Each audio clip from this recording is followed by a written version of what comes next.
Good morning, everyone present here, respected chair of the session, distinguished speakers, esteemed faculty members, honored delegates, research scholars, and their students. I welcome you all to day 2, session 2 of this academic program. I am Aliho Chopi, and I shall be serving as the master of ceremonies of this session. This session features a series of scholarly presentations that address crucial issues related to language contact, translation, convergence, and grammatical traditions. Within the Bharatiya linguistic landscape, we are confident that the deliberation in this session will be both intellectually stimulating and academically enriching. At the outset, it is my honor and privilege to introduce the chair of this session, Professor Rajiv V. from the Department of Malayalam, Central University of Kerala. We are grateful to him for kindly consenting to chair this session and guide the academic proceedings.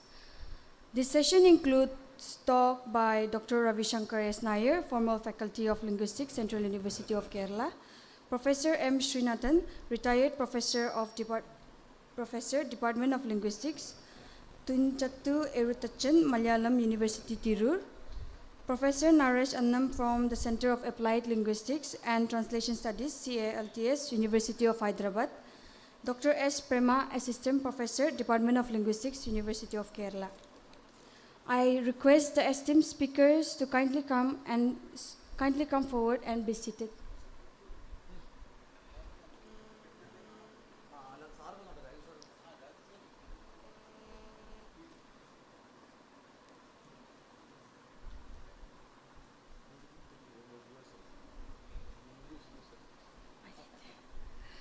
Once again, I request the esteemed speakers to kindly come forward and be seated.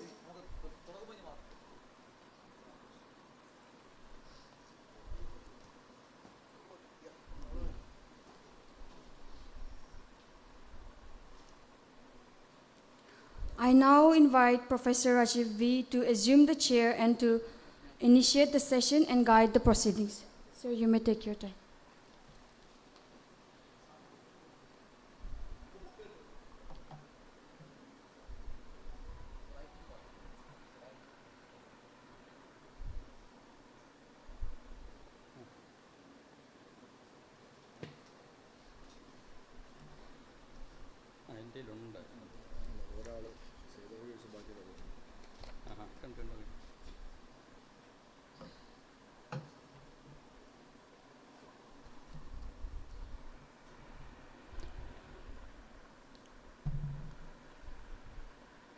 Respected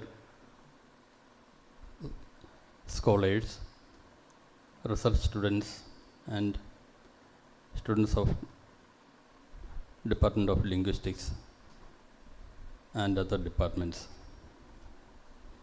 First of all, I thank Dr. Srikumar and the teachers of the Department of Linguistics for inviting me to chair the session.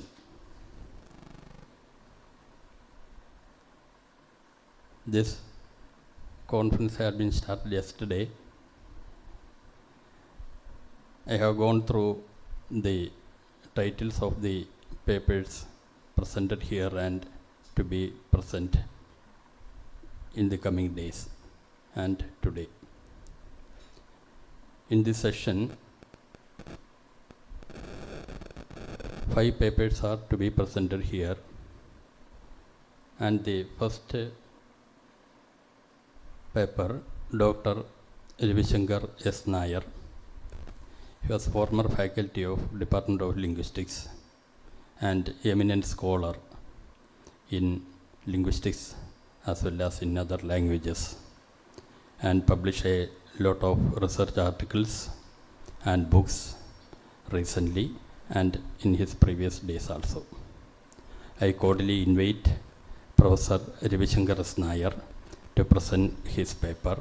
The title of the paper is Dravidian Loan Words in Sanskrit, a Reappraisal. Sir, please come forward and present your valuable paper.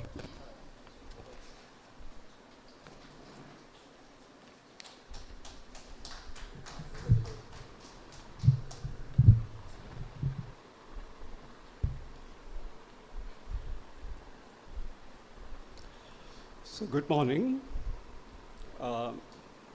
My background nowhere relates to contact and convergence studies. And I really don't see what I am going to present today as a phenomenon of convergence. Of course, by a very broad interpretation. Yesterday, ma'am discussed that what the difference between borrowing and convergence. But I have specifically chosen this topic in response to this document. I want students to understand why we divide languages into families and the historical importance of phylogenetic classification. You know, when you divide certain speech forms into one language, we are not trying to divide them in any way. We are trying to situate a speech group in its own culture, in its own history, and see that language in detail. So divisions, of course, come from outside. As Professor Sonal yesterday pointed out, maybe we have a responsibility to respond to that, even though it's not our creation, because linguists do not create divisions, but the divisions that they create are often appropriated or misappropriated for political and ideological purposes. We can, of course, respond to that. As very often we come across such statements as, something which you hear very commonly nowadays is that people tell you very proudly, Malayalam is a classical language and it's 2,000 years old. So then you ask them, what about Ezhuthachan, whom you say is the father of Malayalam? He lived in 16th century. So the language is 2,000 years old and its father is only 400 years old. We have to respond to such things, but these things are unavoidable because a lot of other things are involved here. I'll just, first of all, I asked Professor Sri Kumar whether I can use the term Dravidian in my paper, because this document suggests that this is not the correct nomenclature, but it should be called the South Indian family of languages, which of course we know that it's not South Indian. Dravidian is not confined to South India. So I stick on to Dravidian. I'll just say, because this is what I am trying to present here is part of a research which has been going on from about maybe 1994, but in fits and starts. I'll just say a few words about how I entered into this topic. In 1982, when I began my MA program, I went to the library of University of Kerala, Department of Linguistics, and one book which I accidentally picked up was Origin and Diversification of Languages by Maurice Swadesh. I don't know whether you know about him. He's a brilliant young linguist who died very young. His insights are very impactful in development of what is called glottochronology or lexicostatistics. So I read through this book. Of course, I didn't understand most of it, but one chapter left a deep impression on me where the chapter title is called Origin of Vocabulary. And the astounding scholarship and the number of languages into which he went into was something very striking. So he tried to understand the origin of vocabulary. For example, I'll tell you what he says about the origin of numerals. He tried to look at numerals from across something like 200 languages or 150 languages. And he comes up with a very interesting observation. Numerals develop in languages in stages. So at some stage, languages had only 1 and 2. It slowly grows. So when you have 1 and 2, how do you convey the idea of 1 and 2? So he says, 1 was signaled like this, 1, and 2 was signaled like this. You separate your hands. So maybe even before language originated, this could have been. So he comes to the conclusion that in most languages, the word for 1 is related to the verb to join together, come together, join together. Look at eka and dvi, to take away, to separate. Look at the Dravidian words oru, orumikkiga, to join, and iru, ir, to separate. And when you have to count,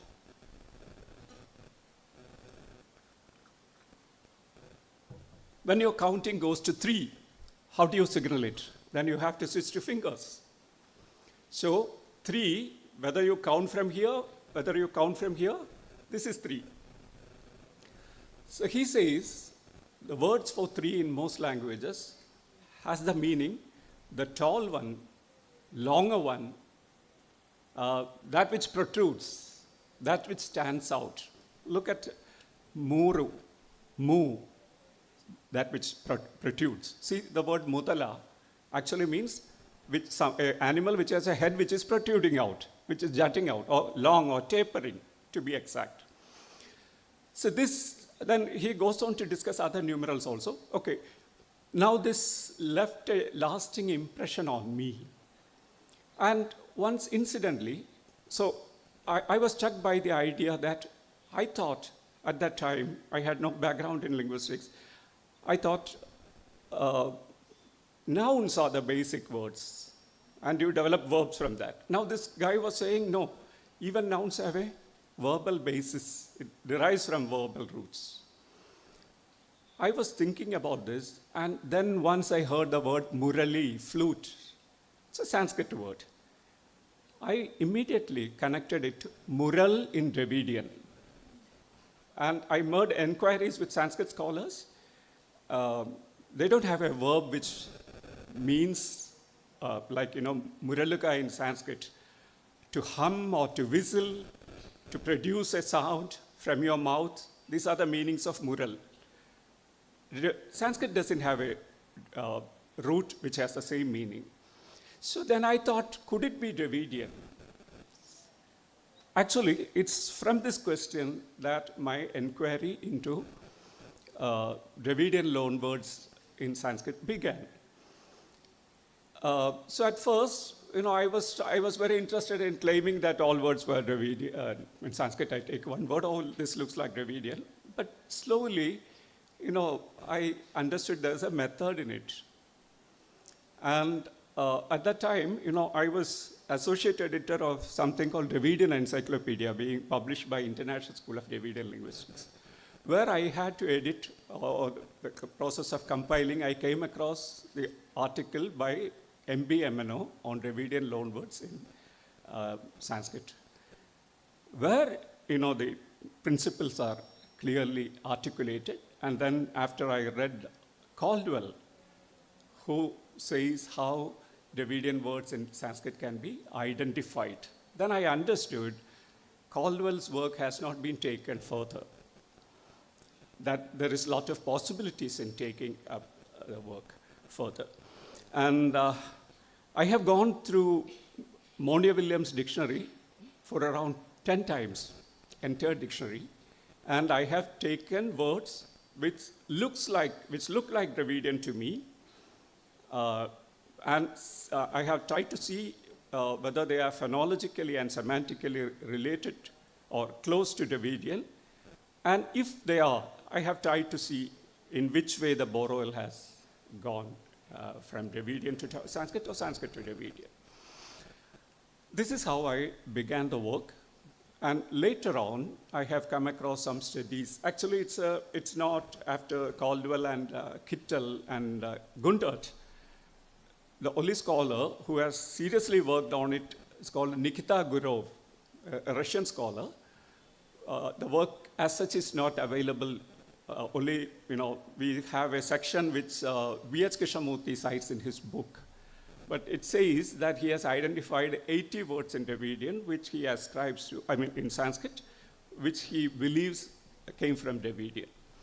Now, this has a very interesting historical implication. If there are Dravidian words in Rig Veda, what does it tell you? We'll try to see.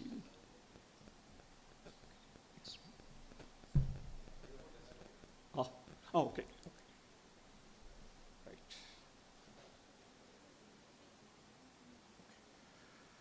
So Caldwell has listed 5 criteria for identifying Dravidian loanwords in Sanskrit, and he comes up with a list of 32 words, which he believes are from Dravidian into Rigveda.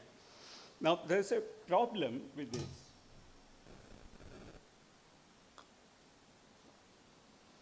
Generally, Sanskrits of the period, like Wackernagle, they refuse to accept the Dravidian origin theory just because the word is present in Rigveda.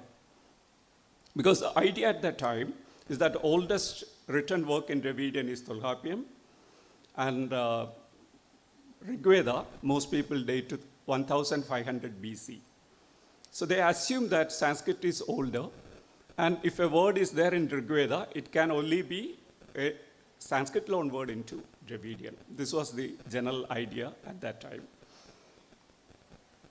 So these are some of the words which Caldwell has listed: Akka, mother; Atta, Atavi, forest; Ani or Ani, axle pin; Amba, mother; Ali or Ali, female friend; Kaduga. It's very easy to imagine. Kaduga, Kadukkuga, pungent. So, Kala, art; Kaveri, the river. It comes from a Dravidian idea, Kavi, ochre color. It comes from that word. So, it's Dravidian. Kuni or Kuni, deformed arm. Sorry. Khatwa, Kattil. Nira, water. Nira is generally everybody accepts as Dravidian. Patana, city. Panno, this is Prakrit, Ponna in Dravidian, which becomes Panno in Prakrit. Bhaj or Bhag, Pagukkuga. In Malayalam, we have this word. So, Bhaj or Bhag comes from this, according to Caldwell. Valaksha, white. Meena, fish. Mean. Just I'll stop with mean. Please understand the process involved. Mean in Dravidian is involved with lot of other words. It has related words, but Sanskrit doesn't have any related word. So it comes from min, to flash. So the ancient people saw fish as something which flashes through water. You have minnal, flash, like lightning. So min, this is an important principle. In one language, there are other words related to it. Then it's possible that it has gone from here to there and not the reverse. Vala or valaya, valayuka, and all of it. It's very clear, Dravidian. Shava, chavuga, from chava, dead body. Saya, again, sayankalam. Chai, it's said to be the time when the sun goes down. That's chai.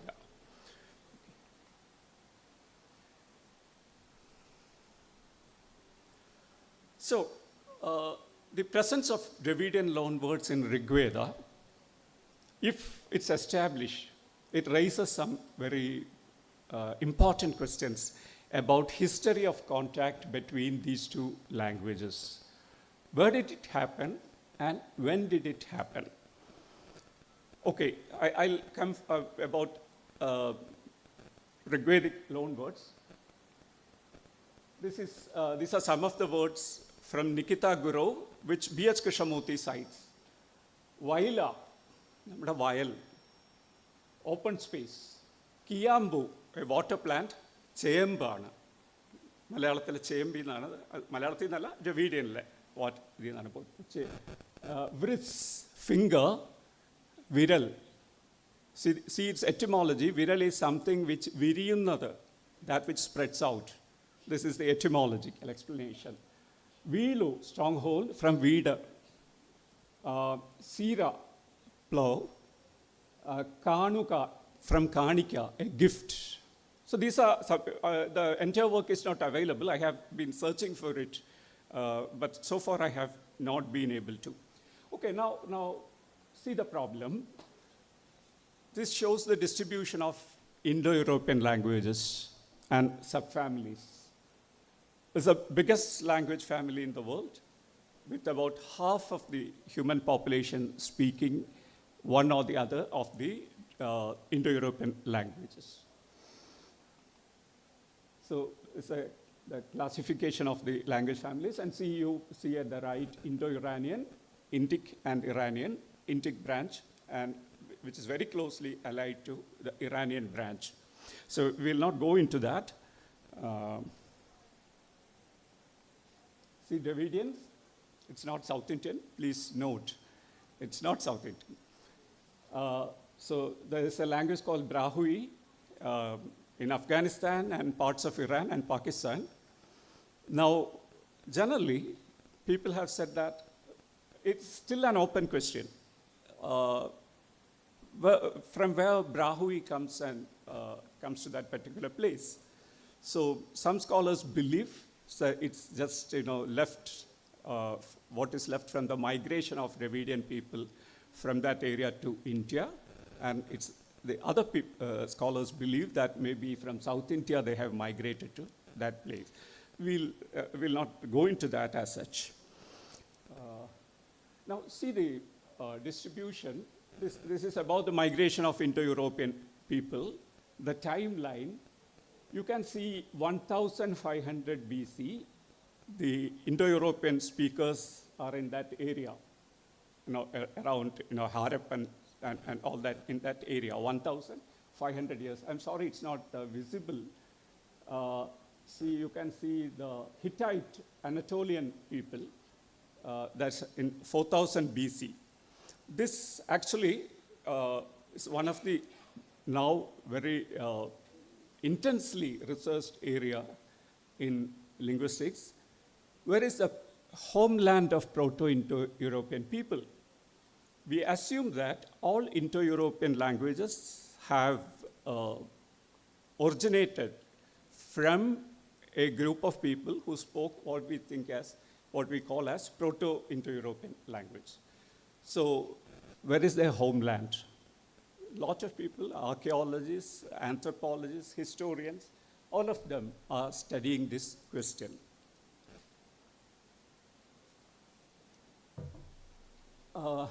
So this is not a very, something which can say we are not very definite about it. This is generally accepted picture.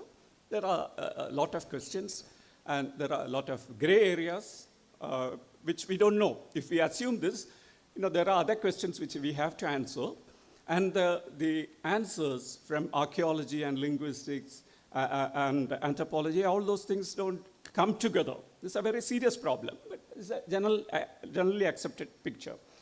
Now, 1500 BC, Indo-European people are there. So where are the Dravidians then? This is the picture of Dravidian migration. See, you see 1000 BC, Dravidians are in a place around central India. Now, if Rigveda contains Dravidian loanwords, of course, whether it contains Dravidian loanwords, and if there are loanwords which appears to be Dravidian, we have to prove that it is Dravidian and not Indo-European in origin. How do you do that? And if a work composed in 1500 BC, and at that time, the Indo-Europeans are in that area which we have seen in the earlier picture, how did Dravidian loanwords enter into that language? There is a slight indication in Proto-Indo-Iranian. After the Iranian group split into Iranian and Indic, there are Dravidian loanwords, a few, which Southworth has identified in Proto-Iranian, which means after the Indic and Iranian groups have separated, there must have been presence of Dravidian in that area. This is open to interpretation. This is just an indication. We are not very sure how this happened. Anyway, we'll see.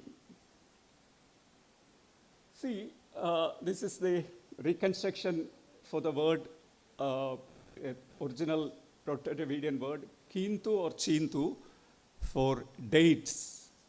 Namale Indaparam and the Paranenda protoform. Southwards thinks that it has come from Kintu or Chintu. And see its forms in different Dravidian groups. In North Dravidian, it's Kinta. In Central Dravidian, it is Chinta or Sindi. In South Central, it is Inti or Sindi. And in South Indian, Inta or Inchu. So there are some patterns like this, which tells us that there must have been a protoform from which all these forms have descended. So we base our findings on this. If you have studied historical linguistics, you must have come across a principle called uniformitarianism, which is a basic principle in historical linguistics, which says that, whatever linguistic processes that you see at work now, it must have been the same in the past also. Now you see something like compensatory lengthening. So ever since languages was there, this was taking place. Or haplology. All these are the same. This is the principle based on which we operate. Okay, now I'll present two differing scenarios from which the first one comes from Ralph Turner, who has authored a Nepali dictionary, wherein he attempts reconstruction of Indo-Aryan root forms, protoforms. So from the Nepali word, he collates other Indo-Aryan words from other Indo-Aryan languages. He attempts a reconstruction. And Professor Godavarma, who did his PhD in Indo-Aryan loanwords in Malayalam under Professor Turner in Oriental School in London, he noticed that many of the reconstructed forms are closer to Dravidian. So when you reconstruct Indo-Aryan words which are available in different Indo-Aryan, and you reconstruct the protoform, they come closer to the Dravidian forms. What does it mean? It means that the Indo-Aryan, Proto-Indo-Aryan, some Dravidian words have entered into Proto-Indo-Aryan, and then it has been divided, or it has been handed down to different language families. So I'll show you some of the, okay, I have explained. Godavarma. See, Ada, screen. So the reconstructed form by Turner.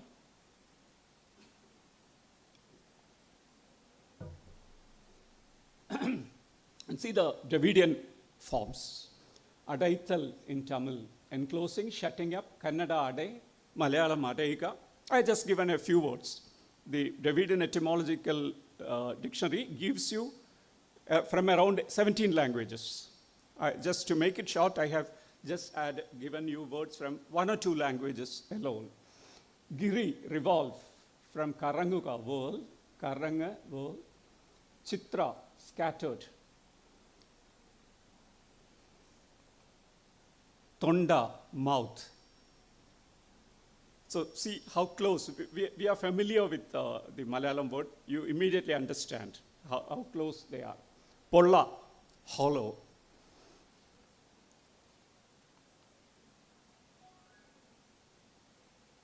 Okay, I think you have understood the idea.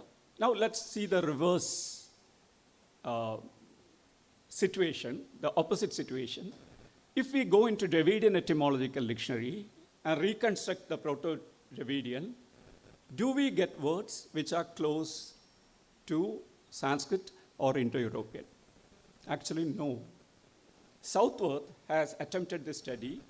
He comes up with 5 words which he believes could be Indo-European. But he's not very clear.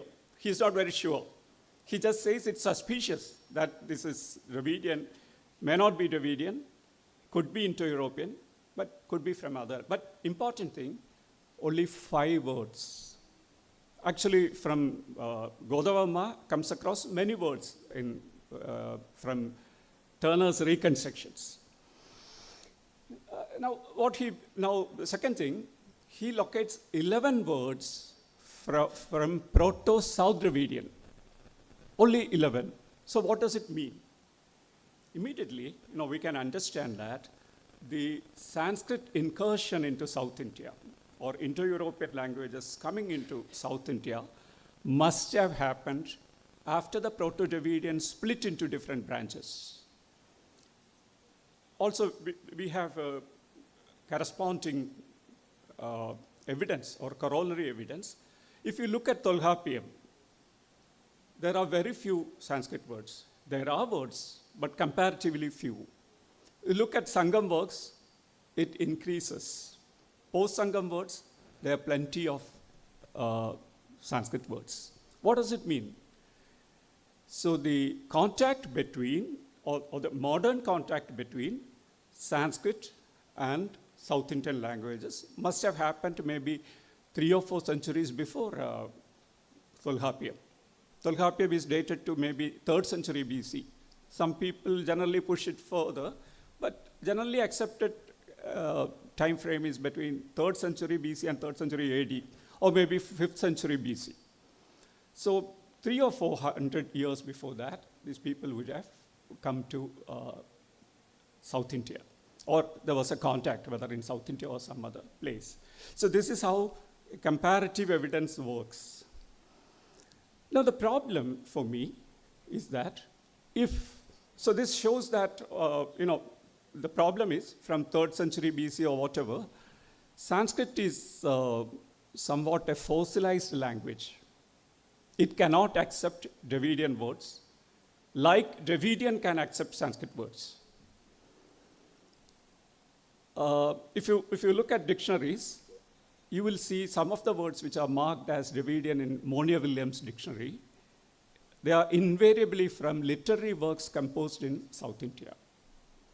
This is the only route from the Dravidian words can enter into Sanskrit at that time. But from the other direction, there's plenty of borrowals.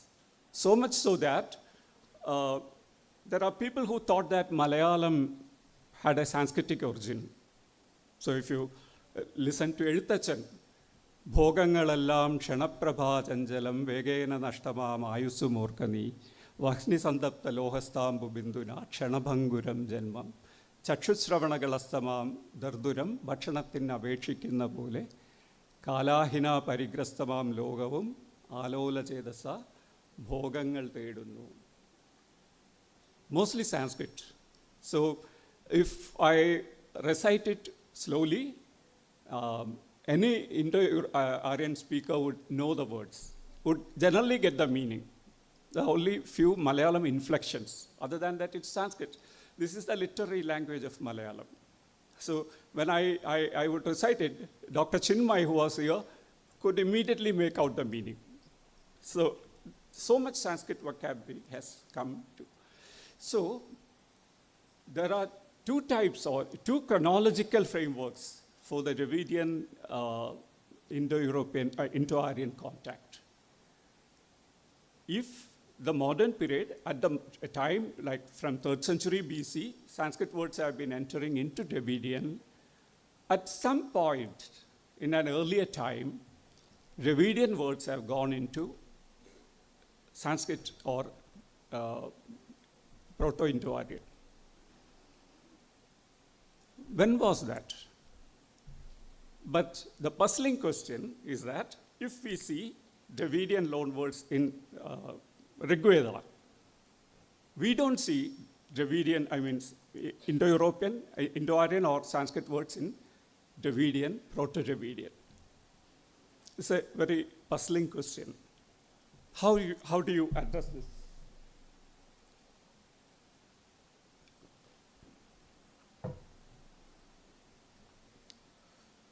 Okay, we'll try to answer this question at the end of this presentation. We'll see how Caldwell has approach this problem of Dravidian loanwords in Sanskrit. So he has laid down 5 criteria. I'll leave out one, and I'll say the most important thing is that it should a word which has corollaries or reflexes in other Indo-European languages cannot be a Dravidian borrowal, even if they closely match in pronunciation and in semantics. So one example is the Sanskrit word bala, strength, power. Many scholars, Dravidian scholars, thought that it comes from Dravidian valikkiga. So our hand, this is called a valatakai because it is the stronger hand, valikkiga, to pull, to apply force. But the problem is that Latin has a reflex for this with the same meaning, which means it cannot be Dravidian. This is the basic principle. So any word which we claim as Dravidian shouldn't have a reflex in any of the Indo-European languages. Sometimes, there are not well-known languages, they may have a reflex. This is one important principle. This is a basic principle. Now, the second, the word is isolated one. This is why I mentioned meena. Isolated one in Sanskrit, but is surrounded by collateral, related, or derived words in Dravidian. So you have minnuga, you have minnal, lot of words in Dravidian, which are derived from the same root. Sanskrit possesses other words expressing the same idea, but Dravidian languages have only one. This is a slightly difficult issue because Sanskrit generally have many words for the same idea, because it has been borrowing words from different languages, and there are written registers and words are preserved beginning from a long time. But let's see. The fourth one, derivation of the term by Sanskrit lexicographers is evidently fanciful or metaphorical, whilst the signification in Dravidian is radical and physiological. Very important criteria. Because in Sanskrit, if you look at Sanskrit etymology, there's an interesting paper by Jan Gonda about this, about Sanskrit etymology. Generally, let it be Panini or Yaska, they think that every word has an etymology and must have an etymology. You create an etymology. In Monia-Williams dictionary, you see hundreds of words where, Monia-Williams dictionary is arranged based on the roots from which the word has come. After the root, the lexicographer says, a root created to explain the following words. So if a word doesn't have let's say, a bionic root which can be identified, they create a root and say this has come from. In fact, Caldwell comments on this. He says the word kalasha, we South Indians immediately know, relate to kalam, vessel. So the Sanskrit etymology is kam lasayati, that which shines because of water. So this is a fanciful etymology. Languages doesn't have etymologies like Kumara. The Sanskrits say that someone who dies young, because it's connected to the root mrit, Kumara, someone who dies young. And Caldwell actually, finds it very, sort of in a humorous mood. He says, Atavi, forest. The Sanskrit etymology, they derive it from atanam. Atanam chayuga is to move, walk around.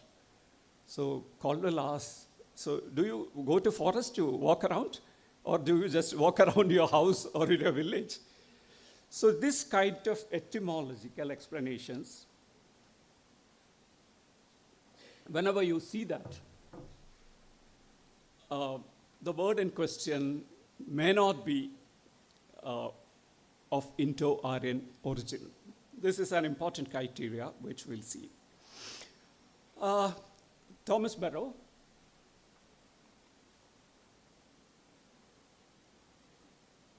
Okay, this is from MNO. So, like, it should, the Dravidian word should relate to the South Indian geographical and historical scene and such things. It's clearly derived from Dravidian root, presence in earliest Tamil texts. But this has a problem, because MNO thinks that the contact was from the period of earliest Tamil texts, which, as I have shown, is not right. We'll stop there. I'll just present a few Sanskrit words which I have Dravidian words which I have come across, which I believe are of Dravidian origin. Actually, my work has progressed in, let's say, as my understanding improved. I was not confident of my observations. I haven't published it. Only in 2012, I published a paper. I published just 2 papers about this. The first list that I had, I felt very sure about some 50 Dravidian loanwords in Sanskrit. I began to discuss it with Sanskrit scholars. Generally, Indian scholars don't accept this. They say that if it's Sanskrit and Dravidian, you find the same thing, it has to be Sanskrit. The reverse is not possible. But then I approached Professor Michael Witzel and Asko Perpola. I sent my first list to them. I didn't know them. I was in no way in contact with them. But just I summed up courage. And then in both their replies, they say that some of these are quite surely Dravidian. I was sure that the whole list was Dravidian. But for others, one thing which they suggested that you have to support your observations based on Meyerhofer's Sanskrit etymological dictionary. That's in German, which was a problem. But now, you can get it translated just with your mobile phone. So I checked the etymologies with Meyerhofer's findings. Generally, what I felt was the Dravidian part of it has, in general, been ignored. See, people like Barrow and MNO, they had good knowledge of Dravidian language in academic sense. But as native speakers, like, you hear Kalasha, immediately you connect it to Kalam, or Neera with Neera. We know that it's Dravidian without any evidence. So that kind of, the way we need to go into these etymologies from the Dravidian part of it. I will not claim that what my observations, certainly they need to be checked from the point of Dravidian, Sanskrit etymological viewpoint of view and Sanskrit explanation for its form. Some of it I could do here when Dr. Chinmay was here, who is a very good Sanskrit scholar and comparative linguistics and all that. So I could go into some of the etymologies with him. Now I have a list of, I went through Monier Williams around 10 times, looking at each word and see if there are Dravidian parallels. And also I have collected all the work that is available on this topic. Now I have a list of 2,600 words, of which I'm quite certain of 1,500 words. I'll just present a few words from my list, which are not from, from Caldwell or from other scholars, but new observations.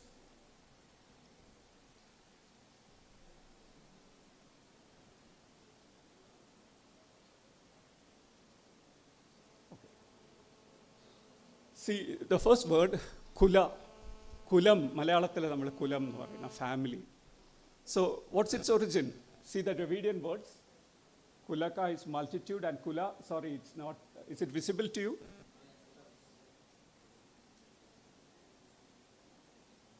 So, a herd, a troop, flock, multitude, race, family. So, for Malayalis, kulam is family or race. See the Dravidian words.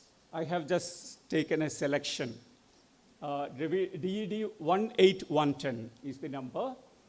Kulai, a bunch. See, Pukalda Kula. Malayalam Kula bunch. Kulekkuga. So there's a verbal theme associated with it. Toda, Kannada, Kodaga, Telugu, Kuvi, all of them have that. I have left the others. Actually, there's around evidence from 17 languages in most cases, 10 languages, but even something which spreads across Dravidian subfamilies generally indicate that they are Dravidian in origin. Khala, a rogue in Sanskrit. Malayalikkariyam khalan aanu ennullathu. And this was the first word which Asko Papola told me, definitely Dravidian. I have also felt like that, which actually emboldened me to go ahead with my studies. See, Dravidian, khal, to rob, to steal, to deceive.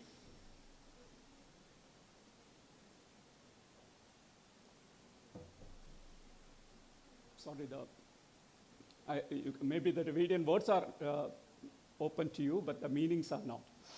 So there's a very close match in meaning. But of course, where you have to give an explanation for each word based on phonetic possibilities also. I'll not go into that now, right now.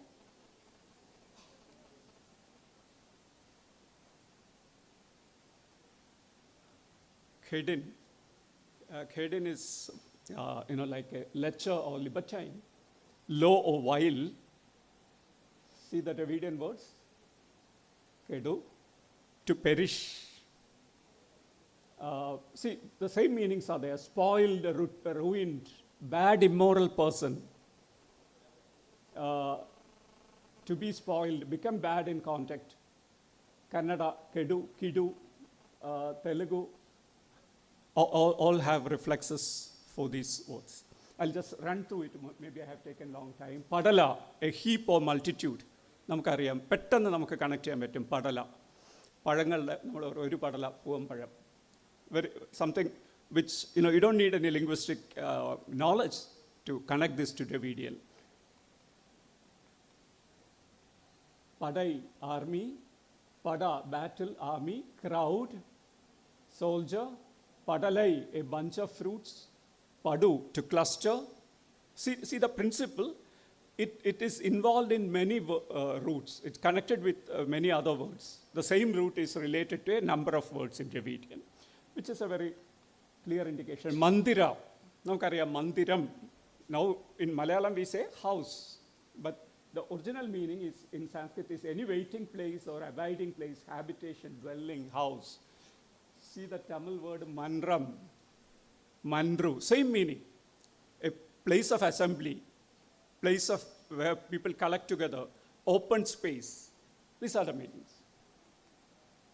Kratu, which is a plan or design or intention, resolution. Can you think of any Dravidian word? Karutuga. See, karuta, to intend, to recollect, to plan, purpose, opinion, attention, conceive, think, very close in meaning and in form. Vaira. Actually, the Sanskrit derivation is from Veera. Veera, of course, has a Indo-European etymology. But whether this is actually from Veera, that remains to be seen. Anyway, I won't definitely say this is the Sanskrit explanation. Maybe it is so, but we'll have to probe further. See the Dravidian forms. Veru, to avoid, abstain from, to loathe, to hate. Veruppa, aversion. Vairam. It has the same meaning. Vritha. Kittananda. Dravidian word. Verde. Vritha. Verde. Because vritha namukku immediately strike in a verde ennana. See the Dravidian etymology.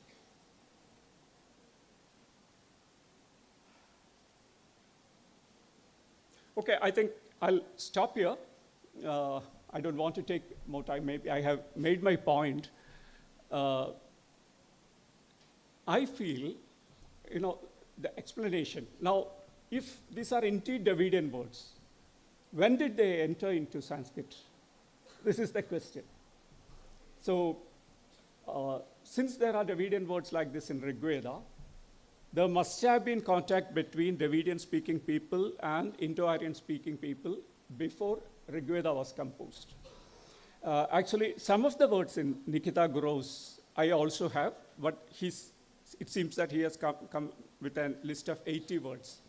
I have around 100, 120 Rigvedic words, for which I have Dravidian etymologies. So I want you to understand the historical importance of studying language families and language contacts in this sense, because historically this is very important. Part of the answer to the Indo-European homeland or Indo-European migrations into India lies in establishing the chronology for this contact. This is why this direction of this study is very important. I'll stop now. I'm sorry I have taken more than my share of time. Thank you very much.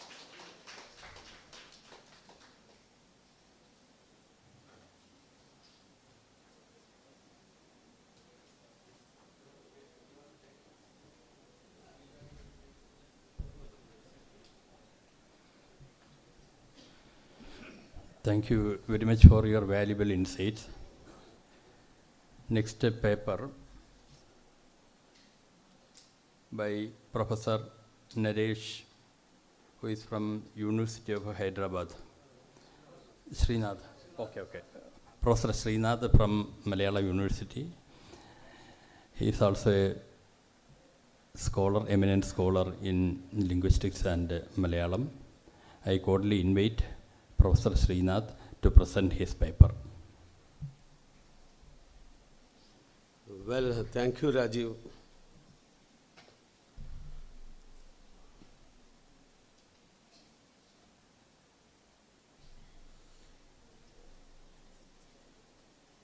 Yes. Yeah. Good morning to all of you, and it is already you heard a paper which spreads across the etymological relevance of Dravidian in Indo-Aryan. Now, what I am going to speak is mostly you must have heard about the linguistic papers. And Sriumar put me in a different situation where they have to talk about anthropological aspects and I have to talk about the genetic aspects. This is a little away, but of course it comes as related to our substantive relation with this Bharatiya Pariwar, some of these new document. Now this is very significant because even though we are linguists and the whole discussion which now as far as the Dravidian connectivity between Dravidian and Indo-Aryan, which has been posed by Dr. Ravi Shankar Nair, that you must have seen it's a big question of the homeland inquiries. And there are many other things. Now, mostly the synthesis of disciplines are going on that the one finding of one discipline is getting contested or competed with the other disciplines' findings, and that is finding out some kind of interdisciplinary compatibility of these findings. Now, let me go on talking about, this is the outline of my talk. Here, the outline goes like this way. Some of the anthropological matters I have to place before you, especially for the students. Then I have to go to the linguistic diversity, some issues, whatever so far it has been discussed in India. And then comes to the genomic evidences, how the genomics is related to, or linguistic archaeology, in that sense it is related. Then the gene-language co-evolution, this is a great principle put forward by geneticists. And now what kind of results what India can offer to this particular hypothesis. Then content-induced convergence model. This is what, contact-induced convergence model. This is what my finding. This is what we are going to discuss. Here we will go on discussing what happened. So what is the fact anthropologically or anthropological findings on India when you look at? You can see there are a lot of caste and tribe discourses in the colonial era. Some are even within the caste, within the tribe. You can see so many discriminations, so many classification, lot of taxonomies. You can find the whole thing. And then it comes with caste identities, tribe identity. Even within the tribe, you can see hunter-gatherers and even pastoral tribes, so many. So the divisions goes in such a way because it is not that easy for people to go. So something we can see that India, the people in history of India, which otherwise the academicians have conceived it as many groups. It is not a simple one group. There is no singularity in India. Like the territorial spaces, the classification of the territorial spaces from the coastline to island to the so-called Himalayan belts. Like that way, the settlement patterns also change, the habitat patterns also changes, and this tropicality is well discussed as topographical evidences supporting of the settlement establishments. So this is also a part of that human ecology, that is what otherwise in disciplinary sense it says. So in that way, many communities or many people, many groups are staying. The most important thing is most of them are practicing endogamy. This is what the anthropological understanding of it. And then it goes to say, this anthropological finding, next it goes, Iravadi Karve, she was one of the very famous anthropologists. She has put forward a wonderful idea of, she could at least say around 40,000 endogamous groups in India, but she couldn't actually accept. She has suggested 40,000, or it is not her imagination, with a certain logical conclusion she is having, but she couldn't establish all these 40,000. And then it comes to the next classification comes to with the colonial front, and in the colonial front of the 1881 census that you can see, there are census of India. It's 1881 says around how many? 11,021. Then in 1931 it goes 4,147 groups. Then the last exercise which has been conducted in 90s, that was the People of India study organized or conducted by Anthropological Survey of India. They came with a new finding that stating that 4,635 defined communities here. Up to this time, the people, when you see the colonial ethnographic findings on the Indian people surface and the post-Indian studies, if you look at the post-Indian studies, they started, though they continued with the same logic of discriminatory, explanatory or whatever the colonial anthropologists or administrators followed, which called the colonial ethnographic studies. And the same kind of principle only followed by the Indian anthropologists also. But at the same time, they could establish there is no clear-cut division between caste and tribe, and then they went for the caste-tribe continuum principle. Anyway, this is what. So that means in India, at last we will come to around 4,600 community listing.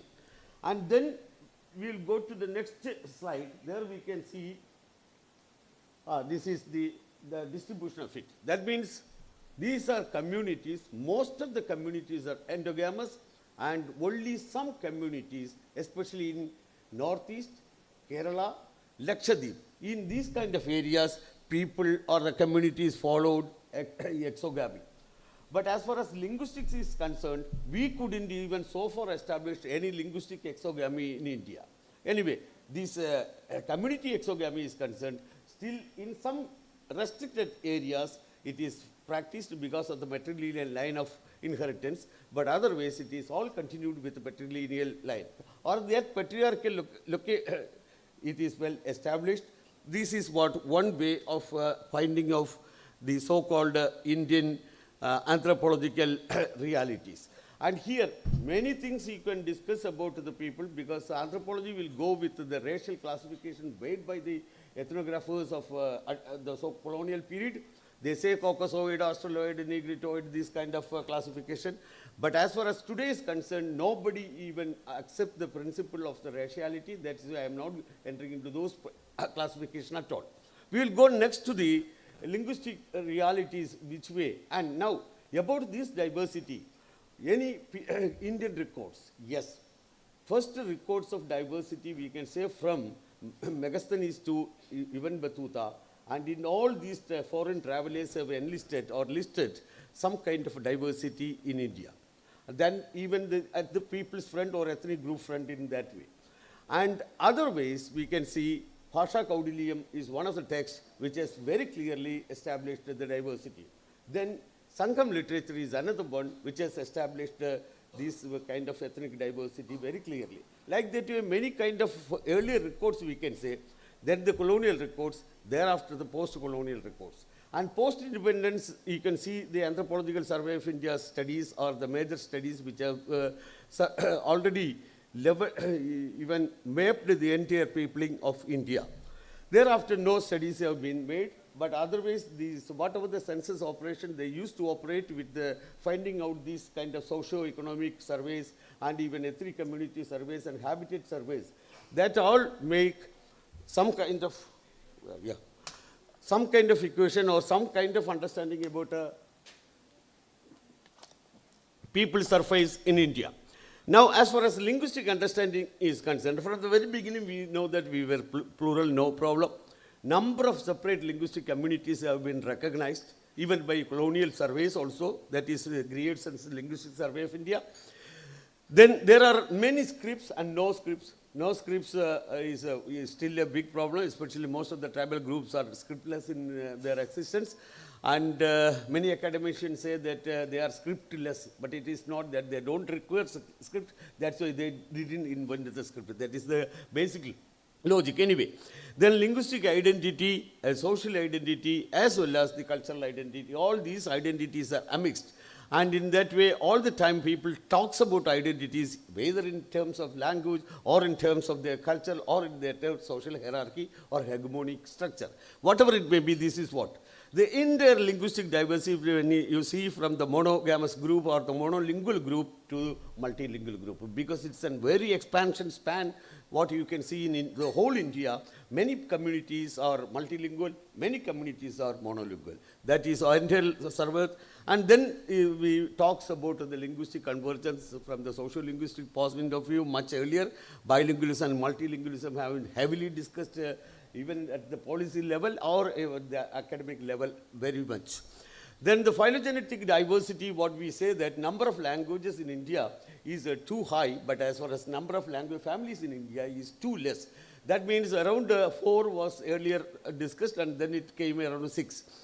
And 6 means, by and large, we know that Indo-European, Indo-Aryan as part of Indo-European, and Dravidian, and also Austroasiatic and Tibeto-Burman as part of the Sino-Tibetan. Earlier, after that, Andamanese language family came in, and thereafter followed the Tai-Kadai family. And that way, anyway, these kind of family structure, or this is phylogenetic diversity and its distribution pattern is well discussed. And here the problem is that when you map in India, you can see the number of areas where you can see the whole area which is red in color or there, it is all Indo-Aryan, and the blue is marked as Dravidian kind of thing. This is what we normally say. But this is not true at all. When you look at the other map, that map reflects. This is the map which I made 10 years back. Now, even if today if you go, you can see even in many of the Dravidian areas also, you can put Tibeto-Burman also as the presence. That means all linguistic families except Andamanese and Tai-Kadai are remaining all 4 major linguistic families. Definitely they are distributed all throughout India and especially in the mainland. The island is still avoided or accepted, but otherwise in the mainland India, you can see a free transition, free settlement, and free presence of the entire linguistic families in India. This is the current reality. Then we can go to the next slide. Yeah. Now, the number of things, what we have seen, the LSI has made 179 languages and 544 dialects. This is a British India classification. And that, of course, in the British India, they have simply avoided South India, especially Hyderabad and beyond. And also in some other peripheries also they avoided. And also some of the Burman area also was with this part of it. That is the foreign language presence is around 148 comes within this. Anyway, now, then after independence, what was our idea? That we went for a classification study for identifying the mother tongue. Mother tongue is still an undefined word and concept as far as census of India is concerned and Indian linguists are concerned. Yet these census of India, under the Home Ministry, they still maintain the word of mother tongue, and they first surveyed in 1961 survey, and then they came with 1652 mother tongues in India. Then it created a policy discourse in India that how we can, because the constitution allows every mother tongue has to be maintained, and education or the primary education should be produced or be distributed in mother tongues. And that is the linguistic rights. Then the entire discussion was about how to maintain these 1652 mother tongues. Then ultimately, Home Ministry came out with a wonderful formula by making it very clear that if at all speaker's strength doesn't stand with 10,000, then you minus it. That means if any language which is not having 10,000 speaker strength, there is no need to consider it as a language. It was a policy decision, and the entire linguists of India silently endorsed to this decision. And then it came that after from 61, if any language which is not having 10,000 speaker strength were terminated or eliminated or really masked out from the entire linguistic diversity scenario of India. This is what in reality it has happened. Then people of India came with the 325 languages as in-group, used for in-group communication. Then out-group communication, mostly the bilingual and multilingual stands were established. Then followed by, there are new linguistic survey of India, and it now comes around more than 1,000 people are suggesting. Anyway, the one reality of the people of India study was that linguistically homogeneous and heterogeneous communities prevails in India. That is very clearly established, and there are a lot of other maps. I don't have time to show you. That means whether how many communities within the state are linguistically homogeneous and heterogeneous. Like that way, we can establish all empirical evidences to show the diversity, how it marks in India. Then there is, followed by people of India, there is another study which came in 1990, that is All India Linguistic Trait Survey, and this is also conducted and organized by Anthropological Survey of India. This All India Trait Survey, which is very clearly making India, it's a cross-linguistic survey.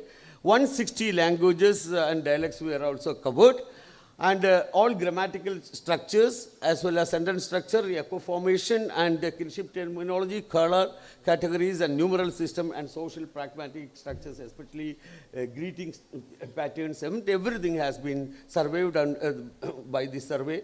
And this survey came with a conclusion that across Indian languages, we maintain a kind of commonality. This is what, in nutshell, you can understand. In many patterns of the sentence structure, as well as in the greeting pattern, as well as in the cultural patterns, you can see everything is almost common, and it is kind of diffused structure across the languages which has been observed. Then followed by,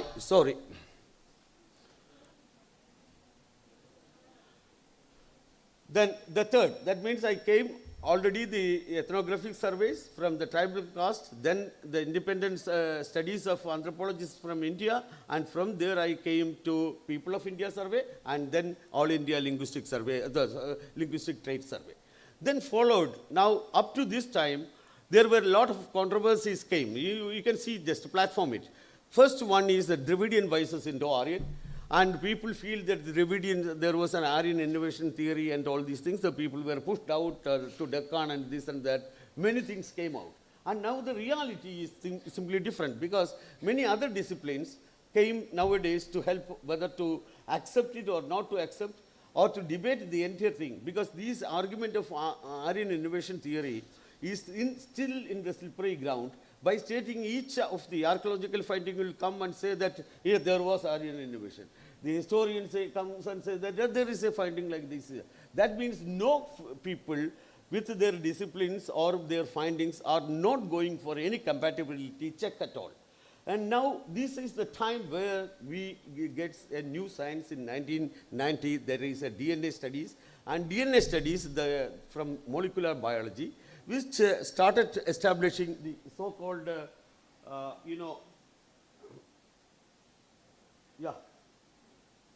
yes.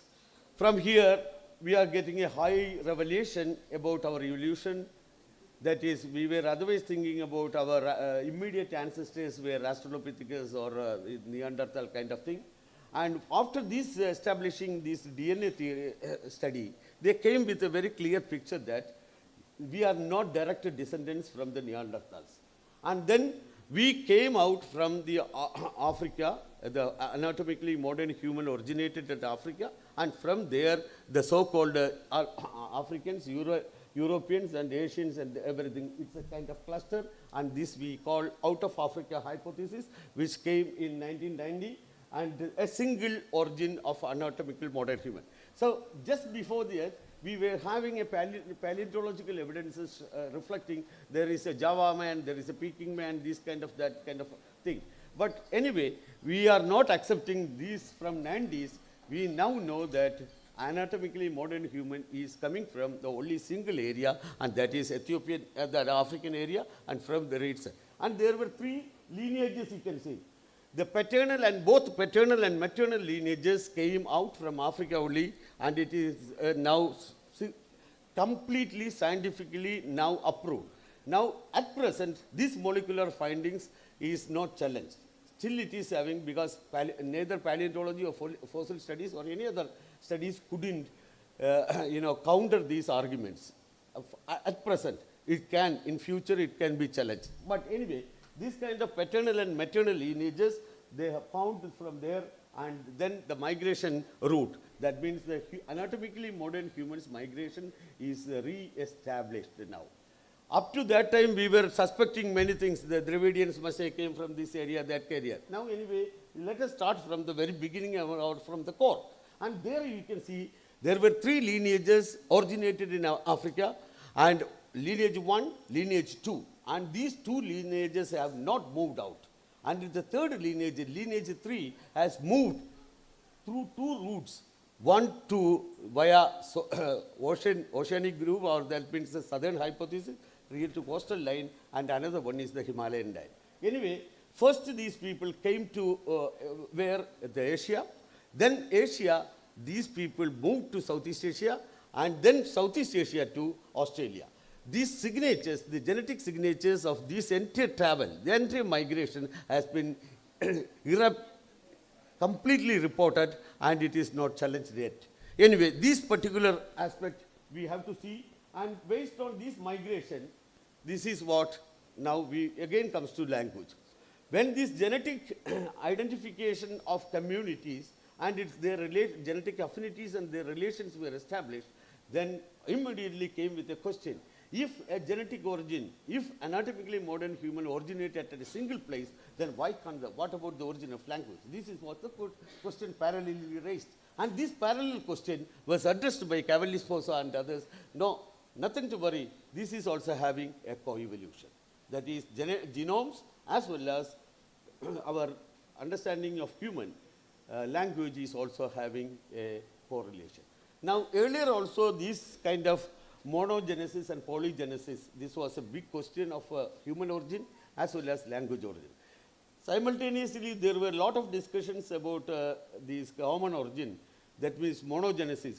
And monogenesis theory was not approved by science earlier, because they used to say the Australopithecus and other hominids in different locations are identified, including, some people just say that about Narmada man. It was not true. There was no such a kind of, only one skull and a clavicle is observed in Narmada area, and which is nothing to do with the anatomically modern human at all. And it had only some relation with the so-called earlier anthropoids, or that kind of thing we can claim, and it was not absolutely scientifically carbon datedly proved yet. Anyway, let us leave that part. That means India, here, in the whole discussion, India couldn't offer a full skeleton from Indian land to yet to the entire paleontological discussions. Only Africa, the so-called Sri Lanka could already give one skeleton. Now here comes the question of one of the Malayali man, that is Tatambi Somigal. Chattambi Swamigal raised one observation in his book Adi Bhasha, where he says that the human origin can happen just near to the Sri Lankan land, that means Simhala area, which Tamilians used to call, it is called Lemuria, or Kumarikandam, it is a submarine area. But now geologists say that there was a drift, and that before the drift, this particular location of the South India was, or the Dravidian land we call today, was a part and parcel of this Gondwanian land. That is why land movement was possible up to Australia. This is what one of the observations, and of course this made, he was talking about, he was actually following the Agastya some observations, and these Agastya's references he was taking up, and then Chattambi Swami came out with this kind of observation. Because he go on finding out this is the problem, this area is not suitable for human origin, this is not suitable for life, and only suitable area is this is called, scientifically he was trying. But anyway, today's realities are different. This is a kind of past situation, but the geologists now really accept there was a drift, and in the drift part, automatically these areas of Gondwana has been diverged. This is, I'm just, as part of it I just pointed out. Anyway, Cavalli-Sforza made a parallelism between language origin and also gene. Or now the question we can ask whether any possibility of having, this is what his pictures comes with, that entire linguistic families, different families, and then the gene structure he was placing, and he came with some kind of parallelism he observed, and followed by, there was lot of discussions in the entire gamut of discussions you can see from different areas. One is that, you see, that is about nostratic. You know nostratic, I think. And by the time I will tell you, Ravi also, please compare these terms with the nostratic dictionary, which is available in Dolgoplowski's dictionary, which is a reconstructed dictionary available in the web. Because there nostratic, Indo-Aryan and Dravidian comes as a single phase they shared. Anyway, now we are coming to this. So many discussions about prehistory. Now, since I don't have much of the time to discuss about the prehistories, then we have to go from the Jones to up to our Dixon. That part I am avoiding here. Now what I am talking about, this nostratic distribution and nostratic thing, and how these kind of family structures are related, and how the gene haplogroups are identified. That we have a lot of discussions. You can see too many informations about this particular friend after Cavalli-Sforza's this parallel observation. Then it comes, now the question, now we are simply asking certain questions. That is common linguistic ancestry versus genetic ancestry. Is it possible? Now we are just asking, any student can raise this question. Forget about Cavalli-Sforza or Underhill, whoever it may be, the geneticists have already propagated the idea.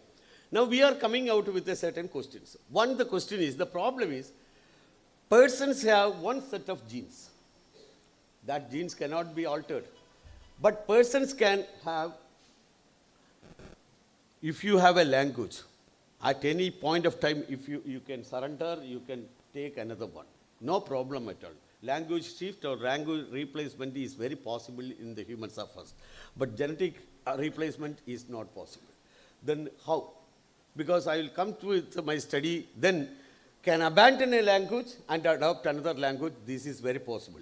So, by and large, we can say that language and gene cannot be equated. This is what in principle. Because the assumption of this theory or the Cavalli-Sforza's understanding goes as a parallel descent. And there they say direct association between language and genes.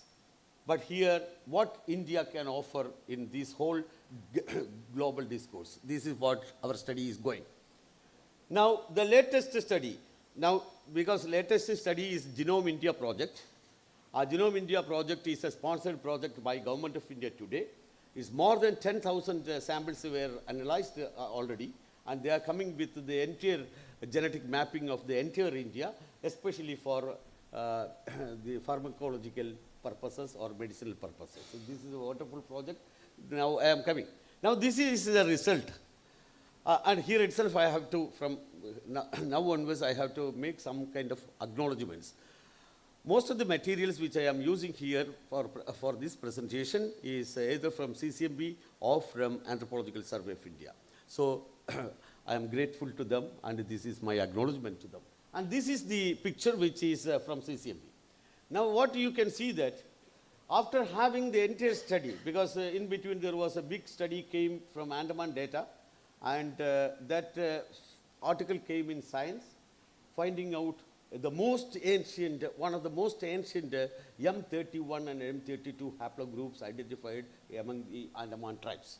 So this has made the entire Indian the genomic scene into the global attention. Everybody started thinking, oh, this is the one of the ancient lineage. Now what is the finding of, interim finding is, Indian population genetically having three major composition. One, they say that they are, this is a hypothetical name, don't take that to present in North India. There is an ancient North Indian population, and also there is a South Indian, ancient South Indian population. And the present population is the admixture of these two. This is what the finding. So it comprises whom? Yeah, I'll tell you the next slide will explain to you how many people. Look, South Asian hunter-gatherers, Iranian agriculturalists, and steppe pastoralists. These were the three groups. Now question is that Indo-Aryan migration and the genomics have never supported any kind of such an inflow in India. And whatever population they say with historical evidences, or historians claim that there was an Indo-Aryan invasion, but it is not supported by neither by anthropological findings nor by our the so-called genomic findings. So you forget about that. Now let us go with a fresh mind. Here these three groups were there, and these people had undergone absolute admixture. This is what the genetic, in nutshell, you can understand this much, what the so-called Indian population. And though the population, when you look, you can look at the population in terms of religion, religious diversity, in terms of linguistic diversity, in terms of settlement or habitat diversity, in terms of occupational diversity. So many diversities you can work out. But ultimately, this is what in reality. Now, what kind of evidence we can have this thing? The Indus Valley population, that they say that Indus Valley population is a mixture of Iranian agriculturalists and South Asian hunters. This is what the finding. So as the case with South Asian, that means ancient South Indians also is having. South India, once again I am telling, South Indian doesn't mean the location now. This is a hypothetical category. And the other one is the ancient North Indian. And that is also a hypothetical category. It is nothing to do with the present North India. And then the ancestral North Indian is also having. This is the CCMB's entire results. And now comes to here. Here CCMB undoubtedly say that there was no steppes or any particular group influx in India around 12.5. That means almost 12,500 years back. Up to that, you cannot say that afterwards. Then Indo-Aryan invasion, what we say that afterwards only. But it never happened as far as the genomic results are concerned. Now we will go with the Government of India's new policy. These guys, you see, CCMB was there, Anthropological Survey of India, IAC was there, many agencies were going for this genome sequencing. Now Government of India took a political decision of including around 26 all India institutions for a complete study or mapping of the genomic structure of the entire India, and they collected already 10,000 samples, and now they came out with a new proposal. This article came in Cell 2025 only. And here the finding is, they too endorse the same finding of CCMP, stating that Indian population comprises of the earlier these hunter-gatherers as well as pastoralists and Iranian agriculturalists, they are saying. At the same time, very beautifully, these people could identify a new, that means 1% to 2% of the presence of a gene flow from the Neanderthal or Denisovans, that means the ancient groups. This is what the present finding. This article came in 2025. Now that means this study, the Genome India project of the Government of India is mainly for the medical purposes only, especially of the recurrent diseases of all kinds of diabetics to the Alzheimer's. All these things have to be identified on family basis and community basis and even territorial basis, and then the pharmacological research have to be improved. That is why a huge project is running with more than 26 institutions are involved. Now we will come this thing. Okay, this much we understood now. Now question is, for us it is a question is that because we have to address the parallelism between language and gene, which has been suggested by Cavalli Sposa and the rest of the groups. Of course, it is almost 20 years back. Now, whether gene-language coevolution has appeared in India or not, and what India can offer in this debate, this is what the question. Now, I have made some studies, and that is why, of course, these studies are mainly, you can see that one of the very oldest haplogroup in India, that means Paleolithic or Pleistocene ancestry blamed, this is called M haplogroup. Them means maternally. And what is the general finding of the entire Indian context is, the entire Indian population are maternally almost similar. They all derived from a same mother kind of thing. That means it is an Asian lineage, that is M, haplogroup M. Another one is haplogroup N. And these two lineages are the most prominent one and which is the oldest one. This is what. Then you can see the M lineage 31 and 32 lies with the Andamanese Wonke and Jarawa of the Andaman area, and remaining many groups you can see in India. Let us come with the language classification of these things. Look, here what you are seeing is, the blue. The blue stands for M, and that the other color is, reflects the haplogroup N. That is the maternal structure of the Indian population. And in the maternal structure, you can see there is Dravidian groups are involved, Tibeto-Burmans are there, Austroasiatic are there, and Indo-Europeans are there. That means all the linguistic family groups are, but it is having shared groups. Genetically, they are all shared structure, you can see. The same blue color you can see. The percentage stands with 97 with almost 100 to the Andaman tribes. Only one, there is no admixture at all. But in case of the rest, you can see the presence of the N. That means there are admixture patterns also. And this is the way the maternal haplogroup is having a very common thing in India. And now we can go for the language-based this thing. And this is a very funny thing which you may not be seeing. Blue represents Dravidian, and here that is one M36, M41 and M52. These are exclusively of Dravidian haplogroups. That means it is found only in the Dravidian groups so far in their analysis. But when it comes to the rest, red is reflects the Indo-Aryan, and then it comes to the next is, red is Austroasiatic, and the brown is Indo-European, and the last yellow is Tibeto-Burman. Look at the Tibeto-Burman groups. Some groups are exclusively Tibeto-Burman because that gene is or that haplogroup is not shared. That yellow you can see single lines, but you see the middle lines, everywhere admixture is very visible. Did you get me the point? Because haplogroups are separate, but at the same haplogroup you can see in different groups. That is why most of the Indian population is an admixtured one. And the haplogroup distribution reflects the very same story that cutting across the the linguistic boundaries, the haplogroups are shared. Now the same goes with the other formations.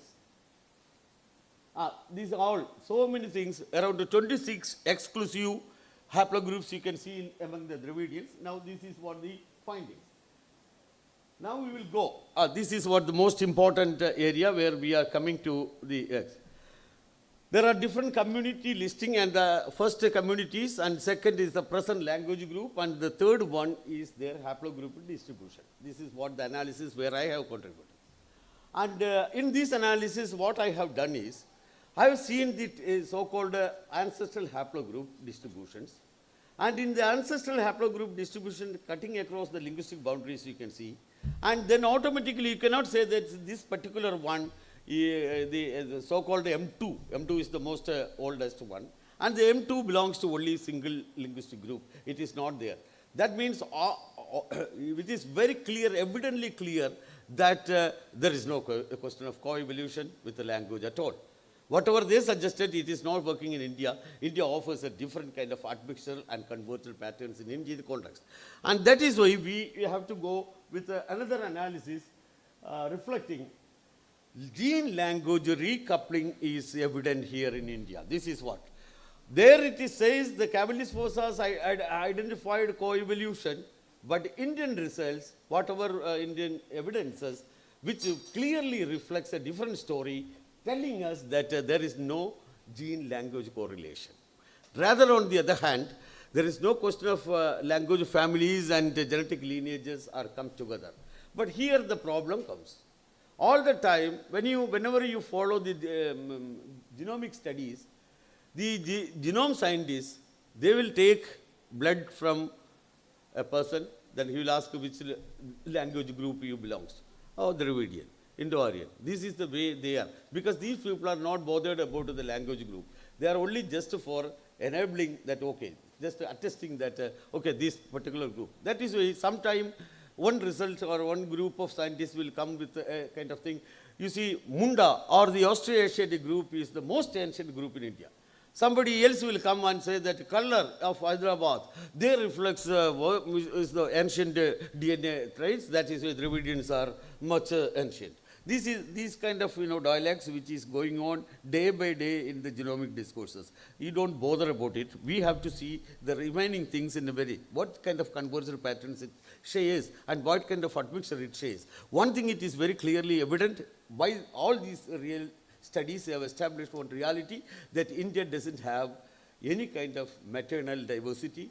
It is maternal unity, but India has offered a paternal diversity.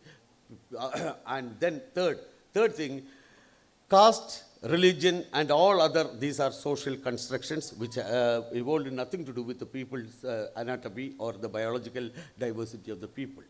These social diversities are embedded or enabled later, and these are all social constructions. And social narrations that doesn't make any kind of sensible thing that India is peopled by a single group or other.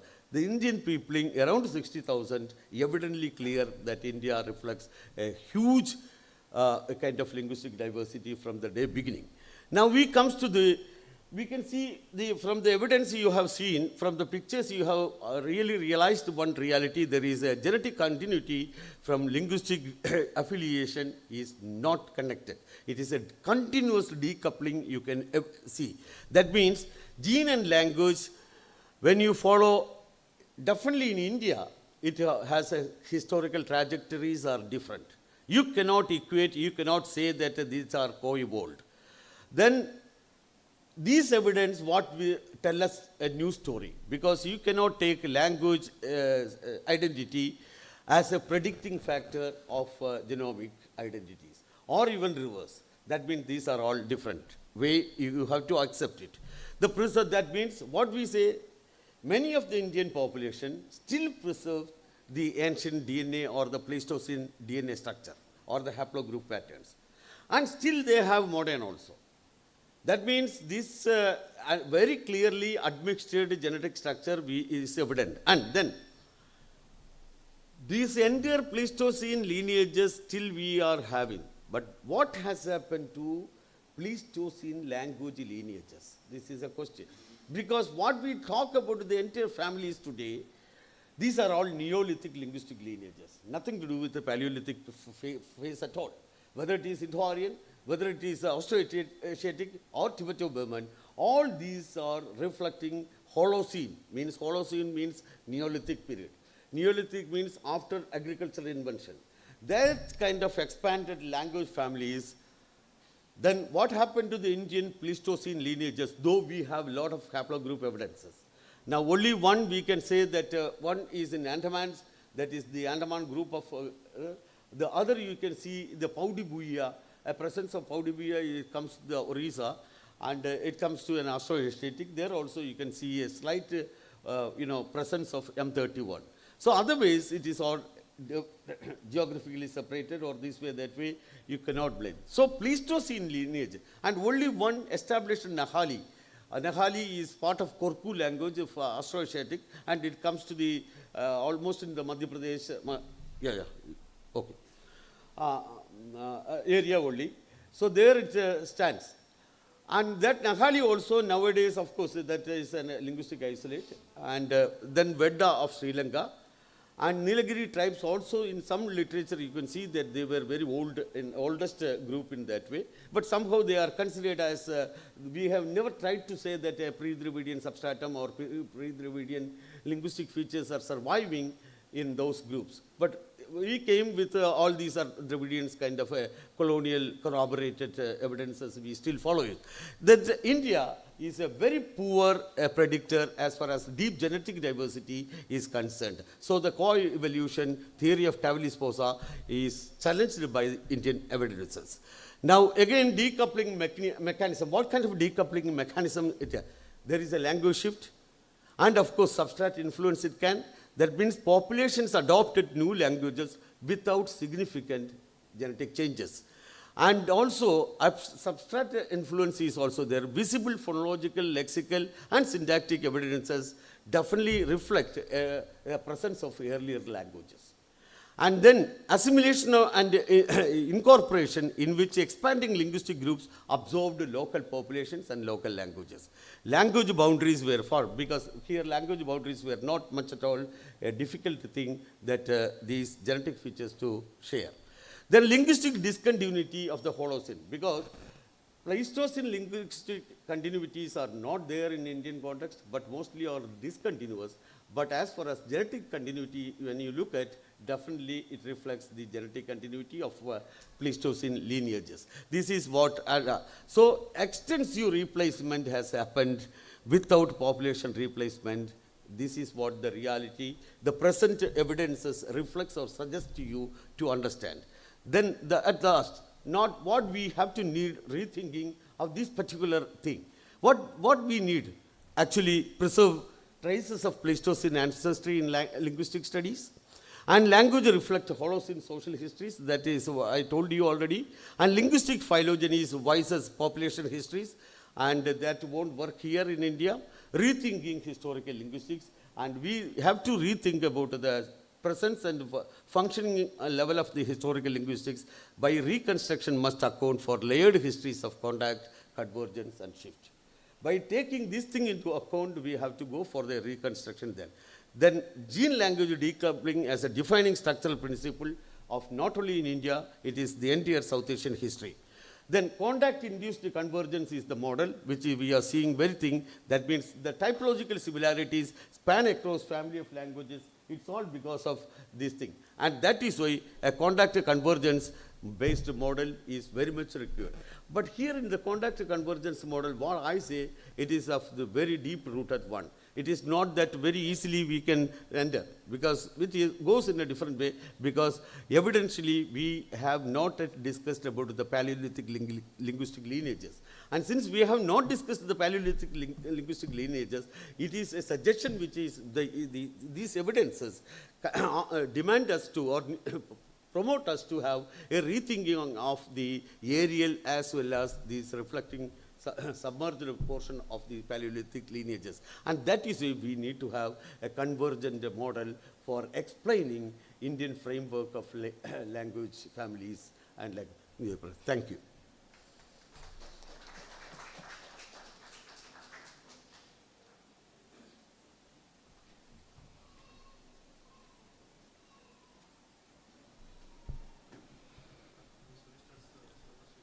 Thank you, Professor Srinath, for your wonderful presentation. The next paper, Professor Naresh Annan, University of Hyderabad. Translation across Bharatiya languages and development of national linguistic solidarity. Sir, please come and present your paper.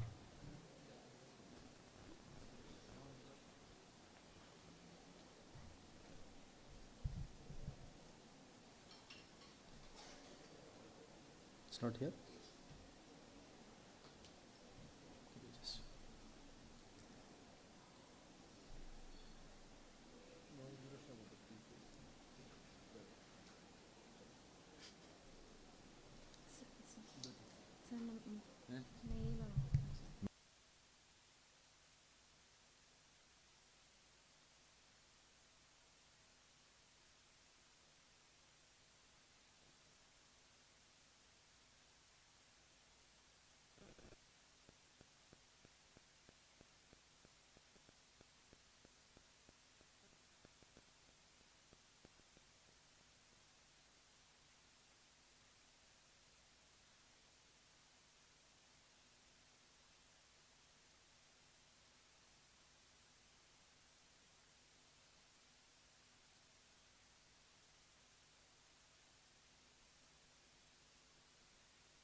Good afternoon. So you can think that 2 minutes as break because you have been listening to lectures since morning without any break. Okay. So respected chair and the dignitaries in front of me and the students.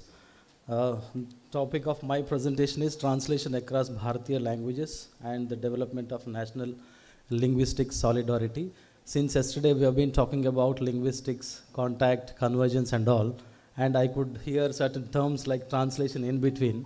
I was very happy, and today I would like to focus on how translation plays the role of a catalyst in connecting Indian languages, literatures and cultures.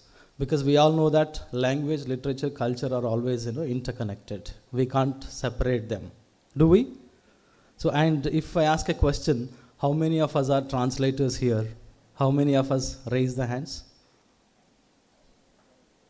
Only 4 or 5? We talk about multilingualism and there are no translators here? Yes? One more time the same question. How many of us are translators here? If I ask that question. Same hands? Okay. In fact, all of us are translators. right? So we can think of translation in a different level, where because our thought process happens in our mother tongues, right? And then we try to communicate with that in our own tongue, mother tongue or other tongue, whatever the tongues that we use. So generally the linguistic definition of translation, of course we all know, but one Nobel laureate called Octavia Paz, he talks what is translation. So translation is translation of translation. What is translation? Translation of translation. So what is this first translation? So translation means from an idea to a speech or an idea to some text. So that is the first layer of translation. And when you are taking it to the other languages or same language, you can call it as intralingual or interlingual translation. So that is the second layer of translation. So translation is translation of translation, because since yesterday we talked about multilingualism, I need not tell about multilingualism, and India of course is known for multilingual and multicultural things, and there are a lot of races, castes, languages, religions and all that. And we also should agree that each language and culture is distinct, but yet the focus of this seminar is also, we know that we are distinct, but at the same time we are trying to connect to each other. That is the interconnectedness, and it doesn't confine with only the language. So language, literature and cultures. So that's why, so we have that space of multilingual and multicultural space, wherein that leads the languages, cultures to flourish side by side. So this is what is the kind of essence. And of course distinct cultural voices, right? That brings the actual Bharatiyata. So Bharatiyata is a continuous process, and it's a dynamic interplay of different cultures coming together and diverging. So when we also acknowledge other languages, cultures, but at the same time, that's why we speak our mother tongues, there is no doubt, but we respect other tongues, we can learn other tongues. So that is the uniqueness of our country, and this is what is Bharatiya Bhasha Pariwar. So this is not from a linguistic point of view, it is more of general language, literature and cultural perspective that I can talk about. So now, what is the role of translation in multilingual society? Because when we ask the question like translator, because most of the times, so we, as our thought process happens in one language, we try to communicate in other languages. So there without any training, so the translation process is happening. And of course, translation process is not new to India. So we have been listening to the translation processes since ancient days. So we know all the scriptures, Vedas, all these things are made available to us through translations. So even most of the literatures which we call the modern Indian languages, so they are actually the beginning of the literature was through translations. I can talk about Telugu literature, for example. So the actual Telugu literature started with the translation by Nannaya, Mahabharata. So he didn't call it as translation, he claimed it as Anushrujana. So Anuvad plus Srujana, translation and creativity. So that is known as the transcreation. So even the Western polysystem theory talks about it. So they talk about it that what is the status of the translated literature? The translated literature takes the main position when there is a gap, when there is a vacuum of literature. So when there is no literature, right? So definitely the translation becomes the base for you to develop. So after that translation, creation may happen.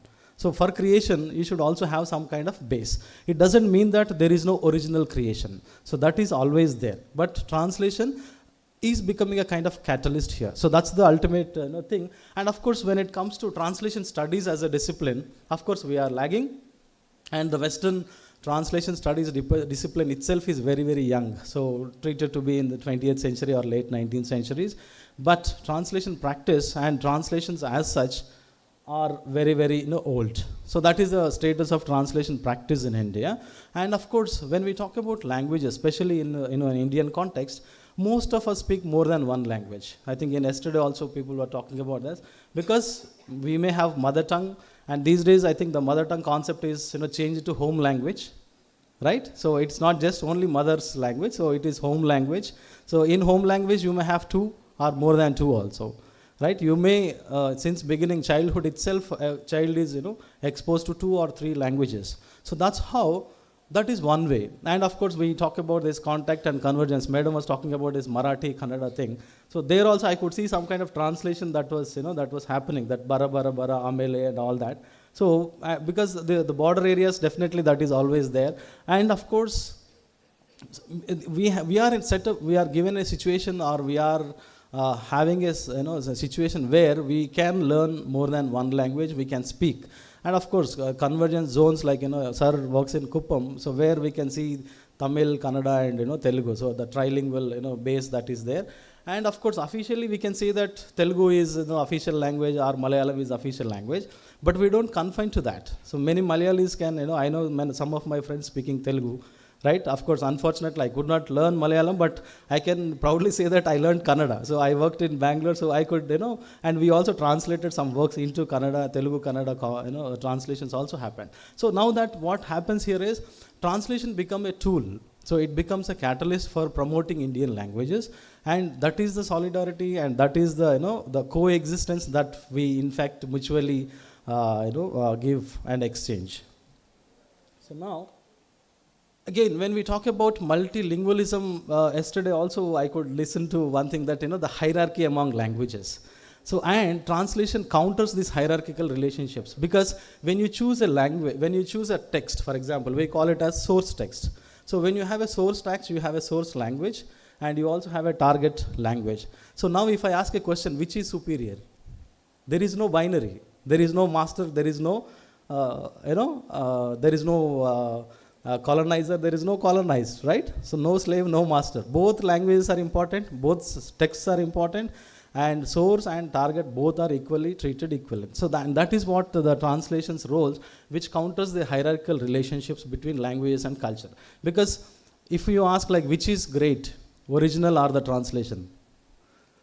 Because if you look at the Western concept again, for them translation, maybe many linguists here, so when we say the linguistic theories of translation like Peter Newmark, Naida, Catford and others, Jacobson, they talk about kind of word level or sentence level equivalence. These are the initial theories of translation, which are more in linguistics based. But later, if you look at the functional theories of translation like Scopus theory, which talks about the purpose of the translation is important. When you translate a text, it is not about word level equivalence. So see the text level equivalence. And if you can reach the purpose of the text, that means you are a successful translator and the translation is successful. And later stages, we also got the post-colonial theories of translation, so which again went further, right? So that's why sometimes maybe linguistics may not agree that, so if there is no equivalence, but deliberately there are transcreations that are happening, so new creativity is added to the translation works. So that is, they are also known as the translations. And of course, at one point, translation is treated as rewriting. People like Andrew Lefebvre, they talk about translation as rewriting. So when you are taking a particular work into another language, the target language, you don't do it as it is, right? It is not verbatim translation or word for word translation. Because if you go for word translation, so what happens, right? Because ultimately, which is important? The understanding by the target reader. Because why do you translate at all? You translate for the target reader. So there the question of the faithfulness also comes into picture. So that's why traditor. So there is a saying that is traditor. That means translator is a traitor. Okay, whatever the best work that you can do, but still you are given the award called traitor. Okay, so that's the award you get. So, but keeping that aside, so sometimes you take certain liberties, so to make your work creative, but at the same time, you may also confine, that is also treated as traitor. So both are there. I think very recently, one work from Malayalam into English, that is Kalyaniam Dakshayaniam, what is that, sir? So that's about Kalyani, about that, and that is translated by Devika into English. I think the title itself that she has chosen is not actual English. Okay, so I think maybe I forgot the name of that English part, but no, she took that liberty where she kept that original Malayalam root into English title. Title itself, she made sure that she uses that Malayalam based titles. So because it is English translation, very popular and all that, but even then, so the source, sometimes who should take that liberty? It is left to the translator whether to. It's not about the fidelity of the translator, but still it depends on the necessity and the requirement of the translators and publishers. These things will happen. But all said and done, what is very important is the translation is the one which counters the hierarchical relationships. So that means there is no language which is literature which is superior or inferior. We are all same, right? So in my language, the literature written in my language is also national literature, and the literature written in Malayalam is also national, because all languages are national languages. I think very recently Prime Minister also talked about that all Indian languages are national languages. That means all Indian literatures. Now again, the question of Indian literature is also very important. That should we call it as Indian literature or Indian literatures? So I think very much discussion that always happens, because Indian literature only written in English, or Indian literatures written in Indian languages. So because when you call Telugu or Malayalam literature also national literature, so literatures written in Indian languages are also national literatures. That's what is the thing which is very, very common. Of course, that is the commonness or the the spirit. Because if you also look at Sarojini Naidu, she talks about one very common thing among Indian literatures, that is mythology and ancient lore. Maybe you can look back at Malayalam literature. When I look back at Telugu literature also, any the Indian literatures or literature written in Indian languages, if you observe, the common sources are mostly mythology and ancient lore. So that may be different lores and all that, but somewhere these lores are also connected. That's why, so they reflect the plurality and dynamic diversity of our nation. And of course, and how is that Indian literature or literatures, they are spread. So they are again spread through, again, translations. Again, the concept of translation, if you ask, so we have our own Indian names for that. Some people call it as Anuvad, Bhashantar, Rupantar, Tarjuma. They are there. But still, whatever that you do, again, if you fit them into Western lens, or for example, if you fit the same three to Roman Jakobson's idea of translation, it may be intralingual, interlingual, and intersemiotic translations. But well before he proposed that in 1950s, we already had the concept. Because if you look at the ancient times, most of, as I was telling, the ancient literature was made available, mostly translated from Sanskrit into modern Indian languages, or I may not use the word modern also, Indian languages. And modern times, if you look, translations, a lot of translations have been happening between or among Indian languages. So wherein every language becomes important, thereby it tries to promote unity. And of course, it also reclaims the importance of cultures and languages that are disappearing. So, and if you look at, Ramayana and Mahabharata, sometimes they are not actually translations. So they are retellings. If you look at, A.K. Ramanujan's 300 Ramayanas, right? So we all know about that. And for me also, for example, if you see, there are different, versions of Ramayana that are available, that I'll come to a little later. And you can also see that, translation of Buddhist texts into, Prakrit, Pali and other Indian languages to spread the teachings across India and beyond. And of course, classical texts were also made available in Indian languages like Natya Shastra, Malavika Agnimitram, and, Abhignan Shakuntalam, all these things. And if you look at, I talked about, Andhra Mahabharatam, right? So Andhra Mahabharatam is not exact translation of, Mahabharata. Okay, so because he himself, told it is as, transcreation. You can also see, Odia, that Jagannath Dasa's, Bhagavad Purana or Bhagavata.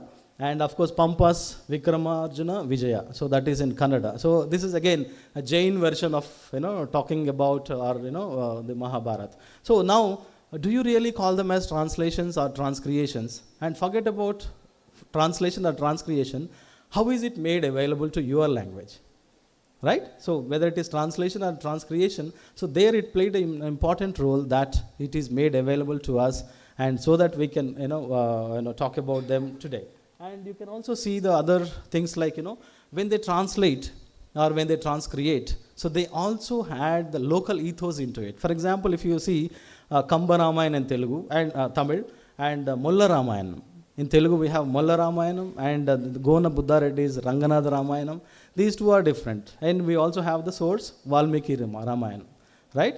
And in Hindi, we have Ramcharitmanas, for example. I think in, Malayalam, if you look at maybe the Erutachan, maybe my spelling pronunciation may be wrong because I'm not a Malayali. So the Adhyatma Ramayana, that is written in that Killipattu style, where singing bird, right? So that is because each time you translate, you are also adding your own local requirements, and you can also see that Kannada, you have Ramachandra Charita in Purana, in Kannada that is Nagachandra. This is again Jain version of Ramayana. So now what is that happening? So one is the base translation, and to that you are adding something else. So you may sometimes create, you may change the form, you may use it as like Nakilipattu in Malayalam, and in Molla Ramayanam she has put it in some very short verses that she has written, and Ranganath Ramayanam is also known for its brevity. So all these things are happening. So translation is one part, and adding local ethos. So that's why now you decide whether to call them as translations or retellings or transcreations. So in any name that you give, but ultimately what is happening is the dissemination of information and dissemination of knowledge happening through translation. And of course we came to know about the legends of Rama, Krishna and all these things.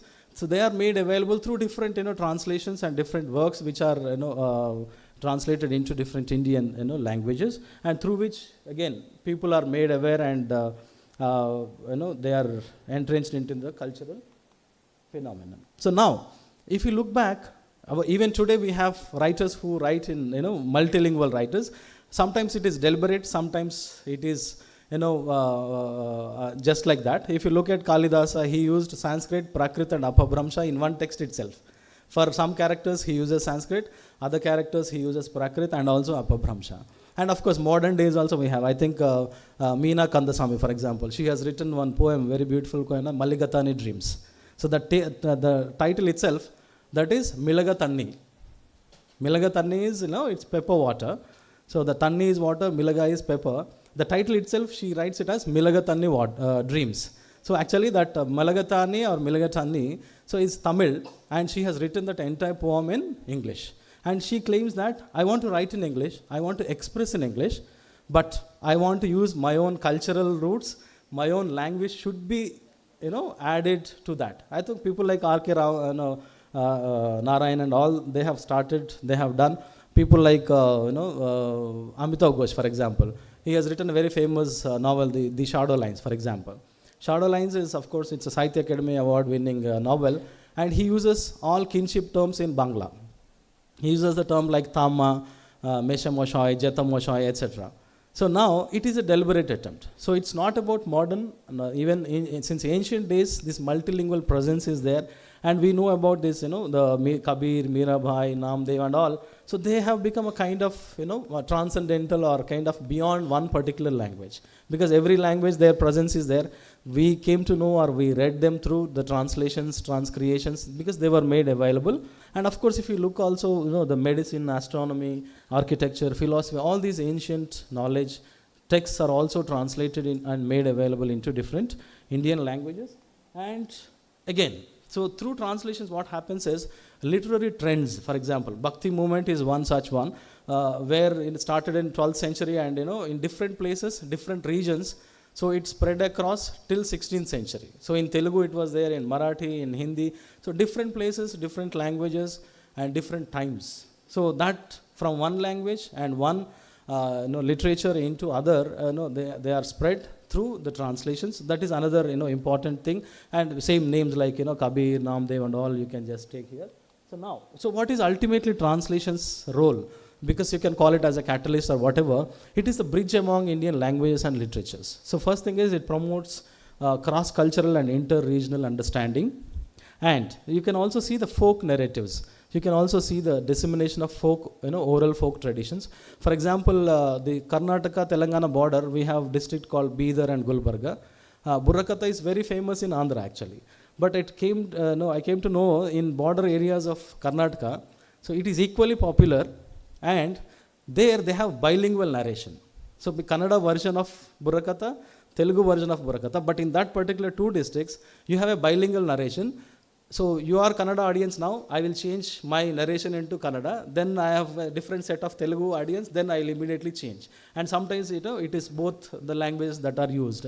So there it is not exact translation that is happening, but the narrator is using both the languages. So that is also a kind of conversation where again culturally you are bringing together. So because same Burakatha, same different languages that are used. And of course, this leads to the national literature development, and thereby it promotes unity. You can also see these literary movements so that are spread through translations. For example, Telugu Kannada interface, literary interface is so much because maybe the near geographical proximity and also the similarities and all this. So that becomes that. For example, feminism, most of feminist writings of Telugu are translated very much into Kannada. For example, Olga is very famous in Telugu for her feminist writings and short stories. So she is equally popular in Karnataka because all her writings are translated into Kannada.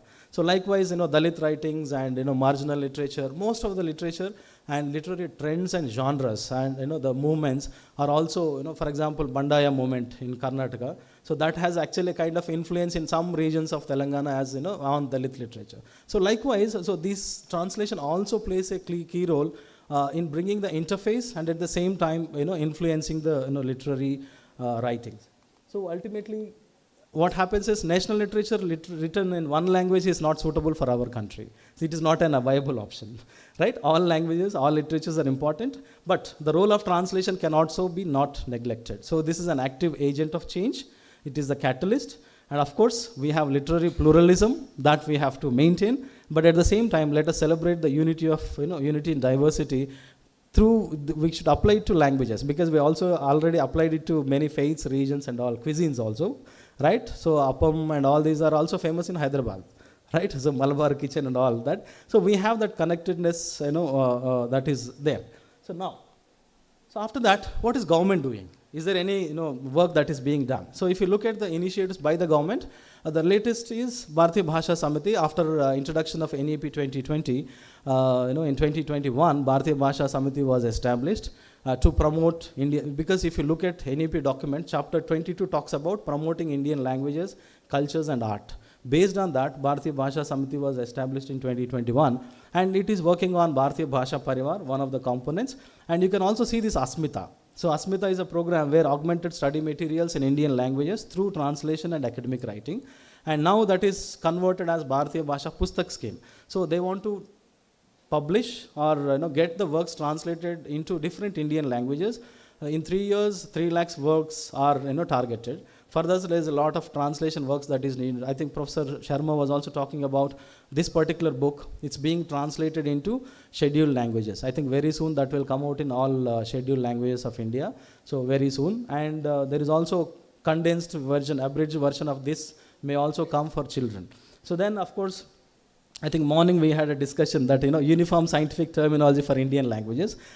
We don't know whether it is a possibility or not. The question is, like in one of the CSTT programs I was there, very clearly the question is like, when you are able to accept English, why don't you accept Sanskrit words? Because it is closer to you.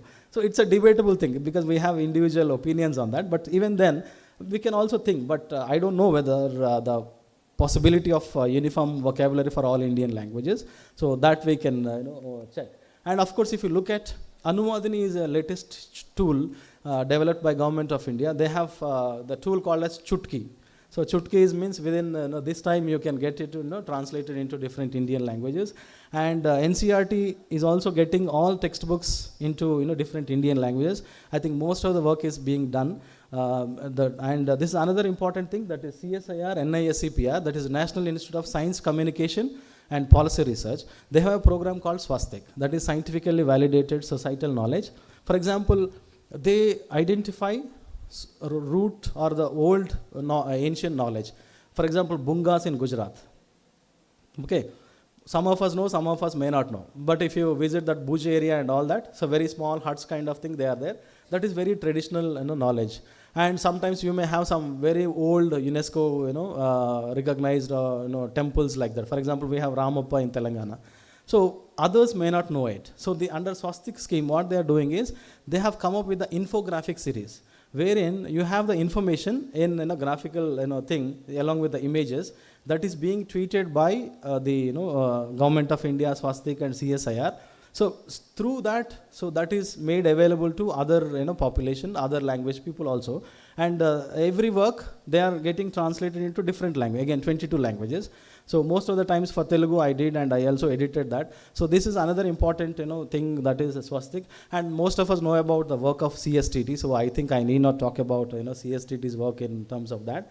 And of course we know about Sahitya Academy, mostly confined to literatures, and every year they give main award, and that particular book is translated into 22 plus another 2 languages the next year or coming years. So that is the role of Sahitya Academy, through which translations are being made. And of course I am fortunate to I translated 3 works for Sahitya Academy. If you look at Malayalam also, so this one Smaraka Shilakal. Okay, it is very well discussed book in Telugu actually, and that Nalimela Bhaskar is the translator. He got best translation award for this particular work in 2015 or 16. So in Telugu it is known as Smaraka Shilalu. Same work is translated into Hindi, English and many other languages. So I think this is one important work. So that Punithil Kunjabdullah's work. So I took the examples of Malayalam because other works may not be relevant. So, and of course if you look at this one, Sufi Cheppina Kada. First time I didn't know about this original actually. Somewhere I went through book fair and I just saw that Sufi Cheppina Kada. So then I saw that L.R. Swami has translated that this is by Ramanunni. So this is another work, very important one. This is also very well known in Telugu. It's actually a translation, but through these works you are actually kind of connecting. You are also learning these things. So you can also see other works like this Enipadikal. So Mettu Pai Mettu. So step by step kind of thing. And then you also have this Karinja Kalam. That is Gadichina Kalam by B.K. Ishwar. This also I saw that many times. And very recent one is Benjamin's Aadu Jeevitam. We all know about that, right? Goat Life, right? So this is also translated very recently by Swarna Kilari as Meka Batuku into Telugu. This is published in 2024. And of course the movie is also very popular, right? Then also we also know about NBT. NBT is also into translation activities. So they choose, Sahitya Academy is confined to literary activities, and this takes up the textbooks and other reference books also. That is the task done by NBT. They have very good editorial team and different languages. And another important is, we all know about National Translation Mission. Their focus is on the knowledge text translation. The fundamental question is, what is a knowledge text? Since I am from literature, I may say that even literature is also knowledge text. But according to them, knowledge text is something that is non-literary works. So non-literary works are, for them, they have identified around 60 domains, and they have identified certain texts, and they are being translated into different Indian languages. I think very recently, Constitution of India was released by President of India in Santali language. So likewise, they have been doing different works, and very recently we have also translated some works called CSIR Popular Science Series, where, for example, a small book on artificial intelligence, which is written in English and that's made available to Telugu, and that book is also available in almost 22 languages. That is done by National Translation Mission. So this is one such initiative by government. And of course, these days we also have translation systems. So because manual translations work is a kind of little outdated, because we talk about artificial intelligence, fastness and all that. So for that, we have tools like Bhashini. So Bhashini is one such tool by government of India. So you can just see that thing. And so now, very, very important thing is, yesterday Professor R.C. Sharma was also talking about the movies, right? So this pan-Indian movies. So these days, movie means the thin line between, or these Mollywood, Tollywood, Collywood and other woods. Okay, now it is slowly being erased, because most of the movies are pan-Indian movies. What is this PAN? Permanent account number? What does it mean? Is there any acronym for this? We use pan-Indian, right? PAN means present across the nation. So pan-Indian means present across the nation. So we know about this Kantara. So through Kantara, the concept called that, Panjurli. Before that, we were not knowing about Panjurli, Deva, and I think some parts of Kasaragod, that is also, I think, followed that that tradition. And of course, Pushpa 2. So very, very popular. I think there are many Allu Arjun fans in Kerala also, I think, right? So because they get a lot of revenue from Kerala also for these movies. And Aadu Jeevitham, Goat Life. See, these things are not taken something new. For example, Kantara, when we watch that movie, so we connect somewhere, like it's not, we don't know about it, but still through this we are trying to connect and trying to learn each other's culture, and then through which that too through these movies like this. And this, for example, Nambi effect. So we know about Nambi Narayan's story, rocketry. So all these things sometimes inspire, sometimes we get to know, and this is the mutual coexistence of this one. And very popularly subtitling and dubbing of these movies is very, very important, and it's becoming very popular also. Audiovisual translation is one of the latest trends in translation studies, because even in subtitling we also look at language. For example, how metaphors are subtitled, because we talk about metaphors in linguistics, and if a person is working on how movies will also have metaphors, so how these metaphors are subtitled, because normal translation is different. Subtitle means you have a very limited time and limited space, so you should be able to do that. So, and how these things are done. For example, how horror or how fear is being translated into subtitles. So these things are also the latest areas, and we can also work on these things. Next, if you look at, of course, these are some latest Malayalam movies. They are very popular in Telugu also, that Munjamil Boys and Premolu. Premolu has become very popular in Telugu speaking regions. I thought that it's a Telugu movie, but later I came to that it's a Malayalam movie. Okay, then of course Drishyam. So Drishyam is remade. So the first two are dubbed, but if you look at the other things, Lucifer, and that is remade by Chiranjeevi as Godfather. Then Bhimla Nayak by Pawan Kalyan. Then Neeram, this Nuve Kavali is a very, very popular movie, in late 90s and early 2000s. So like that. So somewhere, so we have that connected thing, and these movies and audiovisual translations are also playing a crucial role in trying to bring the people and uniting the people. So for example, if you look at, which movie is it? DDLJ. Okay, so you can see this movie with Hindi, and then you also can see this with Telugu subtitling, because nowadays we don't bother which is the original movie, right? So it may be a Malayalam movie, I cannot understand or speak Malayalam, but still with subtitles I can watch that movie, right? Isn't it? Or it can be dubbed also. So likewise we have different options. For example, this movie, it's a Tamil movie, Amaran. So you can see that it is available in the dubbed Hindi, Kannada, Malayalam, Tamil and Telugu also. So likewise, and you can also see the English subtitles there. So this multilingualism is happening here itself, right?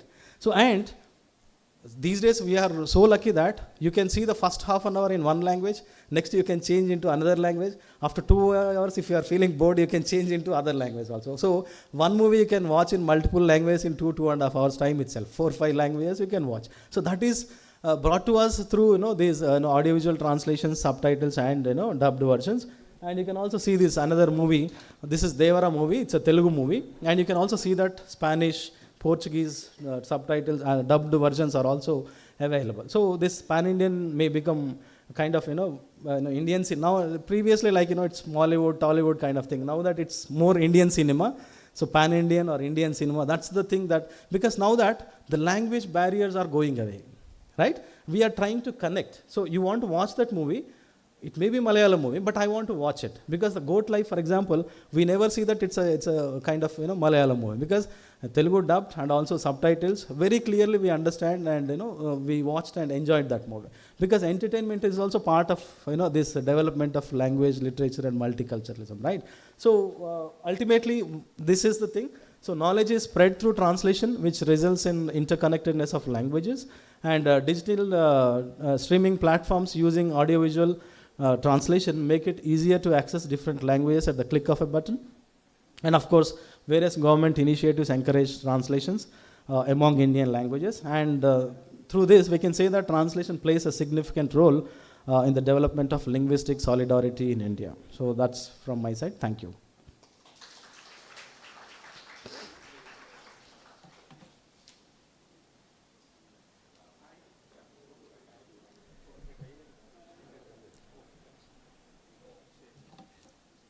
Thank you very much for your valuable presentation. The next paper, Dr. S. Prema, She is Assistant Professor, Department of Linguistics, University of Kerala. Topic, Convergence of Grammatical Tradition in Bharat, how it is reflected in Malayalam. Dr. Prema, please come and present.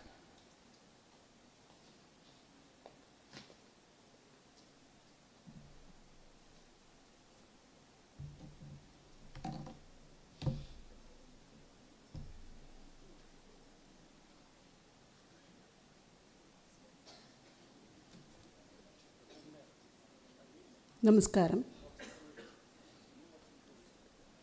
Respected Chair, Rajesh Sir, teachers, professors, students, scholars.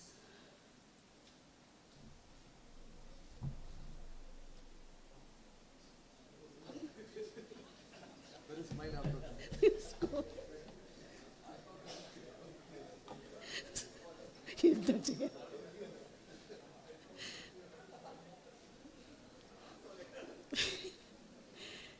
The title of my paper is Convergence of Grammatical Tradition in Bharat as Reflected in Malayalam. I just read my paper. Bharat has one of the richest and most diverse grammatical traditions in the world, developed across multiple languages and historical periods. This diversity, however, is not the result of the isolated grammatical systems evolving independently. Rather, it is the outcome of the sustained interaction and convergence among different grammatical traditions.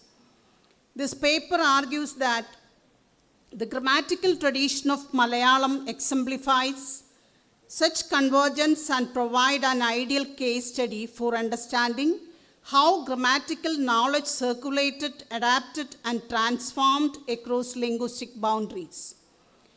Based on this historical examination, the paper further suggests that certain conceptual reforms are necessary for rethinking and decolonizing the Malayalam grammatical tradition.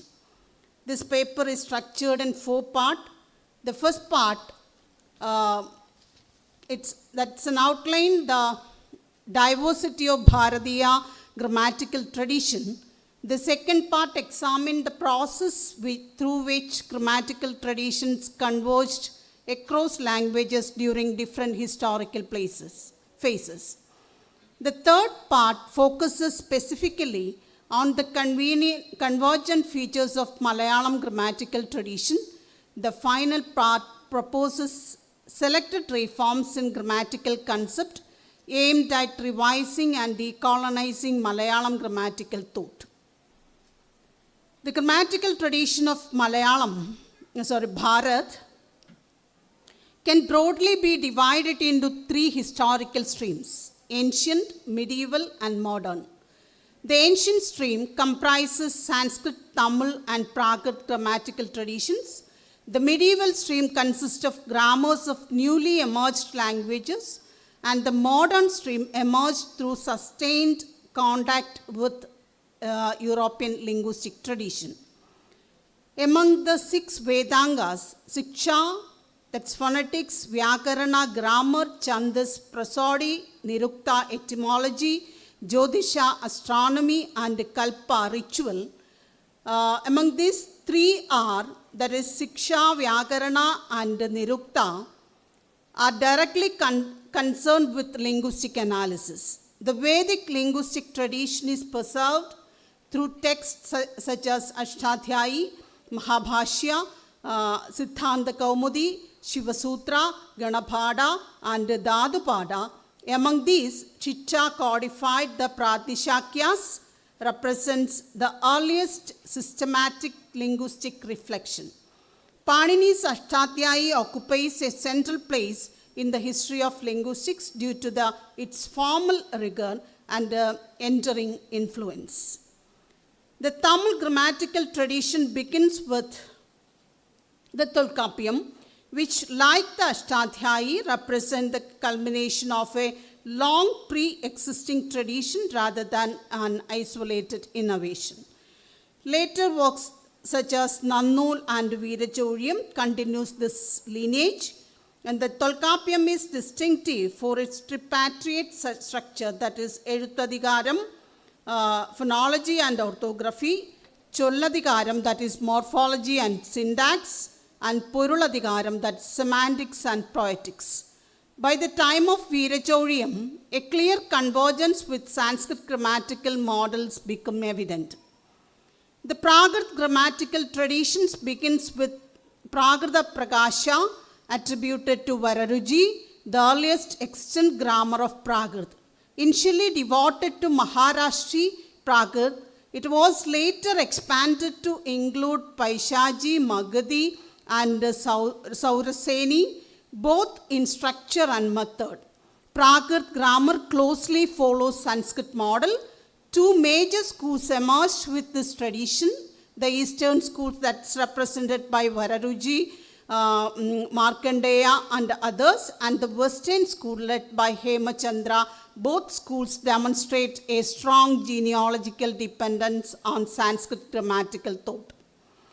The medieval period in India, roughly spanning the 6th to 16th centuries, marks a crucial phase in the emergence of modern Indian languages. During this period, grammatical traditions developed for languages such as Hindi, Marathi, Gujarati, Bengali, Odia, Kannada, Tulu, Tamil, and Malayalam. This era witnessed the simultaneous rise of vernacular literary cultures and the continued dominance of Sanskrit cosmopolitanism, particularly in the context of Bhakti movement. Sanskrit grammatical scholarship flourished through advanced commentarial traditions like the Kashi Kavirti and Nagesha Bhatta's Leghu Shabdendu Shekhara, while philosophical interpretations of grammar were advanced through Bhadrahari's Vakyapadiya. A significant feature of medieval grammatical thought is the increasing integration of grammar with poetic and literary aesthetics. Works such as Bhoja's Shringara Prakasha and Hemachandra's grammatical and lexicographical writings illustrate this convergence. Grammar of Middle Indo-Aryan languages such as Vararuji's Prakrita Prakasha and Hemachandra's Abhabramsha Vyakarana played a crucial role in shaping early forms of modern Indo-Aryan languages. Similar development can be observed across regional traditions, including Kannada, Telugu, and Marathi, where Sanskrit grammatical framework were adapted to local linguistic realities.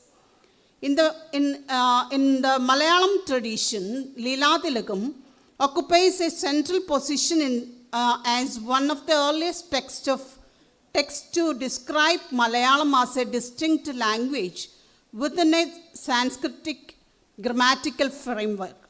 Like other medieval vernacular grammars, it reflects a strong continuity with Sanskrit grammatical models while simultaneously articulating regional linguistic identity.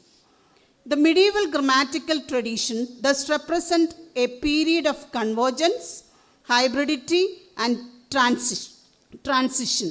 While it laid the foundation for modern grammatical standardization, it also transmitted inherited conceptual framework that require critical reassessment today. Convergence of grammatical tradition. Across the languages of Bharat, it is evident that grammatical treatises were often composed in a language different from the language being described. Sanskrit, in particular, functioned as the primary medium for the earliest grammatical work of many regional languages. Malayalam, Telugu, Kannada, and Tamil provide important examples of this phenomenon, as discussed earlier. This practice must be understood within the framework of prevailing Sanskrit cosmopolitanism of the medieval period, in which Sanskrit operates as the trans-regional language of intellectual authority. Consequently, regional languages were initially conceptualized and described through Sanskrit grammatical categories and analytical framework, leading to a significant convergence of grammatical traditions across languages. Significantly, even language families with relatively distinct grammatical traditions, such as Prakrit, adopted Sanskrit grammatical models when describing languages that evolved from them. Similarly, despite the existence of a well-developed and autonomous grammatical framework in the Tolkappiyam, Malayalam, which evolved at the later stage from Tamil, shows a pronounced and uneven convergence with the Sanskrit grammatical tradition. This convergence shaped the foundational categories of Malayalam grammar and continues to influence its grammatical description to the present day. So Malayalam as a converged grammatical tradition. The grammatical tradition of Malayalam represents the convergence of three major streams of grammatical thought. The first is the Sanskrit grammatical tradition, inherited primarily through the Ashtadhyayi and its commentarial lineage, particularly the Leghu Siddhanta Kaumudi tradition.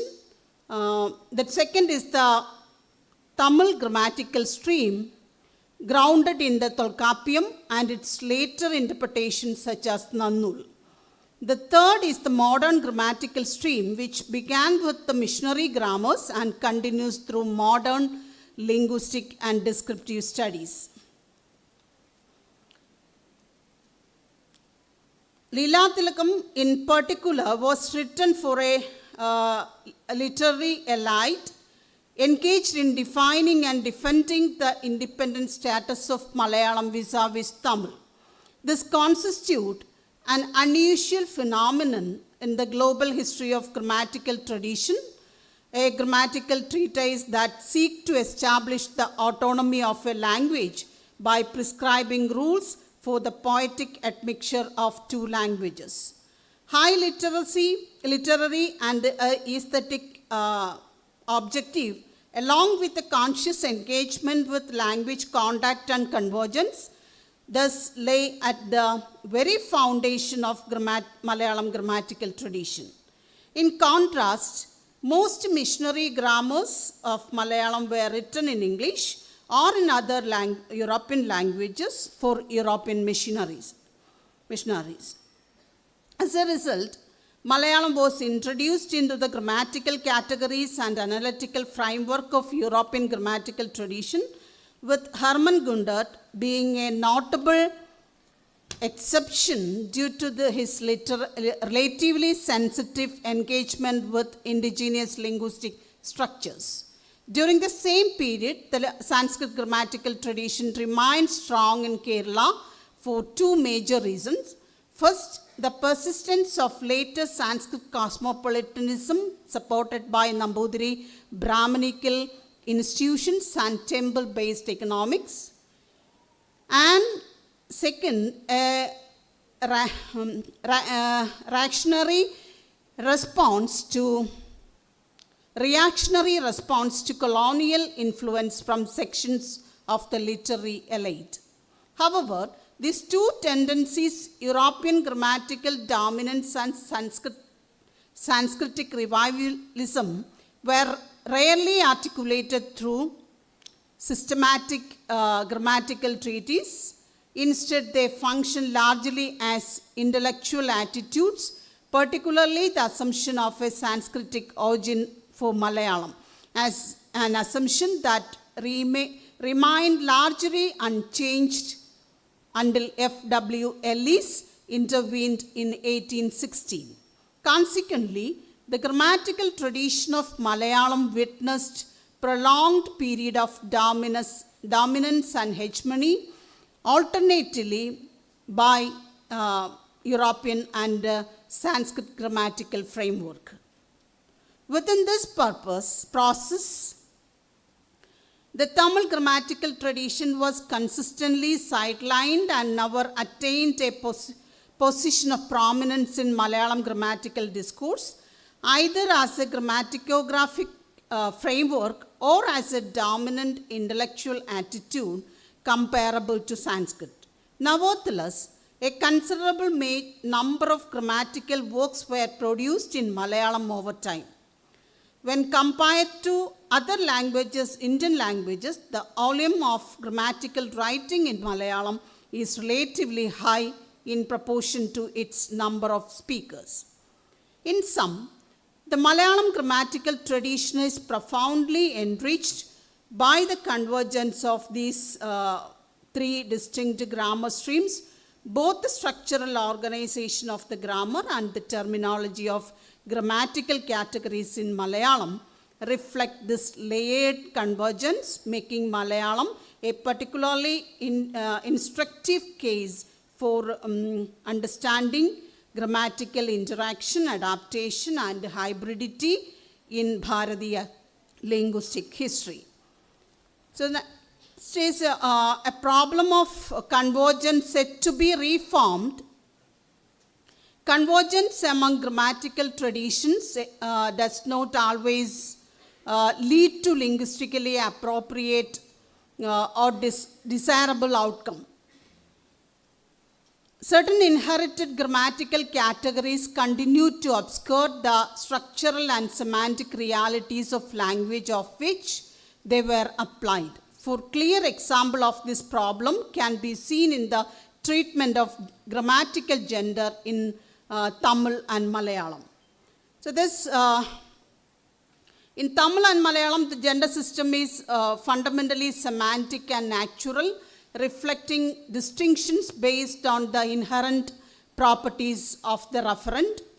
In contrast, Sanskrit and Indo-Aryan languages employ a formal gendered system where gender is assigned largely arbitrarily on the basis of morphological forms without consistent semantic motivation.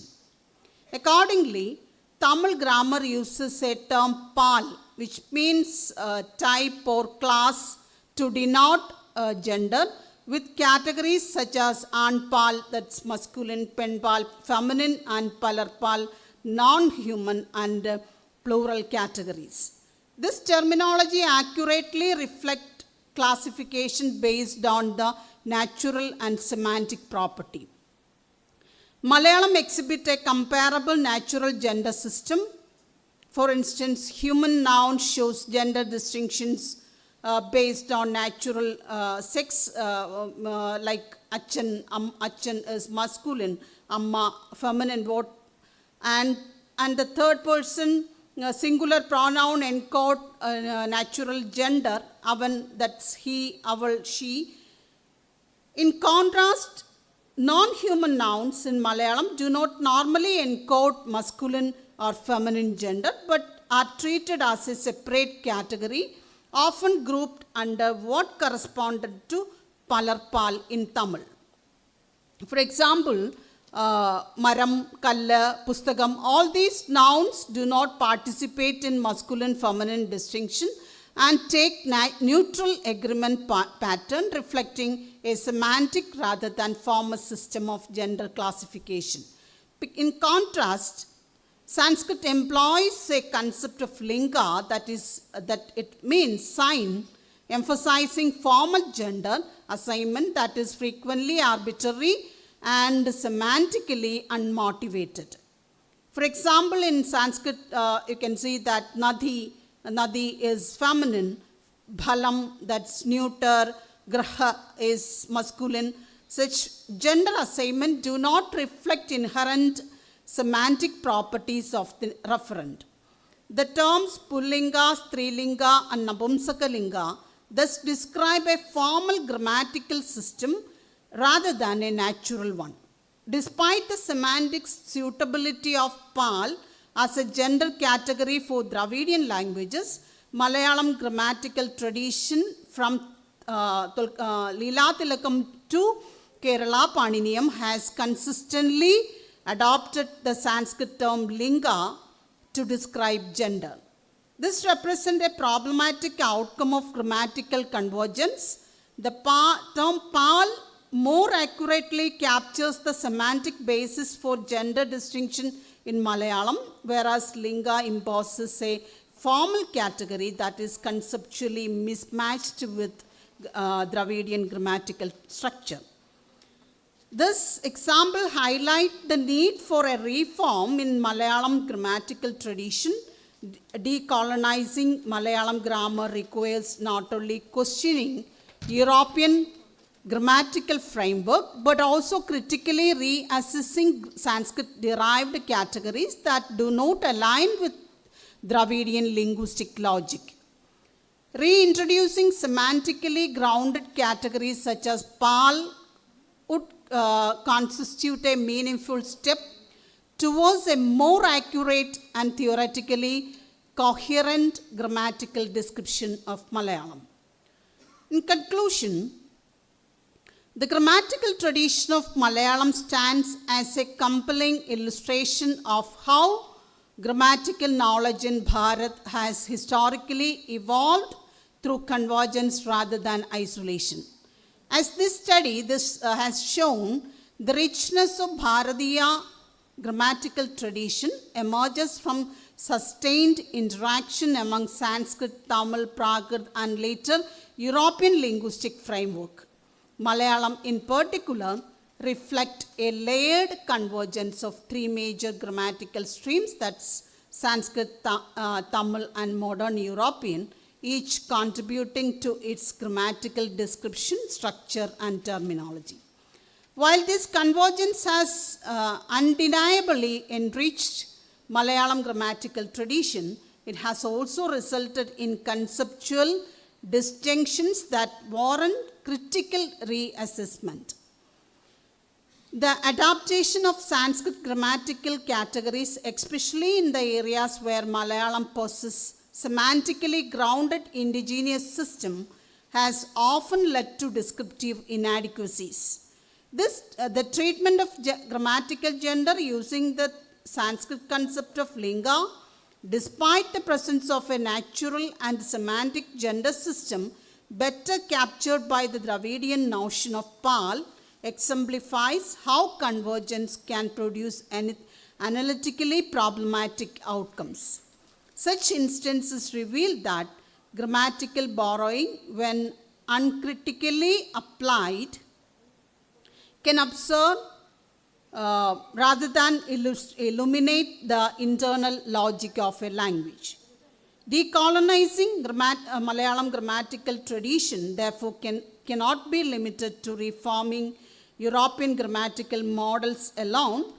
It must also involve a critical re-evaluation of Sanskrit-derived categories that were historically privileged due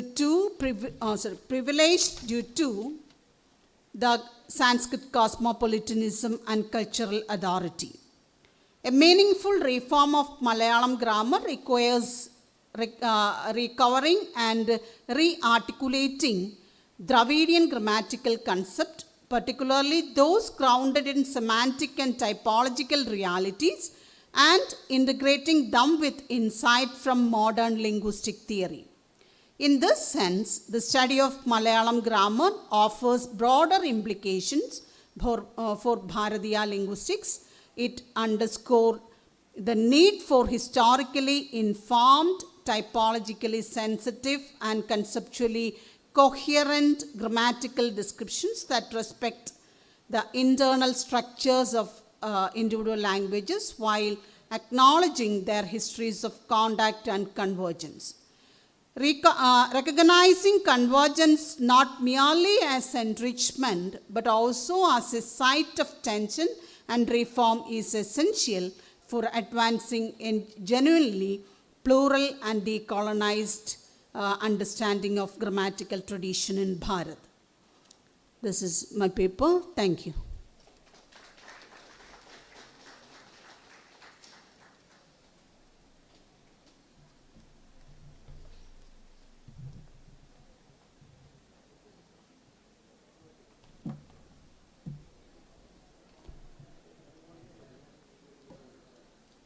Thank you very much for the paper presenters. Let me conclude the session. First paper by Professor Ravi Shankar S. Nair.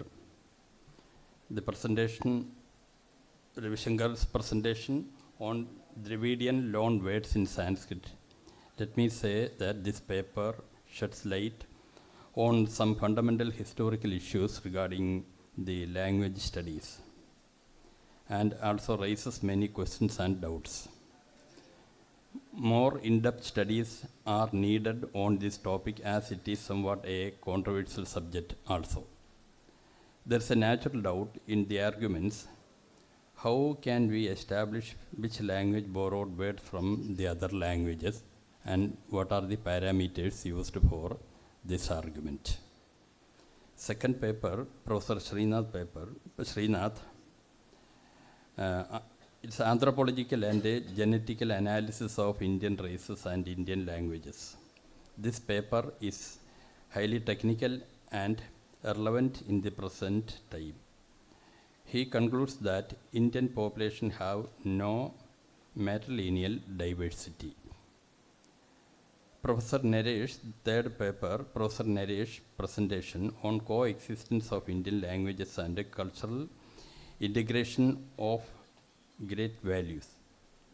The research paper explores how translation acts as a catalyst for this cultural integration. Also discussed how it is possible through translation and transcreation. The last paper was Dr. Prema's scholarly paper discussed and analyzed and the analysis of three traditions of grammatical traditions in Malayalam and its relationship with the traditional Indian Sanskrit grammar.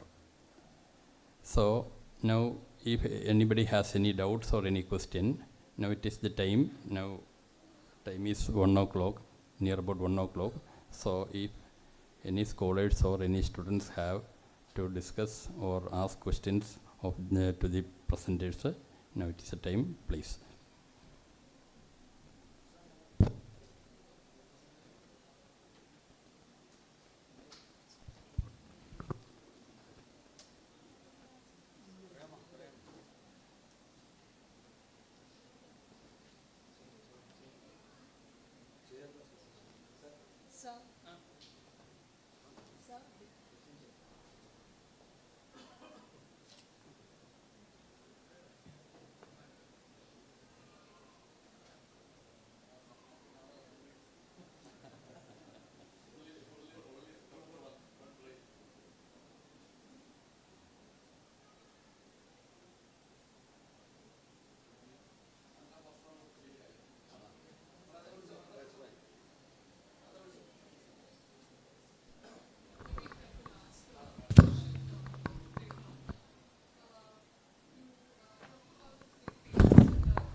Actually, in your opinion, is it possible to have a single grammatical framework for all the Dravidian languages?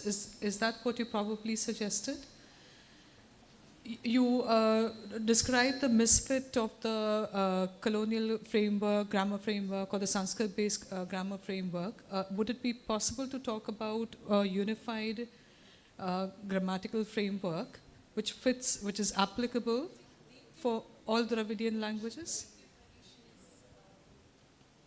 By native, what do you mean, madam? Malayalam, we can have the Malayalam tradition of Malayalam. Okay, so unified template. You can adopt, Tolkappiyam is more accurate to describe the grammatical categories of Dravidian grammatical categories. Of all the Dravidian languages. Tolkappiyam is more important, more accurate.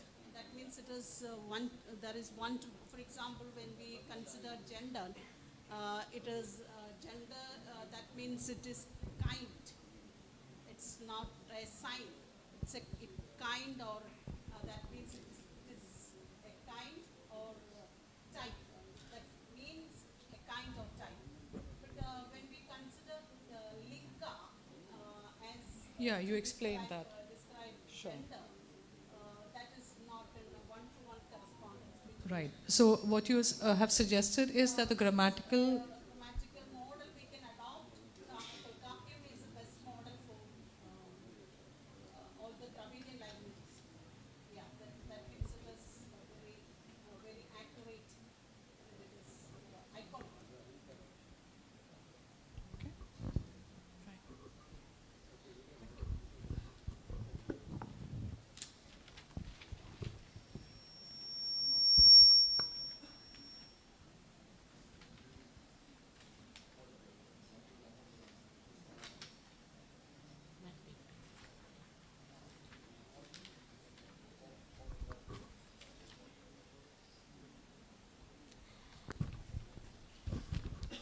Ma'am, when talk about the gender system that is present in Sanskrit and Malayalam, I think the gender system that is adopted by Sanskrit, like Sanskrit perceives an object from not that object as it is.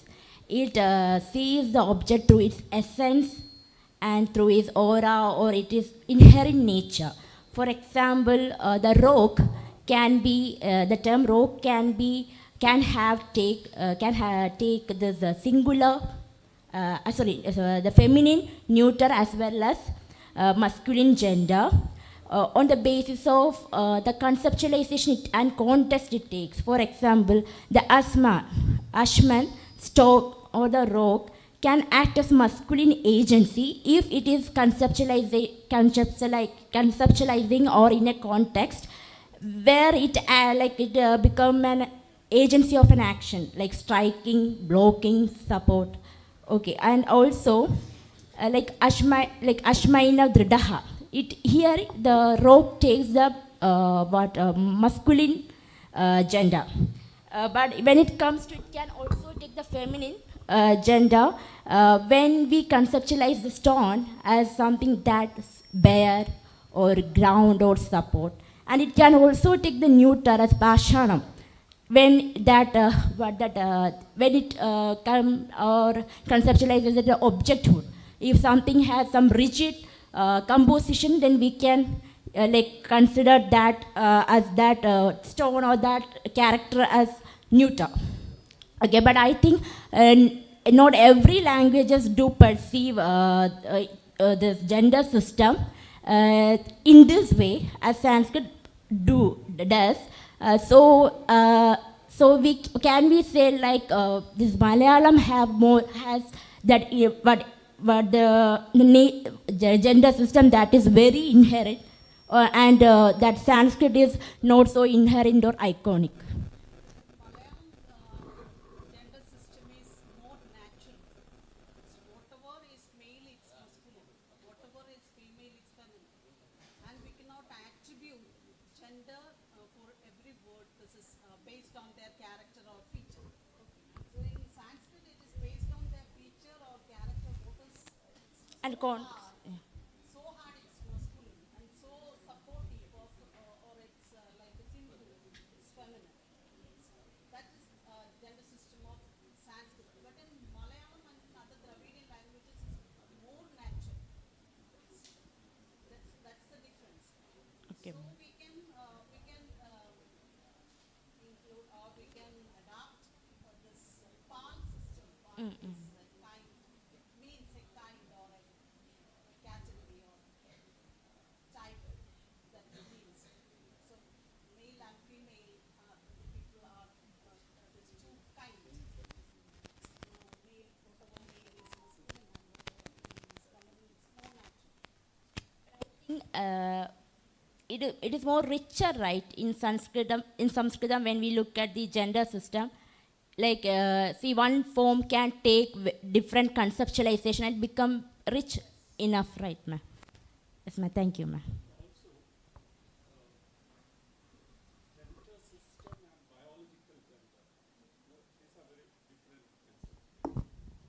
Even within Dravidian, if you look, many Dravidian languages have masculine versus feminine, where whatever is not masculine is feminine, means neuter also will come under, except South Dravidian where there are three genders. But in Kerala, if some of you have studied the tribal languages of Kerala, there's a very interesting system. where there is a feminine versus non-feminine gender system, where the basic term is feminine, and other and avan.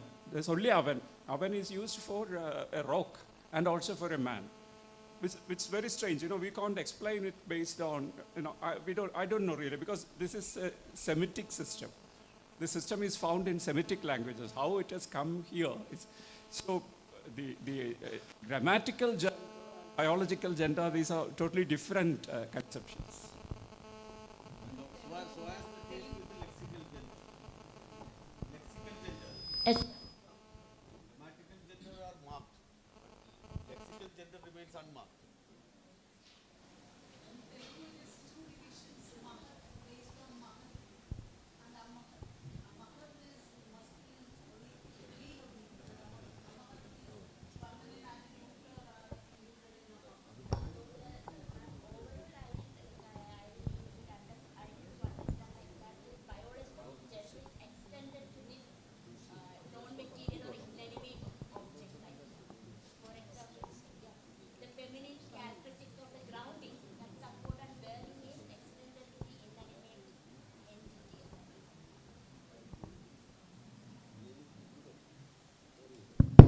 I have a small question to Dr. Ravi Shankar.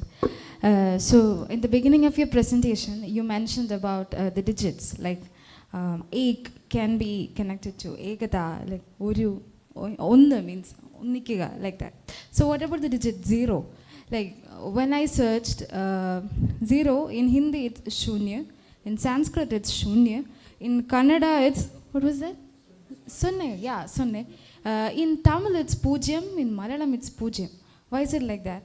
Like shunya, it means it emptiness, null, right?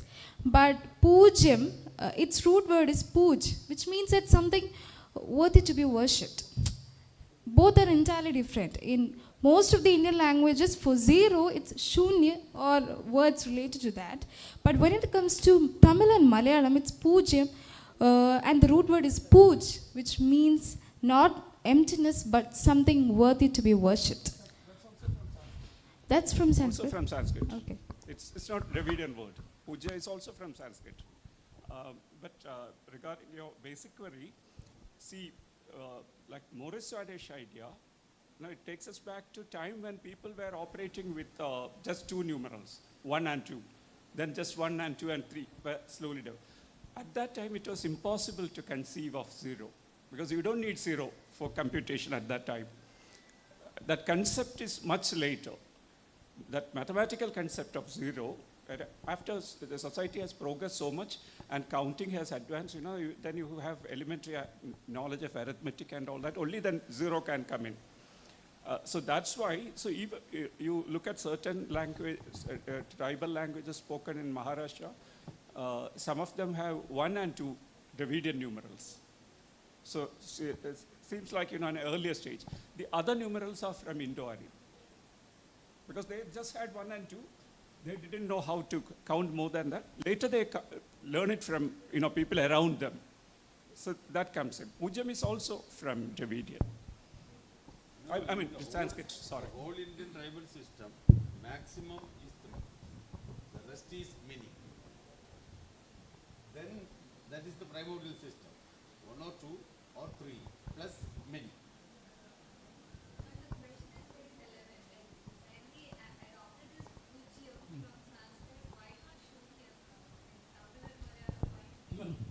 That's a different thing. You compare technical terms across different languages. Because sometimes it happens, like, you look at tea, chai and tea in different forms, you see in different languages. So that, we cannot be sure how it happens, because there are many words in Sanskrit for the same concept. So some of which, each language has taken, and what exactly motivated us to take Pujam and not Shunya, that's, as such, we can't say anything.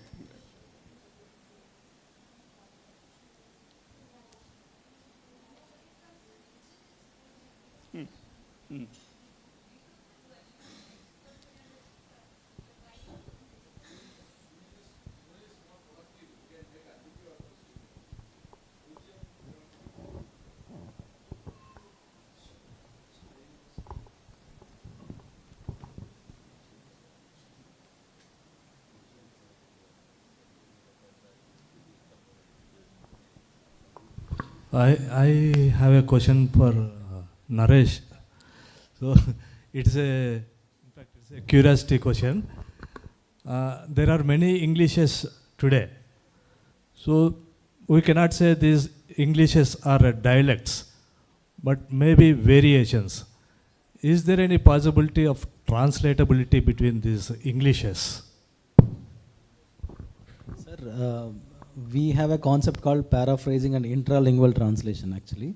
For example, if you look back Shakespeare's works, okay, they have been translated. That is known as intralingual translation. To put it in Roman Jakobson's terms, yeah, there is a possibility. But it all depends on the convenience and the need. And now that Indian English is also part of Bharatiya Bhasha Pariwar, so because, yeah, that also we cannot avoid.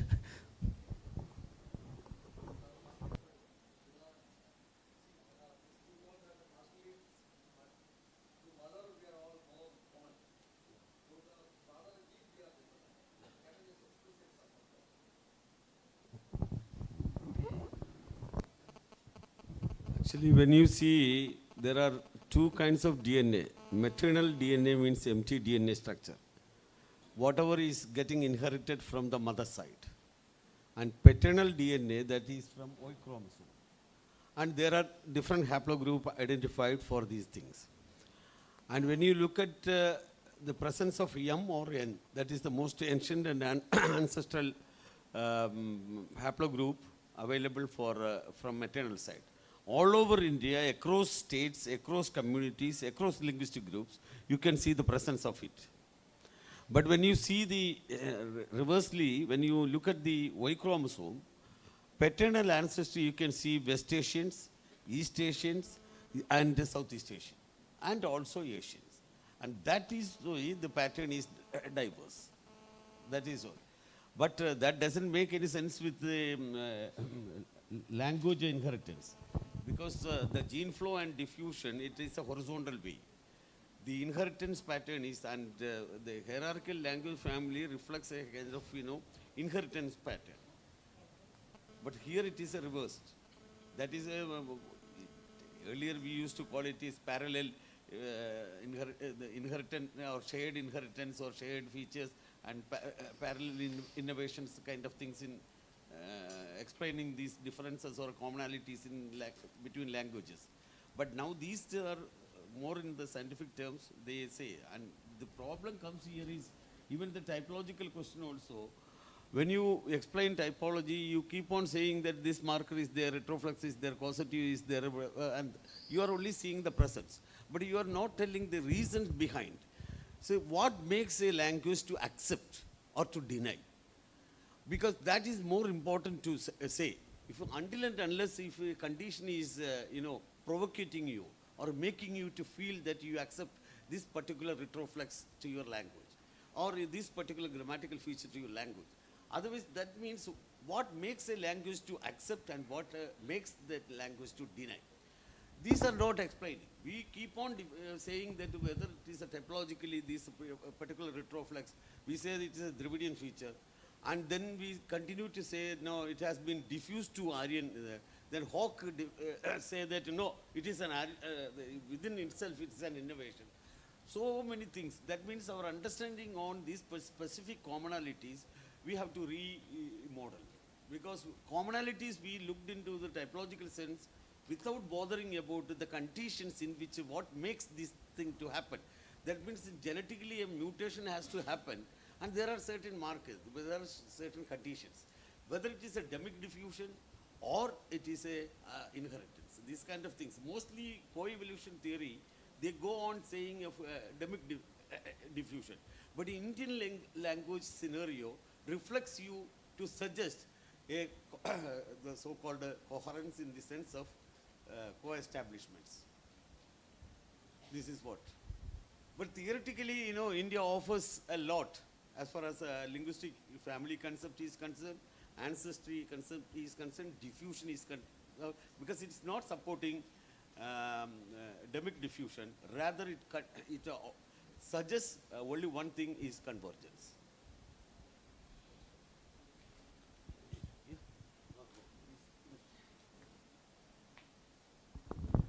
Now this session is over. Thank you all.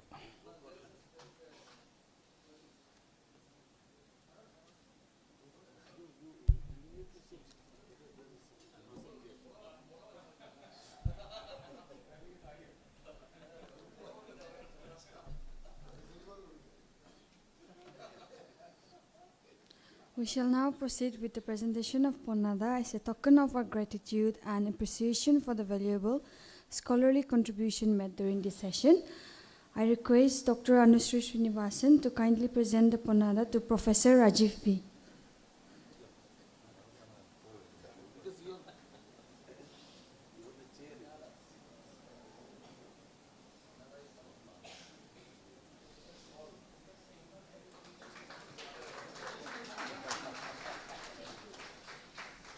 Thank you, ma'am.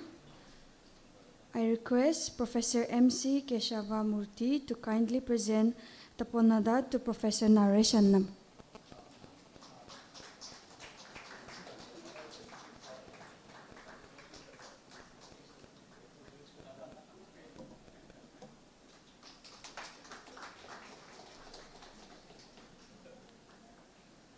I request Professor M. Srinathan to kindly present the Ponnada to Dr. Ravi Shankar S. Nair.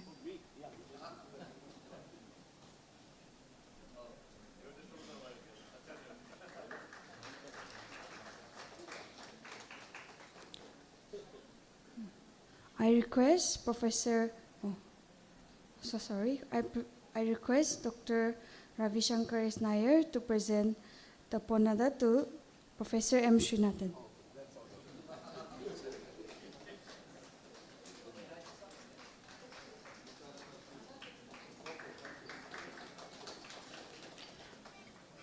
Once again, I request Dr. Ravi Shankar S. Nair to kindly present the sari to Dr. S. Prema.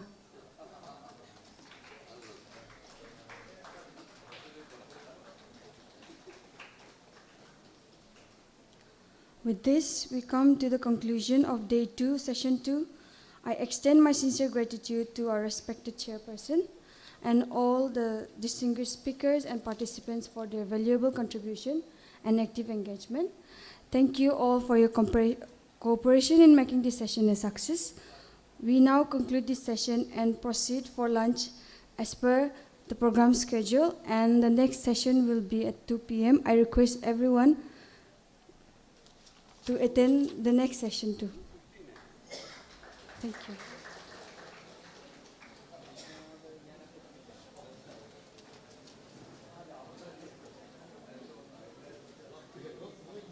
Take their seats as we begin Day 2, Session 3 of our two-day conference on Bharatiya Bhasha Pariwar, Contact and Convergence on behalf of the Department of Linguistics, Central University of Kerala. It gives me immense pleasure to welcome you all to this afternoon session. The session is chaired by Dr. G. Palnirarajan, Assistant Professor, Department of Linguistics, Central University of Kerala. We are grateful to him for consenting to chair this session and guide the academic proceedings. The session includes talk by Professor Joseph Scoria, retired professor, Department of Malayalam, SB College, Changanasheri, and Dr. Sivaprasad Ponnan, Assistant Professor, Department of Indian Languages and Literary Studies, University of Delhi. I request the esteemed speakers to kindly come forward and please be seated. I now respectfully invite Dr. G. Palnirarajan to chair the session and initiate the proceedings.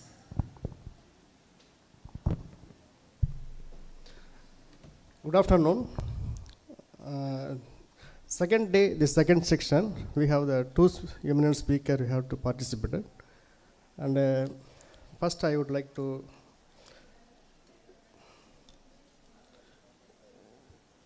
invite Joseph Sakaria, retired professor, Department of Malayalam, SP College of Changanasheri. He has a wide range of contact and convergence in the development of Malayalam language and its grammatical traditions. He has wide grip on the areas. I would invite sir. Okay, please, I hand over the session for Sakaria sir. We now proceed to the first talk of the session. Professor Joseph Scaria earned his PhD in Linguistics from Mahatma Gandhi University and has received several honors, including the Junior Fellowship from the Government of India and the I.C. Chacko Award from the Kerala Sahitya Academy. He has authored several influential books and published over hundreds of research articles, guided PhD scholars, and served as board member of various universities, including the University of Madras. His talk is titled Contact and Convergence in the Development of Malayalam Language and its Grammatical Tradition. I now respectfully invite Professor Joseph Scaria for his talk.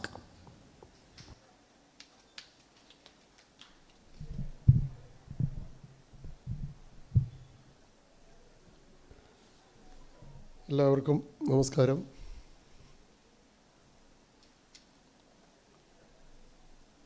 ഈ സെമിനാറിൻ്റെ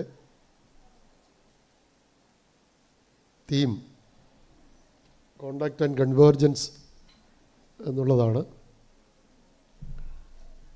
ഭാരതീയ ഭാഷാ പരിവാർ സംഘടിപ്പിക്കുന്ന ഈ സെമിനാറിൻ്റെ കേന്ദ്ര വിഷയത്തോട് ഏറ്റവും അടുത്തു പോകുന്ന ഒരു ചരിത്രവും പാരമ്പര്യവും വ്യാകരണ സമ്പ്രദായവുമാണ് ഭാഷയുടേത് എന്ന് ചില വസ്തുതകളുടെ അടിസ്ഥാനത്തിൽ സ്ഥാപിക്കാൻ മാത്രമാണ് ഞാൻ ശ്രമിക്കുന്നത്.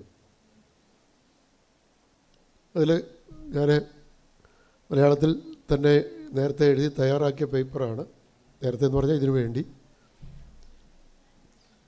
അതുകൊണ്ട് ഞാൻ വായിക്കുന്നതിനോടൊപ്പം തന്നെ ചില വിശദീകരണങ്ങൾ തന്ന് മുന്നോട്ട് പോകാം എന്നാണ് വിചാരിക്കുന്നത്. മലയാളം ഒരു ദേശം എന്ന നിലയിലും ഭാഷ എന്ന നിലയിലും ഇന്നത്തെ അവസ്ഥയിലെത്തിയത് ഒട്ടനവധി ചരിത്രസന്ധികളിലൂടെയും അഭിമുഖീകരണങ്ങളിലൂടെയുമാണ്. പലതും സ്വദ്ദേശ്യപരമെന്നോ മനഃപൂർവമെന്നോ ആസൂത്രിതമെന്നോ വിളിക്കാവുന്ന തരത്തിലുള്ളതല്ല. തീർത്തും ഇൻറ്റൻഷണലായിട്ടൊന്നും സംഭവിച്ചു എന്നൊന്നും നമുക്ക് ഭാഷയുടെ കാര്യത്തിൽ വിചാരിക്കാൻ കഴിയില്ല എന്നർത്ഥം. ആവശ്യാധിഷ്ഠിതവും സ്വാഭാവികവും എന്ന് വേണമെങ്കിൽ പറയാവുന്ന തരത്തിലുള്ളവയുമാണ്. BCE അവസാന ശതകങ്ങൾ മുതൽ ഇങ്ങോട്ട് കേരളദേശവും അക്കാലങ്ങളിൽ ഭാരതത്തിനകത്തും പുറത്തുമുള്ള വിവിധ ദേശങ്ങളും തമ്മിൽ പലതരം സമ്പർക്കങ്ങളുണ്ടായിരുന്നു. സമ്പർക്കങ്ങളിലൂടെ സമ്പർക്കങ്ങൾക്ക് വേണ്ടി വ്യവസ്ഥേതരമായി രൂപപ്പെട്ട വിനിമയങ്ങൾ മലയാള ഭാഷയും ഭാവനയും രൂപപ്പെടാൻ കാരണമായിട്ടുണ്ട്. വർത്തമാനകാല മലയാള സാഹിത്യത്തിൽ നിന്നുകൊണ്ട് വർത്തമാനകാല മലയാള സാഹചര്യത്തിൽ നിന്നുകൊണ്ട് നാം നടത്തുന്ന ഭാഷാ ചരിത്രാന്വേഷണങ്ങളിലെല്ലാം പരതുന്നത് പ്രാക് മലയാള ആവിഷ്കരണങ്ങളുടെ സൂചനകളെയാണ്. കൊടുന്തമിഴിൻ്റെ ദേശീയഭേദമായ മലനാട്ട് തമിഴാണ് മലയാളമായി പരിണമിച്ചത് എന്ന വാദമാണ് കൂടുതൽ യുക്തിസഹം. കേരളപാണിനീയം പീഠികയിൽ AR രാജരാജവർമ്മയും കേരള ഭാഷയുടെ വികാസ പരിണാമങ്ങൾ എന്ന കൃതിയിൽ ഇളംകുളവും ഒരേ വാദഗതികളാണ് ഉയർത്തിയത്. പൂർവഭാഷാ ശരീരം തന്നെ വളരെ കാലത്തെ പരിവർത്തനം കൊണ്ട് നൂതന ഭാഷയായി തീരുകയാണ് ചെയ്യുന്നത്. നൂതന ഭാഷയുടെ ഉദയത്തിൽ പൂർവഭാഷ നിലനിൽക്കുന്നില്ല എന്നാണ് ഇളംകുളം സ്ഥാപിച്ചിട്ടുള്ളത്. AR ആവട്ടെ ഇന്ന ഇനങ്ങളിൽ മലയാളം തമിഴിൽ നിന്ന് വ്യത്യാസപ്പെടും എന്ന് തരം തിരിക്കത്തക്ക വിധം ചില പൊതുനിയമങ്ങളുണ്ടെന്ന് കാണിച്ചാൽ മാത്രമേ മലയാളത്തിന് ഒരു സ്വതന്ത്ര ഭാഷയെന്നുള്ള നില സിദ്ധിക്കുകയുള്ളൂ എന്ന മുഖവുരയോടെയാണ് കേരളപാണിനി 6 നയങ്ങൾ മുന്നോട്ട് വെച്ചത്. പാരമ്പര്യം ദ്രാവിഡ വഴിയിലാകുമ്പോഴും സംസ്കൃത സമ്പർക്കം കൊണ്ടാണ് മലയാളത്തിന് ഉത്കർഷമുണ്ടായത് എന്ന നിരീക്ഷണം കൂടുതൽ ഗൗരവമുള്ളതാണ്. നമ്മൾ ഈ മലയാളത്തിന് മാത്രം പറയാവുന്ന ചില പ്രത്യേകതകൾ, അത് സംസ്കൃതത്തിൻ്റെ ഈ അധിനിവേശം എന്ന വാക്കൊക്കെ ഇപ്പോൾ ഉപയോഗിക്കാൻ പറ്റില്ല. ഈ AR പീഠികയിൽ തന്നെ സംസ്കൃത നമ്പൂതിരിമാരുടെ ആഗമനമൊന്നും സംസ്കൃതാധിനിവേശം പോലെയുള്ള വാക്കുകളൊക്കെ ഉപയോഗിക്കുന്നുണ്ട്. പക്ഷേ ഇപ്പോൾ പുതിയ ആലോചനകളുടെ അടിസ്ഥാനത്തിൽ നമുക്കതെങ്ങനെ പറയാൻ പറ്റും എന്നൊരു സംശയമുണ്ട്. ഈ ഇങ്ങനെയാണ് പറയുന്നത്. എന്ന മുഖവുരയോടെയാണ് കേരളപാണ്ഡ്യ 6 നയങ്ങൾ മുന്നോട്ട് വെച്ചത്. 6 നയങ്ങൾ എന്ന് പറഞ്ഞാൽ കൊടുന്തമിഴ് മലയാളമായി പരിണമിക്കുന്ന, കൊടുന്തമിഴെന്ന് പറയുന്നത് തമിഴിൻ്റെ ദേശീയഭേദമാണ്. തമിഴിലുള്ള ചില സ്വനിമപരമായ പ്രത്യേകതകൾ കൊടുന്തമിഴിൽ ഏറെക്കുറെ ഉണ്ടായിരുന്നു. അതിൽ നിന്ന് പതുക്കെ മലയാളമായി രൂപാന്തരപ്പെടുന്നതിൻ്റെ സാഹചര്യം വിവരിച്ചുകൊണ്ടാണ് ഇദ്ദേഹം ഈ 6 നയങ്ങൾ പറഞ്ഞിട്ടുള്ളത്. പാരമ്പര്യം ദ്രാവിഡ വഴിയിലാകുമ്പോഴും സംസ്കൃത സമ്പർക്കം കൊണ്ടാണ് മലയാളത്തിൽ ഉത്കർഷമുണ്ടായതെന്ന നിരീക്ഷണം കൂടുതൽ ഗൗരവമുള്ളതാകുന്നു. ഒഴുകി വരുന്ന നദി കായലിൽ ചേരും പോലെ വന്നു കയറിയവരായ ആര്യർ ഇരിപ്പുകാരായ ദ്രാവിഡരിൽ ലയിച്ചതേയുള്ളൂ. ഭിന്നവർഗക്കാരായ ജനങ്ങൾ കൂടിക്കലർന്നതുപോലെ അവരുടെ ഭാഷകളും യഥായോഗം യോജിച്ചു. ദ്രാവിഡ ഹിമഗിരി ലളിതയായ കൊടുന്തമിഴ് ഭാഷ ഈ വിധത്തിൽ സംസ്കൃതവാണി കളിന്തജ മിളിതയായിട്ട് മലയാളമായി ചമഞ്ഞു. കാളിന്തി സംഗമം ഗംഗയ്ക്ക് പുഷ്ടികരവും മാഹാത്മ്യഖേതുകവും ആണെന്ന് വിചാരിക്കുന്ന പക്ഷം മലയാളത്തിന് കൊടുന്തമിഴായിരുന്ന അവസ്ഥയേക്കാൾ ഉത്കർഷവും കൽപ്പിക്കാവുന്നതാണ് എന്നാണ് കേരളപാണ്ഡ്യയുടെ പരികല്പന. ഈ സാധൂകരണം വ്യാകരണ രചനയിലുടനീളം AR നിലനിർത്തുന്നതും കാണാം. അതിവിടെ പീഠികയിൽ അവസാനിപ്പിച്ച് നിർത്തുകയല്ല AR ചെയ്യുന്നത്. കേരളപാണ്ഡ്യത്തിൻ്റെ അവസാന ഭാഗം വരെ ഈ ഹൈപ്പോത്തീസിസ് മുൻനിർത്തിയിട്ടാണ് അദ്ദേഹം രചനയിൽ ഏർപ്പെടുന്നത്. അതേസമയം എന്താ പറയുക, 2 മുഖങ്ങളുള്ള വാദങ്ങളാണെന്ന് പലപ്പോഴും തോന്നുന്ന തരത്തിൽ ചുവട് മാറ്റി കളിക്കുന്നതും കാണാവുന്നതാണ്. കാരണം ഒരേ സമയം ദ്രാവിഡത്തിൻ്റെ പാരമ്പര്യം ഉറപ്പിക്കാനാണ് ശ്രമമെന്ന് പറയുകയും അതേസമയം വ്യാകരണ സംവർഗങ്ങളുടെ സ്വീകാരത്തിലും പ്രകൃതി പ്രത്യയങ്ങളുടെ യോജനത്തിലും ഉൾപ്പെടെയുള്ള സംഗതികളിൽ സംസ്കൃതത്തിൻ്റെ സ്വാധീനം എങ്ങനെയാണെന്ന് പറയാതെ പറയുകയും ചെയ്യുന്ന ഒരു മെത്തഡോളജിയാണ് AR പുലർത്തിയിട്ടുള്ളത്. സംസ്കൃതത്തിലെ അനുനാസിക സ്വനിമങ്ങളുടെ സ്വാധീനം അത്രമേൽ ശക്തമായി മലയാള സ്വനിമ വ്യവസ്ഥയിൽ പ്രവർത്തിച്ചു എന്നാണ് അനുനാസികാദി പ്രസരം എന്ന നയം വിളംബരം ചെയ്യുന്നത്. അനുനാസികാദി പ്രസരം അനുനാസികം ആദേശം ചെയ്യുക, കരത്തിന് അനുനാസിക ആദേശം വരുന്ന നയമാണ് ഈ അനുനാസികാദി പ്രസരം. എങ്കൾ, മാങ്ക, തേങ്ക പോലെയുള്ള രൂപങ്ങൾ എങ്ങൾ, മാങ്ങ, തേങ്ങ ആകുന്ന നയമാണ് ഈ പറയുന്നത്. പക്ഷേ എനിക്ക് തോന്നുന്നത് ഇത് തേങ്ക തേങ്കയായി നിലനിൽക്കാതിരിക്കാനും മാങ്കയായി നിലനിൽക്കാതിരിക്കാനും പറ്റുന്ന തരത്തിൽ മറ്റൊരു സ്വാധീനം വേറൊരു വഴിയിൽ മലയാളത്തിൽ ഉണ്ടായിട്ടുണ്ട്. അതുകൊണ്ടാണ് ഇങ്ങ വരേണ്ട സന്ദർഭങ്ങൾ എല്ലാം ഇങ്ങയായി മാറുന്നില്ല. പക്ഷേ ഇങ്ങ നിലനിൽക്കുന്നതിന് സംസ്കൃതത്തിൻ്റെ അനുനാസിക പ്രിയം മലയാളം സ്വീകരിച്ചതായിട്ട് സാധൂകരിക്കാവുന്നതാണ്. സംസ്കൃതത്തിൻ്റെ അനുനാസിക മേൽക്കൈ എന്ന് വേണം പറയാം. അത് മലയാളം സ്വീകരിച്ചു. തേങ്കയായി നിലനിൽക്കാൻ എങ്ങളായി തുടരാൻ സാധ്യമല്ലാത്തിടത്തോളം ശക്തമായ സ്വാധീനം ആര്യസമ്പർക്കത്താൽ ഉണ്ടായിട്ടുള്ളതാകാൻ ഇടയുണ്ട്. മലയാളത്തെ തമിഴിൽ നിന്ന് വ്യത്യസ്തമാക്കുന്ന സ്വനിമിക ഘടകങ്ങൾക്കോരോന്നിനും സംസ്കൃത സമ്പർക്കം മൂലമുള്ള ബന്ധം അന്വേഷിക്കേണ്ടതാണ്. മലയാളത്തിൻ്റെ സംസ്കൃതജന്യ സൈദ്ധാന്തികർക്ക് ഈ വഴിയിൽ ഇനിയും കൂടുതൽ സഞ്ചരിക്കാനാവും. പ്രാകൃത സംസ്കൃതങ്ങൾക്ക് മലയാള ഭാഷയിൽ അടിത്തട്ടോളം എത്തുന്ന സ്വാധീനമുണ്ടെങ്കിൽ അതിൻ്റെ കാരണം വ്യത്യസ്തമാണ്. വാക്കുകളുടെ എണ്ണത്തിനും വ്യാകരണ ഘടനയുടെ സാദൃശ്യത്തിനും അപ്പുറം പോകുന്ന ചിലതുണ്ട് എന്ന് ചുരുക്കം. കൊടുന്തമിഴിൻ്റെ ദേശീയഭേദമായ മലനാട്ടു തമിഴിൻ്റെ ഉച്ചാരണപരവും പദാവലി വിഷയകവുമായ സന്ദർഭങ്ങളിൽ സംഭവിച്ച സമ്പർക്കവും സമന്വയവുമാണ് മലയാണ്മീകരണത്തിന് AR പറയും പോലെ ഉത്കർഷയുണ്ടാക്കിയത്. ക്രിസ്തുവർഷം ആദ്യ ശതകങ്ങളിലെ കുടിയേറ്റങ്ങളും വാണിജ്യബന്ധങ്ങളും പിന്നീടുണ്ടാകുന്ന സെമിറ്റിക് മതങ്ങളുടെ വ്യാപനവും ഒക്കെ കൂടി മലയാളത്തിൻ്റെ വ്യവഹാര മണ്ഡലത്തെ സമ്പന്നമാക്കി. യൂറോപ്യൻ കോളനീകരണവും മതപ്രചാരണ പ്രവർത്തനങ്ങളും കൂടിച്ചേർന്ന 15 മുതൽ 20 വരെയുള്ള നൂറ്റാണ്ടുകൾ ഭാഷയുടെ വ്യവഹാര മണ്ഡലത്തെയും വ്യവഹാരശേഷിയെയും കണക്കറ്റ് സ്വാധീനിക്കുകയും പരിവർത്തിപ്പിക്കുകയും ചെയ്തു. ഭാഷയെ മതനിരപേക്ഷമായി കാണാനുള്ള ശേഷി പോലും കുറഞ്ഞു വന്നത് ഈ കാലയളവിലാണ്, ഈ ഒരു ഘട്ടത്തിലാണ്. രാജാവില്ലാത്ത രാജ്യം പോലെ വ്യാകരണമില്ലാതിരുന്ന കേരള ഭാഷയുടെ അവ്യവസ്ഥിതത്വത്തെ മറികടക്കാൻ കാരണമാകുന്നത് ലീലാതിലകമാണ്. കേരള ഭാഷയുടെ സ്വത്വപ്രഖ്യാപനം നടത്തുന്ന കൃതി എന്ന നിലയിൽ ലീലാതിലകം വിലമതിക്കപ്പെടുന്നു. മണിപ്രവാള ലക്ഷണ ഗ്രന്ഥം എന്ന വിശേഷമാണ് അധികവും നൽകപ്പെട്ടിട്ടുള്ളത് എങ്കിലും ഭാഷാ ചരിത്ര വിചാരവും വ്യാകരണവും സാഹിത്യ വിജ്ഞാനവും ഉള്ളടങ്ങുന്ന കൃതിയാണിത്. 1917 ഈ കൃതി പുസ്തക രൂപത്തിൽ വരുന്നത്, ആറ്റൂരിൻ്റെ ശ്രമഫലമായി. AR ലീലാതിലകത്തിൻ്റെ കയ്യെഴുത്ത് പ്രതിയാണ് ഉപയോഗിച്ചത്.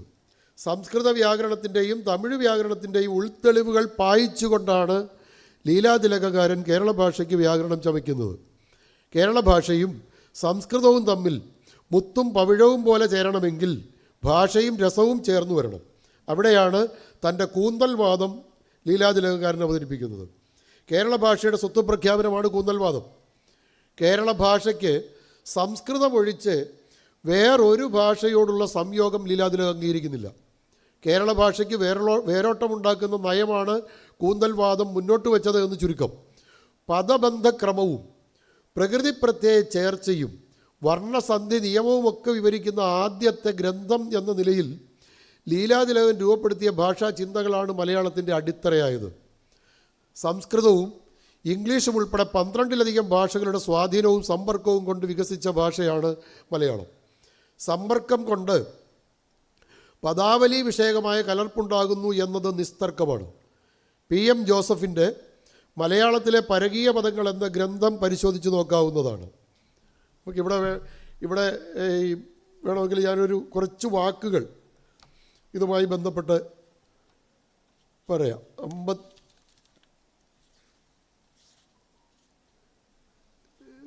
സരക, ഇതിനകത്തുനിന്ന് ഞാൻ എടുത്തിരിക്കുന്നതാണ്. സരക പ്രാകൃതമാണ്, ചരക്ക് എന്നാണ്. പിശാച സംസ്കൃതം പിശാച്. ളിൽ ആ ജില്ല ആയി മാറുന്നു അറബിക്. പിഞ്ഞാണം എന്നൊരു വാക്ക് മലയാളത്തിലുണ്ട്, പിഞ്ഞാണം. അത് പിങ് യാങ് എന്നൊരു വാക്ക് ചൈനീസിലെ പിങ് ആങ് ആണ് പിഞ്ഞാണമായതെന്നും ഫിങ്യാൻ എന്ന പേർഷ്യൻ വാക്കാണെന്നും പറയുന്നുണ്ട്. പിഞ്ഞാണം ഏറ്റവും കൂടുതൽ മലയാളികൾ ഈ അടുത്ത കാലം വരെ ഉപയോഗിച്ചുകൊണ്ടിരുന്ന ഒരു പാത്രമാണിത്. കപ്യാർ എന്നൊരു വാക്ക് മലയാളത്തിലുണ്ട്, കപ്യാർ. അത് കബൂറ എന്ന ഹീബ്രു ഭാഷാപദമാണ് കബൂറ. പറങ്കി, കപ്യാർ, അസിസ്റ്റൻ്റ്, ഈ എന്താണ് റിലീജിയസ്, എന്താണ് ഇതിന് പറയുന്നത്, കുർബാനയിലൊക്കെ സഹായിക്കുന്ന ഒരു ആളിനെ,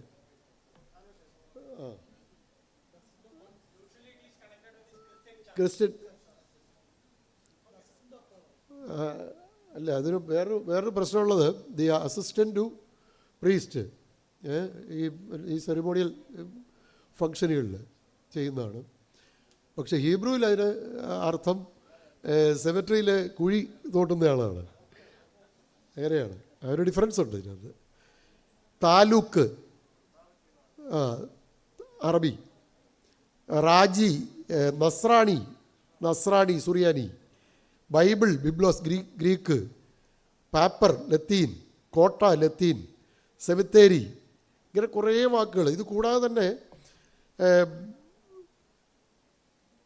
മറ്റ് ചില വാക്കുകളൂടെ നോക്കാം.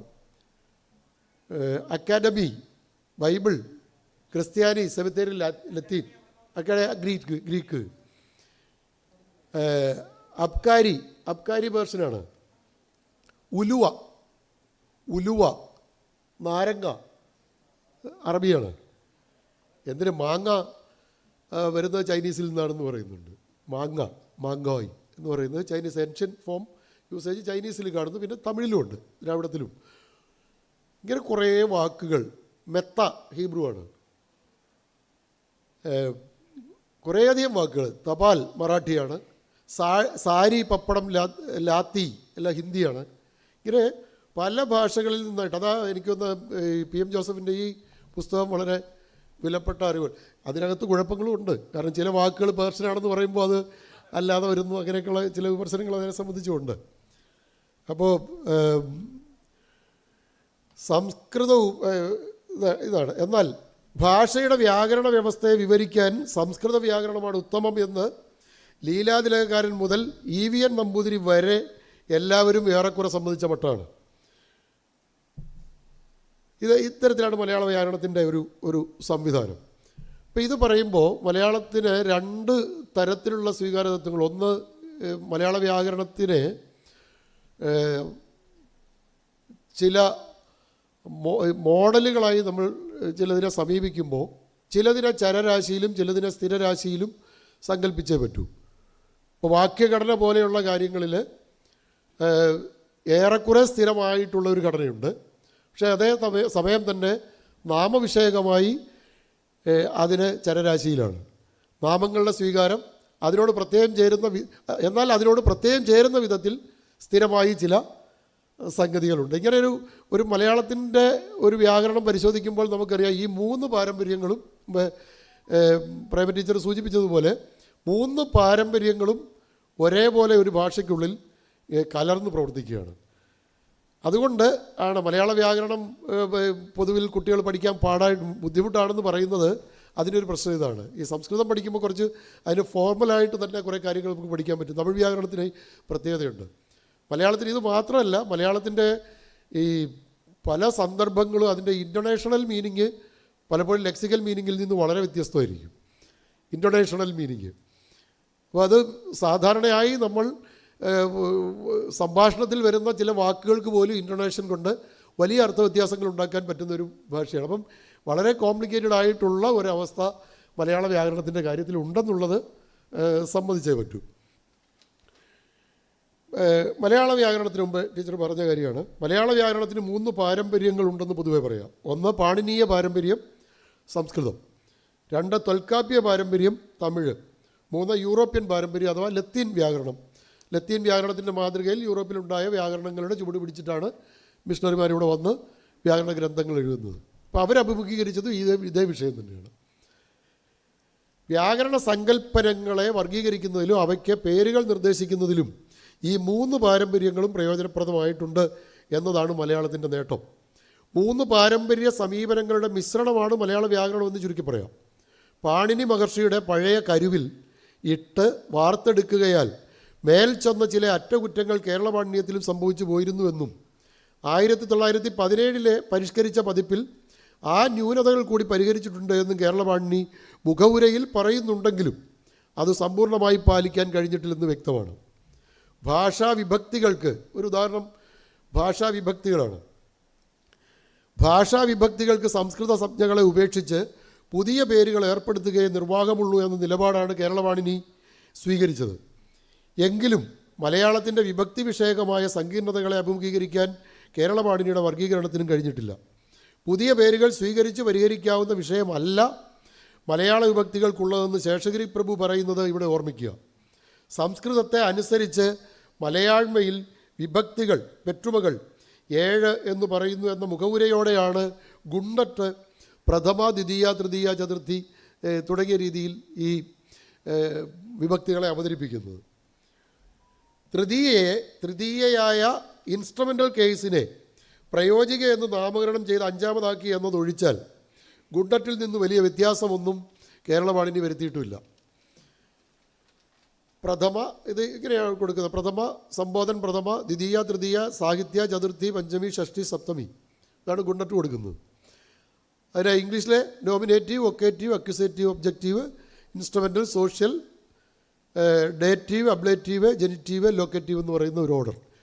ഇതേ സംഗതിയാണ് ഇപ്പുറത്ത് ചില ഒമിഷൻസ് വരുത്തിക്കൊണ്ട് കേരള പാണിനി പിന്തുടരുന്നത്. നിർദ്ദേശിക, പ്രതിഗ്രാഹിക, പ്രയോജിക, സംയോജിക, ഉദ്ദേശിക, സംബന്ധിക, ആധാരിക, ഈ ഓർഡർ.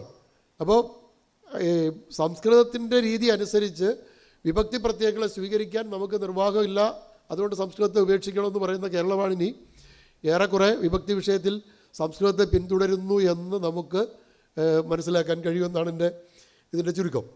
വാക്യഘടനയുടെ രൂപീകരണത്തിലും കാരകബന്ധങ്ങളുടെ ആവിഷ്കരണത്തിലും പ്രകാര വിതരണത്തിലും അതിൻ്റെ നിഷേധങ്ങളിലും ഉൾപ്പെടെ വിഭക്തിക്കുള്ള പ്രാധാന്യം മനസ്സിലാക്കിക്കൊണ്ടാണ് AR പുനർവർഗീകരണത്തിന് ശ്രമിച്ചതെങ്കിലും പാണിനീയ മാർഗത്തിൽ നിന്ന് സമ്പൂർണ്ണമായി വഴുതി മാറാൻ കഴിഞ്ഞിട്ടില്ല എന്നത് പ്രശ്നത്തിൻ്റെ ഗൗരവം തുറന്നു കാട്ടുന്നു.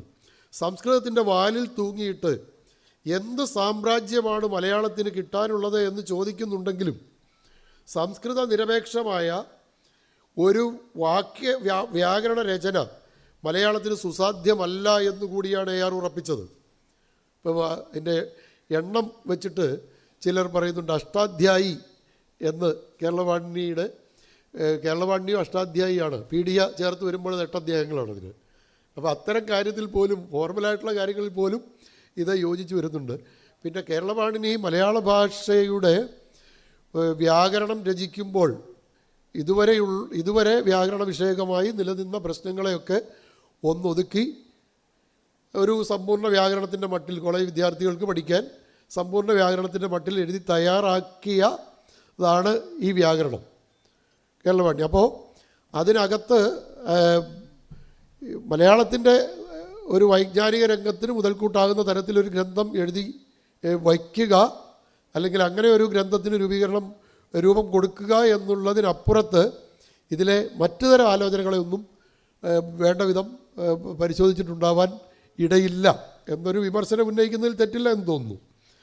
ക്രിസ്തുവർഷം 1700 അർണോസ് പാതിരി എഴുതിയ ആർട്ട് ഓഫ് മലബാർ ഗ്രാമർ, മലയാള വ്യാകരണം ആരംഭിക്കുന്നത് നാമരൂപങ്ങളുടെ സ്വനിമ സ്വഭാവവും വിഭക്തി ബന്ധങ്ങളും വിവരിച്ചുകൊണ്ടാണ്. അവിടെ nominative, genitive, dative, accusative, vocative, ablative 1, 2, 3 എന്ന ക്രമത്തിലാണ് അർണോസ് പാതിരിയും റോബർട്ട് ഡ്രമണ്ടും grammar of the Malayalam language 1799 വിഭക്തികളെ വിവരിച്ചിട്ടുള്ളത്. എഫ് സ്പ്രിങ്ങും ജോസഫ് പീറ്റും ഈ രീതി തുടർന്നു, അല്ലെങ്കിൽ ഈ രീതിയിൽ വ്യത്യാസം വരുത്തുന്നുണ്ടെങ്കിലും പ്രാഥമികമായി യൂറോപ്യൻ ഗണകൽപ്പനയിൽ കേന്ദ്രീകരിക്കുന്നതായിട്ടാണ് കാണുന്നത്. കോളിൻസും ഇതേ വർഗീകരണ രീതി സ്വീകരിക്കുന്നു. ഏറെക്കുറെ ശാസ്ത്രീയമായ രീതി അവലംബിച്ചത് ഗുണ്ടട്ടാണ്. സംസ്കൃതത്തിലെയും യൂറോപ്യൻ വ്യാകരണത്തിലെയും വർഗീകരണ രീതികൾ ചേർത്ത് വെച്ചുകൊണ്ടുള്ള രീതി ആരംഭിച്ചത് ഗുണ്ടട്ടാണെന്ന് പറയാം. അതിൻ്റെ സ്വാഭാവികമായ തുടർച്ചയും ക്രിയാത്മകമായ വ്യതിയാനങ്ങളുമാണ് ARൽ കാണുന്നത്. നമ്മൾ ആലോചിച്ചു ഓരോ വ്യാകരണ വിഷയങ്ങളും എടുത്തിങ്ങനെ സൂക്ഷിച്ച് നോക്കുമ്പോൾ ഈ പ്രശ്നം നമുക്ക് പിടികിട്ടും. വിഭക്തി പ്രത്യയങ്ങളെ വർഗീകരിച്ച് അവയ്ക്ക് പുതിയ പേരുകൾ നിർദ്ദേശിക്കുക മാത്രമാണ് കേരളവാണി ചെയ്യുന്നതെന്ന് പറയാമെങ്കിലും അതിന് വഴികാട്ടിയാകുന്നത് പാണിനീയ ലത്തീനിക സമ്പ്രദായങ്ങളാണ്. മലയാളത്തിൻ്റെ വൈജ്ഞാനിക ശേഷിക്ക് അടിസ്ഥാനമാകുന്ന വ്യാകരണ ഗ്രന്ഥങ്ങൾ ആര്യൻ യൂറോപ്യൻ സമ്പർക്കത്തിൻ്റെ സ്വാധീന ഫലമാണെന്ന് അർത്ഥമാക്കുന്നുള്ളൂ. ഓക്സിലറി വെർബ്സ് ഒരു വിഭാഗമാണ്. എന്നാൽ ഇതൊരു ഓക്സിലറി വെർബുകളെന്ന് പറയുന്നത് യൂറോപ്യൻ വ്യാകരണത്തിൽ നമ്മൾ കണ്ടുപരിചയിച്ചിട്ടുള്ള ഒരു വിഭാഗമാണ്. അതിനെ മലയാളത്തിൽ ആദ്യമൊക്കെ സഹായവചനം, ഗുണ്ടറ്റ് സഹായവചനം എന്നാണ് പറയുന്നത്. മാത്തൻ സഹായവചനം എന്ന് പറയുന്നു, ഗുണ്ടറ്റ് സഹായക്രിയ എന്ന് പറയുന്നു. ഓരോരുത്തരും ഇത് അവതരിപ്പിച്ചിട്ടുണ്ട്. പക്ഷേ ലീലാതിലകം മുതൽ ഇങ്ങോട്ട് നോക്കിയാൽ പലയിടത്തും സഹായക്രിയകൾ കാണാനില്ല. ഇപ്പോൾ ഡ്രമണ്ട്, സ്പ്രിങ്, പീറ്റ് ഇവിടെ ഒന്നും നമുക്ക് കാണാൻ പറ്റില്ല. ഇത് കാണുന്നത് ഗുണ്ടറ്റിലാണ് ആദ്യം, പിന്നെ മാത്തനിലുണ്ട്, പിന്നീട് കാണുന്നത് കേരളവാണിയിലാണ്. പക്ഷേ ആദ്യം ഇതിൻ്റെ രൂപപരമായ ഫോർമലായിട്ടുള്ള അതാണ് ഇതിൻ്റെ പ്രത്യേകത എന്ന് വിചാരിച്ചിട്ടാണ് ഇംഗ്ലീഷ് യൂറോപ്യൻ ലാംഗ്വേജിൽ കാണുന്നത് പോലെ വിചാരിച്ചിട്ടാണ് ഗുണ്ടറ്റ് അതിനെ ക്രമപ്പെടുത്തി 23 ഓക്സിലറി വെർബുകളെ ലിസ്റ്റ് ചെയ്തു. എന്നിട്ട് അതിൻ്റെ അർത്ഥം എഴുതി. പക്ഷേ കേരളവാണിനിക്ക് അതൊരു ഭാഷക സമൂഹത്തിൽ ഓക്സിലറി വെർബുകൾക്കുള്ള പ്രാധാന്യം തിരിച്ചറിയാനുള്ള ശേഷി ഉണ്ടായിരുന്നതുകൊണ്ട് അദ്ദേഹം അതിൻ്റെ സിമാൻറ്റിക് ഇംപ്ലിക്കേഷൻസ് മനസ്സിലാക്കി അർത്ഥം ഓരോന്നോരോന്നായിട്ട് എങ്ങനെയാണ് ഒരു ഓക്സിലറി വെർബ് ചേരുമ്പോൾ മലയാളത്തിൽ അല്ലേ, വീണുപോയി, വീണുപോയി എന്നൊക്കെയുള്ള പ്രയോഗങ്ങളുണ്ടല്ലോ. വീണുപോയി, അപ്പോൾ പോയി ചേരുമ്പോൾ കണ്ടുപോയി, നിന്നുപോയി, തന്നുപോയി പോലെയുള്ള ഈ പോയി പോലെയുള്ള ഓക്സിലറി വെർബുകൾ അങ്ങനെയാണ് ഇവിടെ ചേരുന്നത്. മലയാളത്തിലെ രീതി അതാണ്. അത് ചേരുമ്പോൾ അതിൻ്റെ മൂലാർത്ഥത്തിലുള്ളതിനേക്കാളൊക്കെ വലിയ അർത്ഥവ്യത്യാസങ്ങൾ പ്രയോഗത്തിലുണ്ടാകുന്നു എന്നുള്ള ഒരു നിരീക്ഷണം ആദ്യമായിട്ട് വരുന്നു. അതിന് അദ്ദേഹം എന്ത് ചെയ്യുന്നു? സംസ്കൃതത്തിൻ്റെ അനുപ്രയോഗം എന്ന ഗണകൽപ്പനയെ സ്വീകരിക്കുന്നു. സഹായക്രിയ ഉപയോഗിക്കുന്നില്ല, സംസ്കൃതത്തിൻ്റെ അനുപ്രയോഗത്തെ സ്വീകരിക്കുകയാണ്. വായിക്കാം. ഓക്സിലറി വെർബുകൾ എന്ന യൂറോപ്യൻ പരികൽപ്പനയും അനുപ്രയോഗം എന്ന പരികൽപ്പനയും ചേർത്ത് വെച്ചുകൊണ്ടാണ് കേരളപാണി അനുപ്രയോഗങ്ങളെ വിശദീകരിച്ചത്. സഹായക്രിയ എന്ന നിലയിൽ ഗുണ്ടറ്റ് നടത്തിയ രൂപപരമായ വർഗീകരണത്തിന് കേരളപാണി നടത്തിയ രൂപപരവും ആർദ്ധികവുമായ വിവരണം അനുപ്രയോഗങ്ങളുടെ വിനിമയ മൂല്യം പിന്നീട് തെളിയിച്ചെടുക്കാൻ കാരണമായി. ഇത് നോക്കിയാൽ ഓരോ വ്യാകരണ രൂപവും നമുക്കെടുത്ത് ഈ വിധത്തിൽ ചർച്ച ചെയ്യാം. മലയാളത്തിലെ ക്രിയാപ്രയോഗങ്ങളെക്കുറിച്ചൊന്ന് ആലോചിച്ച് നോക്കുക. സംസ്കൃതത്തിൽ നമുക്ക് നമ്മുടെ ക്രിയകൾ ധാതുരൂപങ്ങൾ ഏറെയും ദ്രാവിഡത്തിലാണ്. ദ്രാവിഡത്തിലെ ധാതുരൂപങ്ങളിൽ ഭേദം വരുത്തിയാണ് നമ്മൾ ക്രിയകളാക്കി മാറ്റുന്നതും അനുപ്രയോഗങ്ങളാക്കുന്നതും ഒക്കെ ചെയ്യുന്നത്. പക്ഷേ നമ്മൾ ശ്രദ്ധിച്ചാൽ അറിയാം, നമുക്ക് ക്രിയാരൂപങ്ങൾ പല വഴിക്ക് വരുന്നുണ്ട്, പല ഭാഷകളിൽ നിന്ന് വരുന്നുണ്ട്. അതിലേറ്റവും പ്രധാനമായിട്ടുള്ള സംസ്കൃതത്തിലേതാണ്. സംസ്കൃതത്തിലെ ദർശിക്കുക, അല്ലേ, ഇങ്ങനെയൊക്കെയുള്ള ധാരാളം വാക്കുകൾ നമ്മൾ വിമർശിക്കുക പോലെയുള്ള വാക്കുകൾ എടുക്കുന്നു. പക്ഷേ സംസ്കൃതത്തിലെ ഇത്തരം രൂപത്തിൻ്റെ കൂടെ നമ്മൾ ഈ അനുപ്രയോഗങ്ങൾ ചേർത്ത് പ്രയോഗിക്കുന്ന പതിവ് ഇല്ല. കണ്ടുകൊണ്ടിരിക്കുന്നു എന്ന് നമ്മൾ പറയും, കാണുന്നുണ്ടായിരുന്നു, കണ്ടേക്കാമായിരുന്നു, കണ്ടുകൊണ്ടിരിക്കാമായിരുന്നു എന്നൊക്കെ നമ്മൾ പറയും.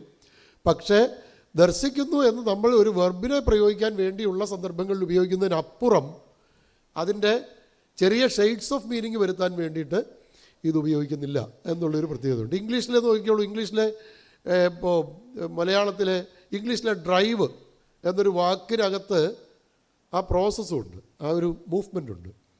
ഡ്രൈവ് ചെയ്യുക എന്ന് പറഞ്ഞാലേ മലയാളമാകത്തുള്ളൂ. ചെയ്യുക എന്ന് പറയുന്ന ക്രിയ പ്രയോഗത്തെ അതിൻ്റെ കൂടെ ആഡ് ചെയ്തെങ്കിൽ മാത്രമേ നമുക്ക് ഈ അർത്ഥത്തെ കിട്ടുകയുള്ളൂ. അയൺ ചെയ്യുക, അല്ലേ, വർക്ക് ചെയ്യുക പോലെയുള്ള ഈ വാക്കുകൾ, ഈ ചെയ്യുക എന്നതിനെ അനുപ്രയോഗം എന്ന് വിളിക്കാൻ പറ്റില്ല. അതിനെ തുടർന്ന് ആ വാക്യഘടനയിൽ ഉപയോഗിച്ചുകൊണ്ട് മാത്രമേ നമുക്ക് നിലനിൽക്കാൻ പറ്റൂ, മലയാളത്തിൽ നിലനിൽക്കാൻ പറ്റൂ. മലയാളത്തിൽ അല്ലാതെ ഇൻഡിജനസ് ആയിട്ട് ധാതുക്കളെ ചേർത്ത് വെച്ചിട്ട് ധാതുക്കളോട് പ്രത്യേകം ചേർത്ത് വളർത്തിയെടുക്കുന്ന ഒരു ഫോം അത് നമ്മുടെ തനത് രൂപങ്ങളിലെ ദ്രാവിഡ രൂപങ്ങളിലേ കാണുന്നുള്ളൂ എന്നുള്ളതാണ്. വേറെയുണ്ട്, പിന്നെ ഇപ്പോൾ കൃതികൃത്തുകളുടെ കാര്യം നോക്കുക. മലയാളത്തിലെ കൃതികൃത്തുകൾ, കാരകൃത്തുകളുമുണ്ട്. കൃതികൃത്തുകൾ എന്ന് പറഞ്ഞാൽ ധാതുരൂപത്തോട് ഒരു പ്രത്യയം ചേർത്തിട്ട് നമ്മളതിനെ നാമങ്ങളാക്കി മാറ്റുക ചെയ്യുന്നത്. ഇപ്പോൾ പ്രത്യയങ്ങൾ അൽ, തൽ പോലെയുള്ള പ്രത്യയങ്ങൾ ചേർക്കും. നാമപ്രത്യയങ്ങളാണ് വരുന്നത്, ക്രിയയുടെ അല്ല. അപ്പോൾ തുപ്പ് എന്ന് പറയുന്ന ഒരു ധാതു അൽ പ്രത്യയം ചേർത്ത് തുപ്പലായി മാറും. അപ്പോൾ തുപ്പലാകുമ്പോൾ നൗണൈസ് ചെയ്യാനുള്ള ഓരോ രീതിയാണ്. കപ്പൽ വേറെ ഉണ്ട് ധാരാളം. തുമ്മൽ, തുമ്മുക, അൽ, തുമ്മൽ. അല്ല് മാത്രമല്ല, 25ഓളം പ്രത്യയങ്ങൾ ചേർത്തിട്ടാണ് നമ്മളിതിനെ മാറ്റിയെടുക്കുക. ഇതൊക്കെ, ഈ പ്രക്രിയകളൊക്കെ നമ്മുടെ ദ്രാവിഡീയമായ ദ്രാവിഡ ഭാഷകളിൽ പൊതുവേ ഉള്ളതൊന്നോ അല്ലെങ്കിൽ പ്രാചീന മലയാളത്തിലുണ്ടായിരുന്നോ അല്ലെങ്കിൽ കേരള ഭാഷയിലുണ്ടായിരുന്ന ഇതിൻ്റെ തുടർച്ച കാണാൻ പറ്റുന്നത് കൃതികൃത്തുകളിലുമൊക്കെയാണ്. അപ്പോൾ ഇങ്ങനെ ഒരു വിഭാഗം കൂടിയുണ്ട്. പറയാൻ ക്രിയാപ്രയോഗങ്ങളെക്കുറിച്ച് പറഞ്ഞതുപോലെ തന്നെ ഇവിടെയും മനസ്സിലാക്കാവുന്ന ഒരു കാര്യമാണെന്ന് തോന്നുന്നു. ലീലാതിലകവും ഗുണ്ടറ്റ് വ്യാകരണവും കേരളപാണിനീയവും നന്നൂലും യൂറോപ്യൻ വ്യാകരണവും പ്രത്യേക അളവിൽ പ്രവർത്തിച്ചത് മൂലമാണ് മലയാള ഭാഷയ്ക്ക് ഒരു വ്യാകരണം രൂപപ്പെട്ടതെന്ന് കേരളപാണ്ഡ്യത്തിൻ്റെ ഘടന തെളിയിക്കുന്നുണ്ട്. ലീലാതിലകം മുതൽ ഇങ്ങോട്ട് ഉണ്ടായിട്ടുള്ള മുഴുവൻ വ്യാകരണങ്ങളുടെ സമീപനങ്ങളുടെ താരതമ്യം ഇത് വ്യക്തമാക്കും. മലയാള ഭാഷയുടെ മൗലികമായ ചില വ്യാകരണ സവിശേഷതകൾ വിവരിക്കാൻ ഇത്തരം രീതിശാസ്ത്ര പരിചരണങ്ങൾ സഹായകരമാകുന്നുണ്ട്. സംഖ്യാവിശേഷണം ചേർന്ന ക്ലീബനാമങ്ങളിൽ ബഹുവചന പ്രത്യയം ചേരേണ്ടതില്ല എന്ന് ആദ്യം നിരീക്ഷിച്ചത് റവറൻഡ് ജോസഫ് പീറ്റാണ്. അത് യൂറോപ്യൻ വൈയാകരണം എന്ന് നമ്മൾ വിളിക്കുന്ന ജോസഫ് പീറ്റാണ് ആദ്യം ഈ കാര്യം കണ്ടുപിടിക്കുന്നത്. കേരളപാണി പറയുന്ന സംഖ്യാവിശേഷണം ചേർന്ന ക്ലീബനാമങ്ങളിൽ ബഹുവചന പ്രത്യയം ചേർക്കേണ്ടതില്ല. 10 മരം, 4 പശു എന്നൊക്കെ നമ്മൾ പറയുന്നത് 10 മരങ്ങൾ, 4 പശുക്കളെന്നൊന്നും പറയേണ്ട കാര്യമില്ല എന്ന് കേരളപാണി പറയും. അത് വളരെ ഒരു അവ്യവസ്ഥിതിയുണ്ട് ഇതിനകത്ത്. ഇക്കാര്യത്തിൽ നമുക്ക് ഏതിന് ചേർക്കാം, ഏതിന് ചേർക്കാൻ പാടില്ല എന്നതിനെ സംബന്ധിച്ചൊരു അവ്യവസ്ഥിതി മലയാളത്തിനകത്തുണ്ട്. 6 നയം എന്ന് മതി എന്ന് പറഞ്ഞിട്ട് കേരളപാണി 6 നയങ്ങളെന്ന് കേരളപാണി തന്നെ ഉപയോഗിച്ചിരിക്കുന്നു. അപ്പോൾ അതുപോലെ ജോസഫ് പീറ്റാണ് ആദ്യമായിട്ട് ഇങ്ങനെ ഒരു ഈ ഇത് ചേർക്കേണ്ടതില്ല എന്ന് പറയും. ഇതിനെ തുടർന്ന് പിന്നീട് വന്നവരെല്ലാവരും ഗുണ്ടറ്റും എല്ലാവരും ഈ കാര്യം ഇതിനെക്കുറിച്ച് വളരെ ഡീറ്റെയിൽ ആയിട്ടൊരു ചർച്ചയാണ് മാത്തലിൽ കാണുന്നത്. മാത്തൽ എന്തുകൊണ്ട് ഇങ്ങനെ നപുംസക എന്താണ് സംഖ്യാവിശേഷണം ചേർന്ന് വരുന്ന ക്ലീബനാമങ്ങളുടെ ബഹുവചന പ്രത്യയം ചേർക്കാത്തതിനെക്കുറിച്ച് വളരെ ഡീറ്റെയിൽ ആയിട്ട് ചർച്ച ചെയ്യുന്നുണ്ട്. അതിൻ്റെ ചേതന ധർമ്മത്തെക്കുറിച്ചൊക്കെ വിശദമായിട്ട് പറഞ്ഞ് പോകുന്നുണ്ട്. എന്നാൽ കേരളപാണിനി ഇതപ്പടെ അങ്ങ് സ്വീകരിക്കുകയാണ് ചെയ്തിട്ടുള്ളത്. കേരളപാണിനി അതുപോലെ തന്നെ നോക്കിയാൽ ഈ ഞാൻ മുമ്പ് നേരത്തെ പറയേണ്ടതായിരുന്നു, ഇൽ ഏൽ എന്ന് പറഞ്ഞ് രണ്ട് പ്രത്യയങ്ങൾ മലയാളത്തിലുണ്ട്. ഇൽ ഏൽ, മരത്തിൽ മരത്തേൽ. ഇൽ ആധാരിക വിഭക്തിയുടെ പ്രത്യയമാണ്. ഈ ഇൽ ഏൽ ഇവ എവിടെയൊക്കെയാണ് പ്രയോഗിക്കപ്പെടുന്നതെന്നൊന്ന് പരിശോധിച്ചാൽ ചിലർ പറയും അത് അകമാധാരികയും പുറമാധാരികയാണെന്ന് പറയും. അകത്താണെങ്കിൽ ഇല്ലെന്ന് പറയണം, പുറത്താണെങ്കിൽ ഏൽ എന്ന് പറയണമെന്ന് പറയും. പക്ഷെ അതൊന്നും ഒക്കുന്നില്ല മലയാളത്തിൽ. മരത്തിൽ കയറി മരത്തേൽ കയറി എന്ന് പറയാം. പക്ഷെ കുളത്തിൽ കുളിച്ചു എന്നുള്ളതിന് കുളത്തേൽ കുളിച്ചു എന്ന് നമുക്ക് പറയാൻ പറ്റില്ല. ആ ഇൽ ഏൽ എന്ന് പറയുന്നത് ഒരേ വിഭക്തിയുടെ രണ്ട് എന്താ പറയുന്നത് ഒരു വേരിയൻ്റ് ആയിട്ടാണ് നമ്മൾ കണക്കാക്കുന്നതെങ്കിലും സൂക്ഷ്മമായി പരിശോധിച്ചാൽ അത് രണ്ട് വേരിയൻ്റ് അല്ല. അത് രണ്ടും ചില സന്ദർഭങ്ങളിൽ ഒത്തുപോകാതെ വരുന്നുണ്ട്. ഇൽ ഏൽ ഇതുപോലെ പല സന്ദർഭങ്ങളിലും. അതുപോലെ ഇത്ത്, ഇല്ല് ചില സമയത്ത് ഇത്തിൻ്റെ ഫങ്ഷൻ കാണിക്കുന്നുണ്ട് മലയാളത്തിൽ. ഇത് തമിഴിലുണ്ട് എന്ന് തൊൽക്കാപ്യത്തിൽ പറയുന്നുണ്ടെന്ന് ഞാൻ വായിച്ചു. ഒന്ന് ഷൺമുഖം സാറിൻ്റെ മറ്റൊരു ലേഖനത്തിൽ വായിച്ച ഇത് തമിഴിലുണ്ട്. തൊൽക്കാപ്യത്തിൽ പറയുന്നുണ്ടെന്നുള്ള ഒരു പഠനം. വേറൊന്നാണ് പറഞ്ഞേക്ക്. ഏക്ക്. ഈ എവിടുന്ന് മലയാളത്തിൽ വന്നു എന്നുള്ള ഒരു അന്വേഷണം ആവശ്യമാണെന്ന് തോന്നുന്നു. പോയേക്ക്, കണ്ടേക്ക്. ആ ഏരിൻ്റെ സ്വഭാവം ഈ സന്ദർഭങ്ങളിലെ ഏക്ക് അത് ചിലർ പറയുമ്പോൾ വിഭക്ത്യാഭാസത്തിനകത്ത് പെടുത്താം എന്ന് പറയും. വിഭക്ത്യാഭാസത്തിനകത്ത് പെടുത്തിയാലും അതിൻ്റെ ഫങ്ഷൻ, അതിൻ്റെ ഒരു ഫോമിൻ്റെ ഫങ്ഷൻ എന്താണെന്ന് വിശദീകരിക്കാൻ നമുക്ക് ലിംഗ്വിസ്റ്റിക്സുകാർക്ക് കഴിയേണ്ടതാണ്. വേറൊന്നാണ് കൊണ്ട് ഏതൊക്കെ വിധത്തിലാണ് മലയാളത്തിൽ പ്രത്യക്ഷപ്പെടുന്നതെന്ന് നോക്കുക. കൊണ്ടിന് ഏതിൻ്റെ എല്ലാം ക്രിയയായിട്ടുണ്ട്, ഗതിയായിട്ടുണ്ട്, പലതരത്തിലാണ് കൊണ്ടിൻ്റെ പ്രവർത്തനം. ഞാൻ കുറേ ഉദാഹരണങ്ങൾ എഴുതിയിട്ടുണ്ട്, അത് പോട്ടെ. പിന്നെ പോലെ എങ്ങനെയൊക്കെ പ്രയോഗിക്കാമെന്നുള്ളതിൻ്റെ നല്ല ഗവേഷണം ചില യൂണിവേഴ്സിറ്റികളിൽ നടക്കുന്നുണ്ട്. ഇന്നയാളിനെ പോലെ എന്ന് പറഞ്ഞാലേ അത് ശരിയാകും. ഇപ്പം ശ്രീനാഥൻ സാറിനെ പോലെയുള്ള ആരെക്കുറിച്ചാണ് പറയുന്നതെന്ന് അറിയില്ല. ഇപ്പം ഫെർഡിനാൻഡ് സസൂറിനെ പോലെയുള്ള എന്നൊക്കെ പറയുമ്പോൾ ആരെക്കുറിച്ചൊക്കെയാണോ ഉദ്ദേശിക്കുന്നത് എന്ന് പറയാൻ പറ്റില്ല. ഈ ഗവേഷണ പ്രബന്ധങ്ങളിൽ വരെ ഈ പോലെ ഇങ്ങനെ പ്രത്യക്ഷപ്പെടുന്നുണ്ട്. ഇന്ന പോലെയുള്ള പറയുക പോലെ. അപ്പോൾ അതിൻ്റെ ഫങ്ഷൻ, ഞാൻ അതിൻ്റെ തെറ്റായിട്ടല്ല പറയുന്നത്, ഫങ്ഷൻ മാറി. പോലെ എന്ന് പറയുന്നത് നമ്മളൊരു ഉപമ വാചകമായിട്ടൊക്കെ പറഞ്ഞുകൊണ്ടിരുന്ന സംഗതിയെ ഇവിടെ മാറ്റിയിട്ട് മലയാളി നിത്യവ്യവഹാരങ്ങളിൽ വളരെ ധാരാളമായി ഉപയോഗിക്കുന്നു. അതിനുപയോഗിക്കുന്നതിനൊരു ഇതുണ്ട്.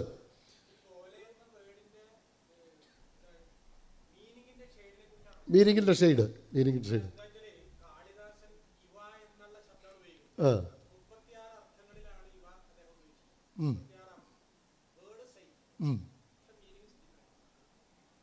മലയാളത്തിൽ അതിന് തുല്യമായി പറയാൻ പറ്റുന്നതായിരിക്കുമോ? അത് മലയാളത്തിലെ പോലെ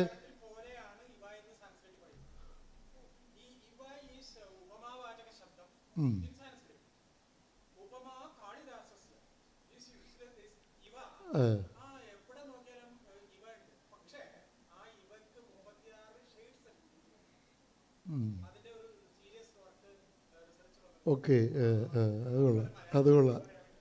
അങ്ങനെയാണെങ്കിൽ അത് ഉപകാരപ്പെടും.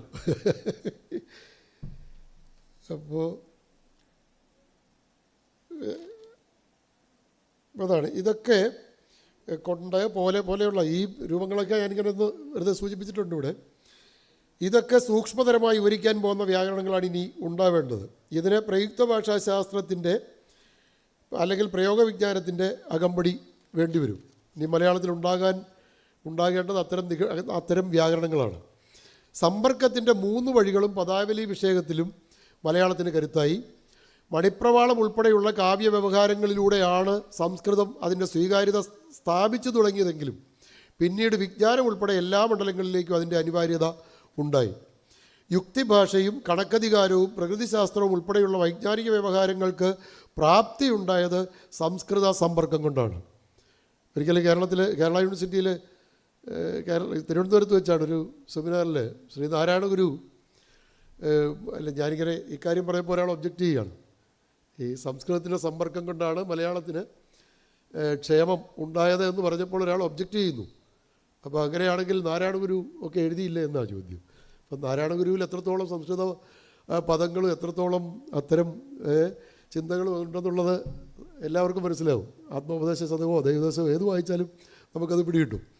അപ്പം വൈജ്ഞാനിക രംഗത്ത് മാത്രമല്ല, മലയാളത്തിന് തത്വശാസ്ത്രം പ്രയോഗിക്കാനുള്ള ശേഷി ഉണ്ടാകുന്നതും ഈ വഴിക്കാണ്, സംസ്കൃതത്തിൻ്റെ വഴിക്കാണ്. അപ്പോൾ യുക്തിഭാഷയും കണക്കധികാരവും പ്രകൃതിശാസ്ത്രവും ഉൾപ്പെടെയുള്ള വൈജ്ഞാനിക വ്യവഹാരങ്ങൾക്ക് പ്രാപ്തിയുണ്ടായത് സംസ്കൃത സമ്പർക്കം കൊണ്ടാണ്. ഉദയംപേരൂർ സൂര്യകദോസിൻ്റെ കാനോനകളിലും സംക്ഷേപ വേദാർത്ഥത്തിലും വർത്തമാന പുസ്തകത്തിലും പുതിയ സങ്കല്പനങ്ങളെ പ്രതിനിധീകരിക്കാൻ പുതിയ പദനിർമ്മാണം നടത്തുമ്പോൾ സംസ്കൃത സ്വാധീനമാണ് മിഷണറി വൈയാകരണന്മാർക്ക് അല്ലെങ്കിൽ മിഷണറിമാർക്ക് പ്രയോജനപ്പെട്ടത്. നല്ല വേർഡ് കോമ്പൗണ്ടിങ് മെത്തേഡാണ് സംശയ വേദാർത്ഥത്തിലുമൊക്കെ ഇവർ നടത്തിയിരിക്കുന്നത്. വേർഡ് കോമ്പൗണ്ട് ഇപ്പം ഞാൻ ആവർത്തിക്കാറുള്ളൊരു രൂപമാണ് തമ്പുരാൻ എന്ന വാക്ക്. തമ്പുരാൻ, പുരാൻ, ഇത് ഉടയ തമ്പുരാൻ എന്നൊരു, ഈ ഉടയ എന്ന് പറയുന്ന വിഭക്തി പ്രത്യയത്തെ അല്ലെങ്കിൽ അതിനെ കാണിക്കുന്ന ഒരു രൂപത്തെ ഉടയ സ്വം അതിനെ എടുത്ത് പ്രീഫിക്സ് ചെയ്തിട്ട് അതിനോട് ചേർത്ത് പുരാൻ ഉണ്ടാക്കിയിട്ട് ഒരു പുതിയ രൂപം. ഇതുണ്ടാകുന്നത് മിഷണറിമാരുടെ കാലത്ത് 1772 സംശയ വേദാർത്ഥത്തിലാണ് ഈ വാക്കുകൾ വരുന്നത്. സംശയ വേദാർത്ഥമോ ഉദയംപേരൂർ സൂര്യകദോസിൻ്റെ കാനോനുകളോ വർത്തമാന പുസ്തകം പോലെയുള്ള മിഷണറിമാരുടെ ഗ്രന്ഥങ്ങൾ പരിശോധിച്ചാൽ സംസ്കൃത പദങ്ങളെ സ്വീകരിക്കുന്നതിൽ മലയാളത്തിനുള്ളിൽ കൃത്യമായ സ്ഥാനങ്ങൾ സ്വീകരിച്ചെടുക്കുന്നതിൽ അവരെടുത്ത നിലപാട്, രീതിശാസ്ത്രപരമായ നിലപാട് നമുക്ക് വ്യക്തമാകും. അപ്പോൾ എങ്ങനെയാണ് ഇത് പ്രവർത്തിച്ചതെന്ന് പൊതുവിൽ പറയാൻ വേണ്ടിയിട്ട് ഞാൻ ഇവിടെ സൂചിപ്പിച്ചതാണ്.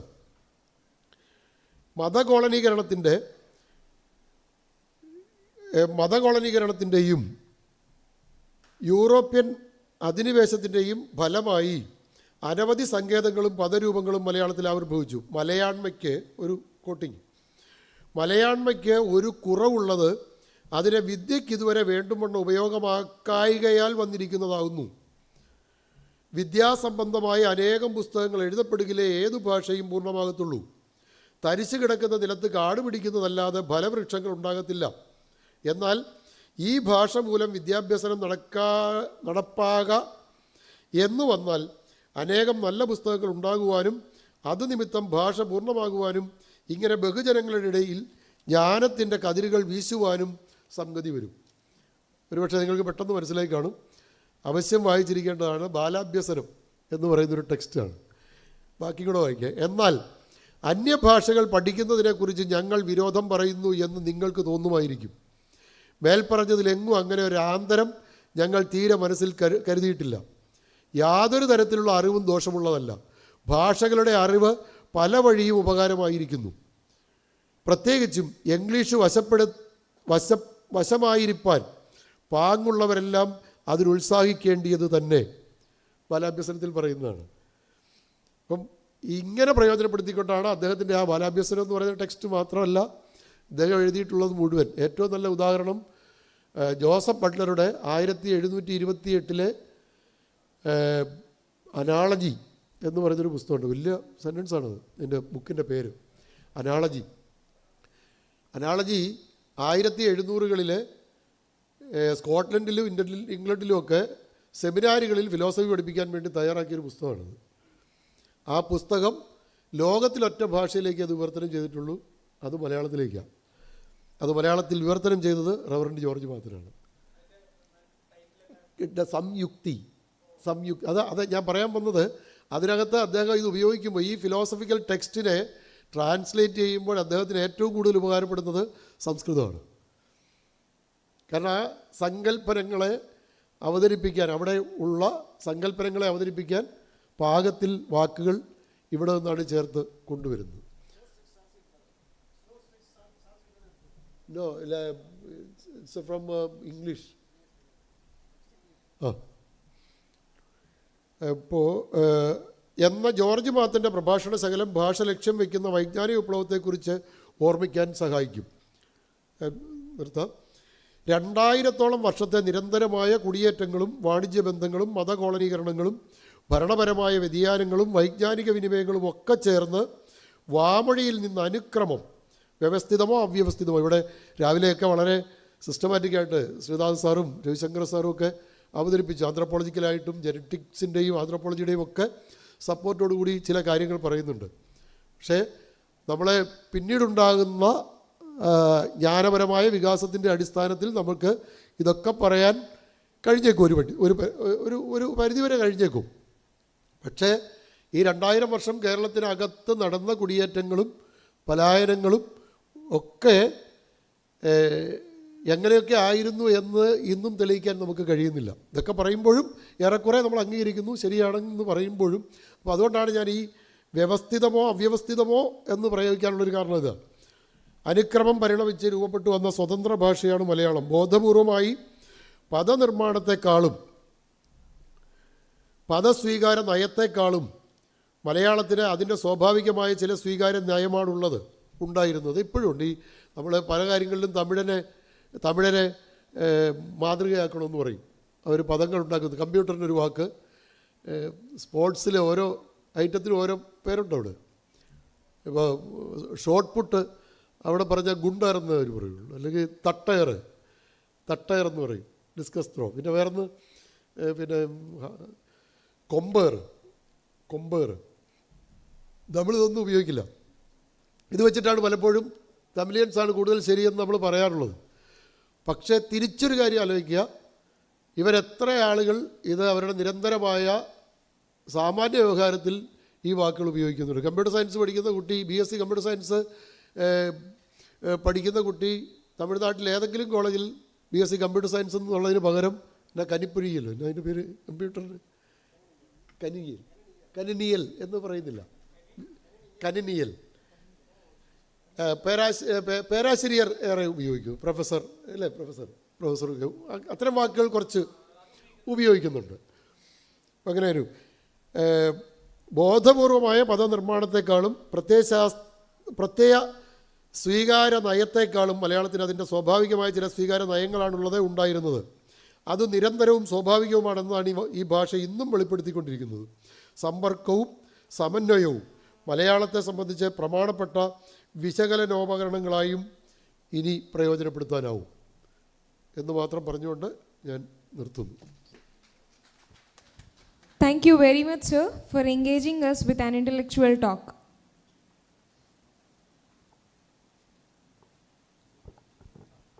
Professor Joseph Sakaria is a clear picture of, I think, prima modern paper. He has enlightened that in the ideas about how we convergence into Malayalam grammar.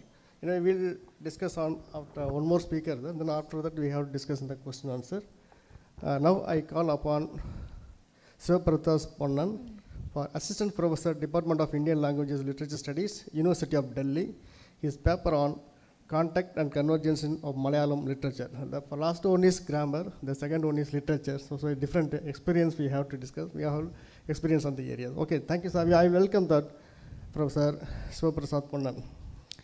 The second and the final talk of the session will be delivered by Dr. Sivaprasad Ponnan, an accomplished academician with a PhD from University of Kerala. He has made notable contributions to teaching, research and scholarly publishing. His talk is titled Contact and Convergence of Malayalam Literature. I now respectfully invite Dr. Sivaprasad Ponnan for his talk. എല്ലാവർക്കും നമസ്കാരം. Good afternoon all. Respected the chairperson, Dr. G. Palanirajan sir, and the enumerated Professor Joseph Sakaria sir, Sridharan sir, Nadeshan sir, and all other faculty members and dear students.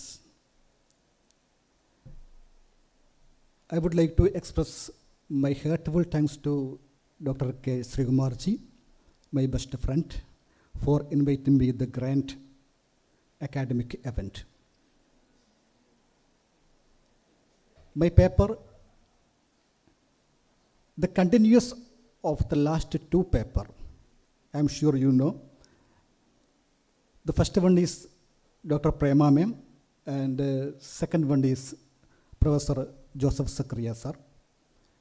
They have done very well the paper, so I am very easily to, without any introduction, I will move to my paper directly.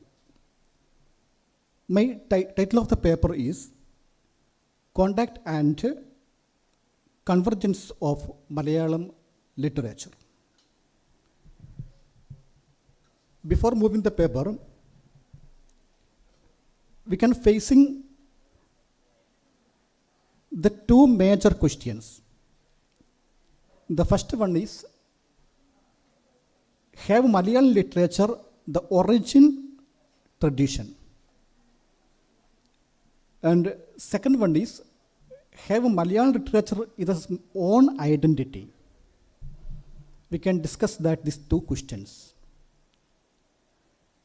Usually, the observation of the paper and the finding of the paper, we can give the last of the paper, last time of the paper. But I will give you my major observation or findings the first time. That is,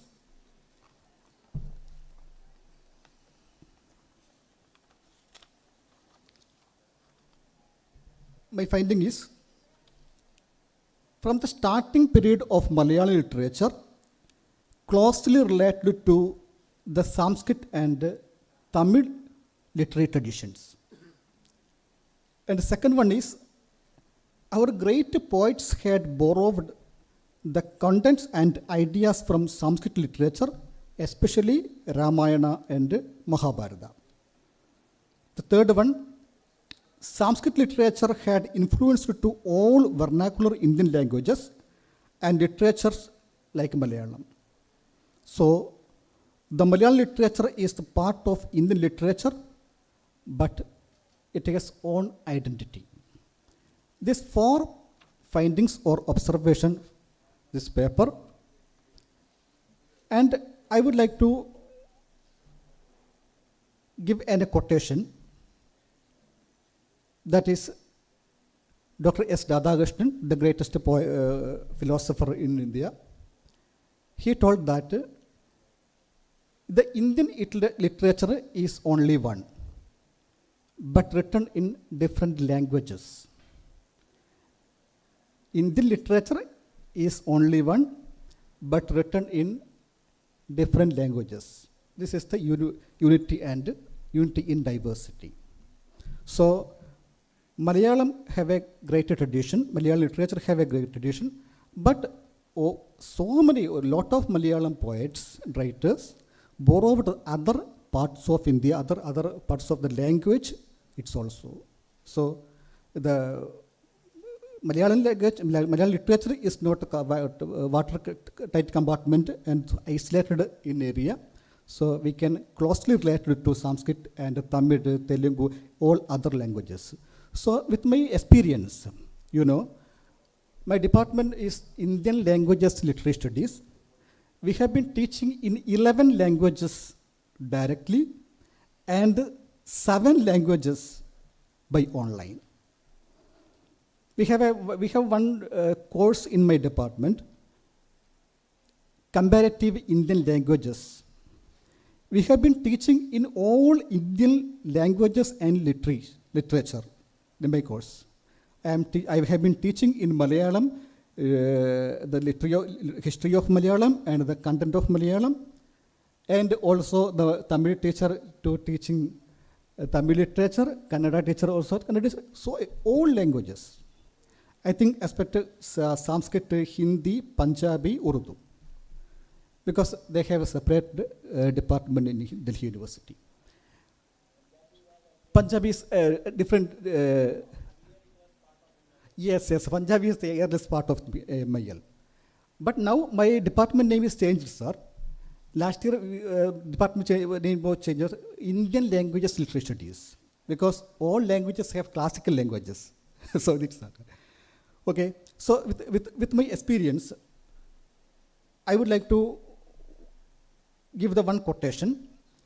The quotation by Dr. K. Ramachandran Nair, the eminent professor in Malayalam. He told that, I will read that.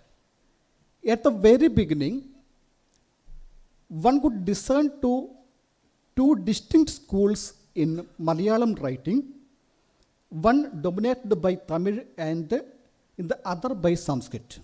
We have already told that. There was also the native stream, that of the folk variety which followed through centuries in its own way. The Tamil school, which diverged inspiration from the Tamil poetic tradition, was known by the name Pat. And the Sanskrit school came to the designated by the title Manipravalam. Pat and Manipravalam, despite their being influenced and shaped by extraneous elements, combined to from the bedrock of on which the entire edifice of Malayalam poetry was built, and even today Malayalam finds it difficult to shed their trapping both in style and structure. Manipravalam and Pat.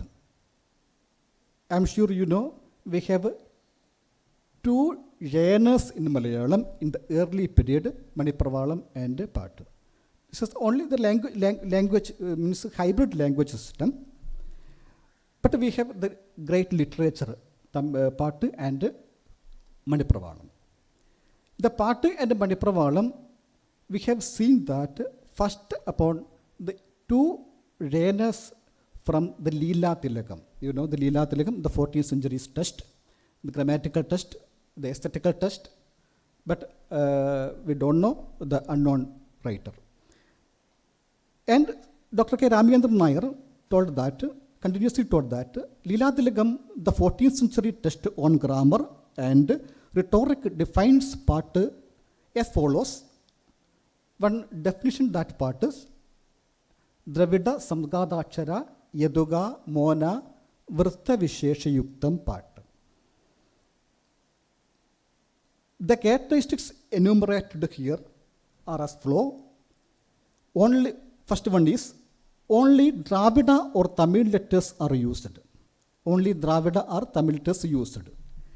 And next one is there will be the second letter alliteration, that is Eduga.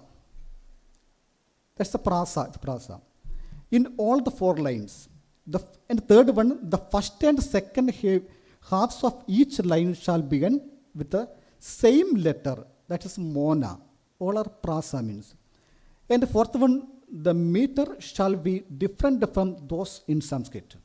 So, we have adopted the Sanskrit and the Tamil.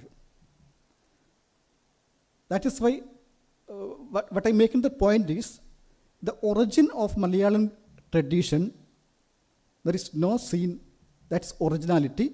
We have to adopt Tamil and Sanskrit and other languages. Okay.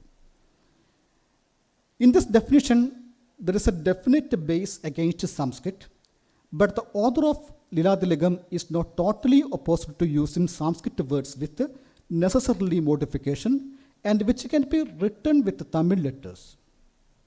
We have to borrow the Tamil and Sanskrit traditions.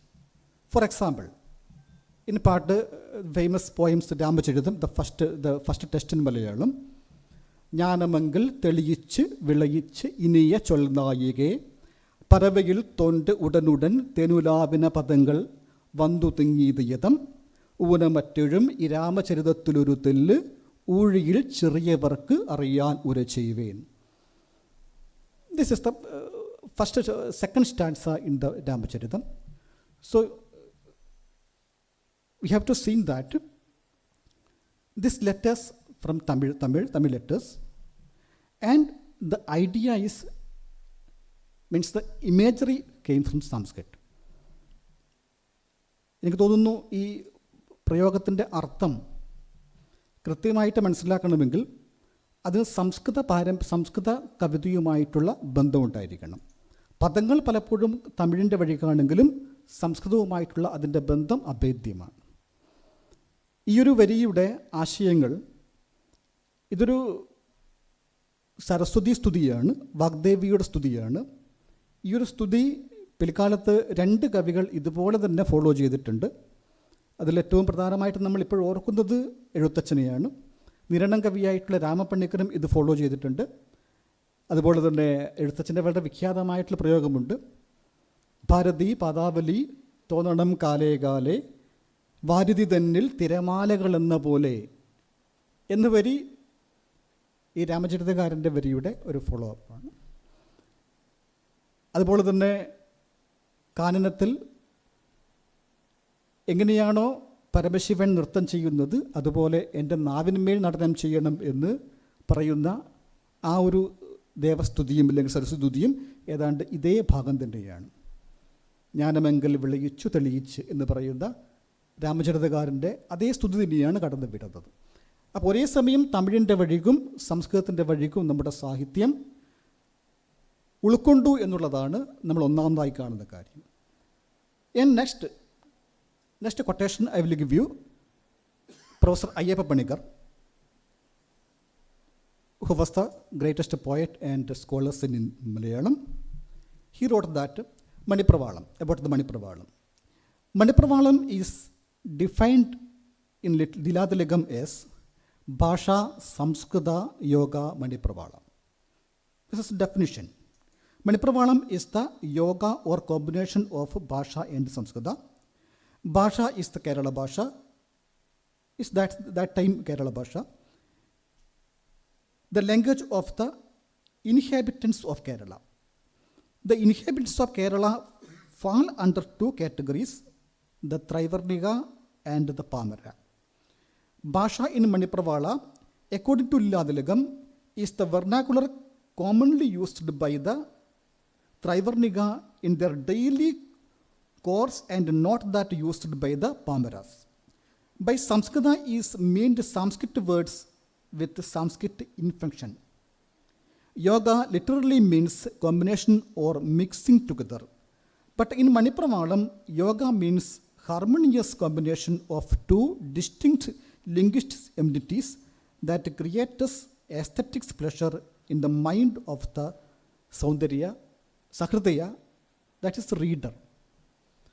So for example that in Manipravala, the famous poem Undunili Sandesham, that poem lines is Kalam Pole, Kusumadarusho, Handa Pungori Guvi, Cholam Pole, Chidari Villari, Taraganam Nigayam, Talam Pole, Puliri Vedade Kagodo, Chandra Suryo, Nalam Pole, Nalina Kuhara, Dudkada, Brunkaraj. This is a beautiful poem. This is a part of poem by the Manipravalam. The step by step, the morning, how to coming the morning by step by step, the version of the poem. Kalam Bole Kusum. This is the Manipravala style, the language style. And otherwise,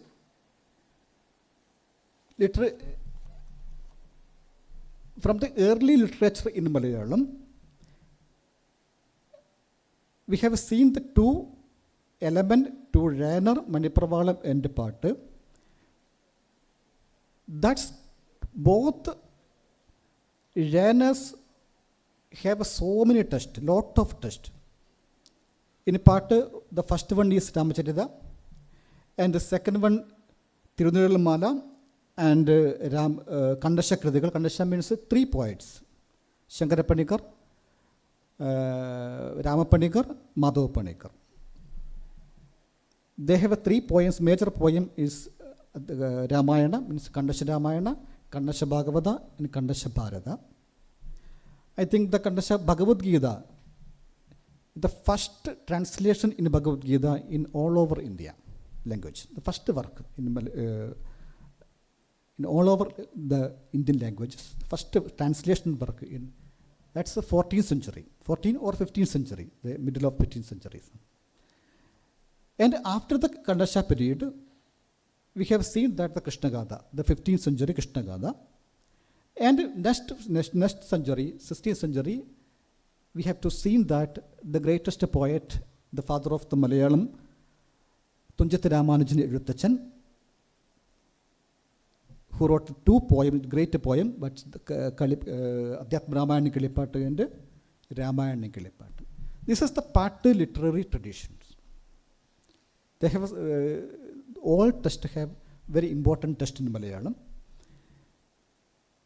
If you search in the history of Malayalam literature from early period, we have seen that all content came from Sanskrit. The Sanskrit text, especially Ramayana and Mahabharata. But the words came from, the grammatical structure came from Tamil or Dravidian structure, not Tamil, Dravidian, the Proto-Dravidian structure. So we have two traditions, strongly two traditions, Sanskrit and Tamil. That is the contact and convergence of Malayalam literature, the all Indian languages like. And the same period, the parallel period, we have Manipravala text. Manipravala in, I think, we have Chambus, we have Sandeshagavyas, two types there. Chambus means the structure of Chambus came from Sanskrit, Sanskrit text. Unnichidadevi Charidam, Unniyadi Charidam. That's text we can see the Chambus, which came from Sanskrit. And also Sandeshakavyas. Sandeshakavya came from only from Kalidasa's Meghadooth. There's so a lot of text, even the last of the 19th century. The Kerala Varma poem, Mayura Sandesh. But the beautiful Sandeshakavya is Unni Unnunili Sandesh.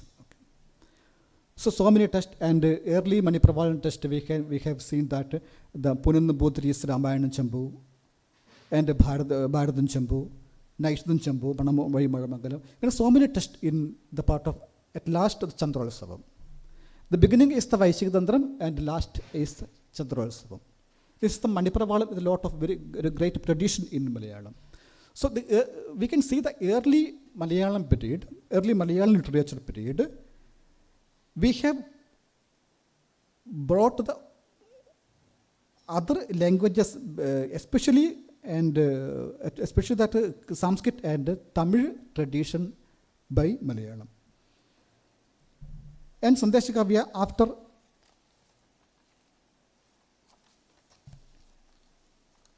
one quotation against, because I didn't read the total pages, it was a lot of pages in my paper. Only the important quotation, I will read that, okay. In the Ayyappa Panikar mentioned that the Dravidianization of Aryan mythology and philosophy was their joint achievement, coming in the wake of the heroic effort of Shankaracharya, who wrote all in Sanskrit. The central native tradition of Malayalam poetry has its most significant vestige in the works of the Niranam poet. And the later Chambus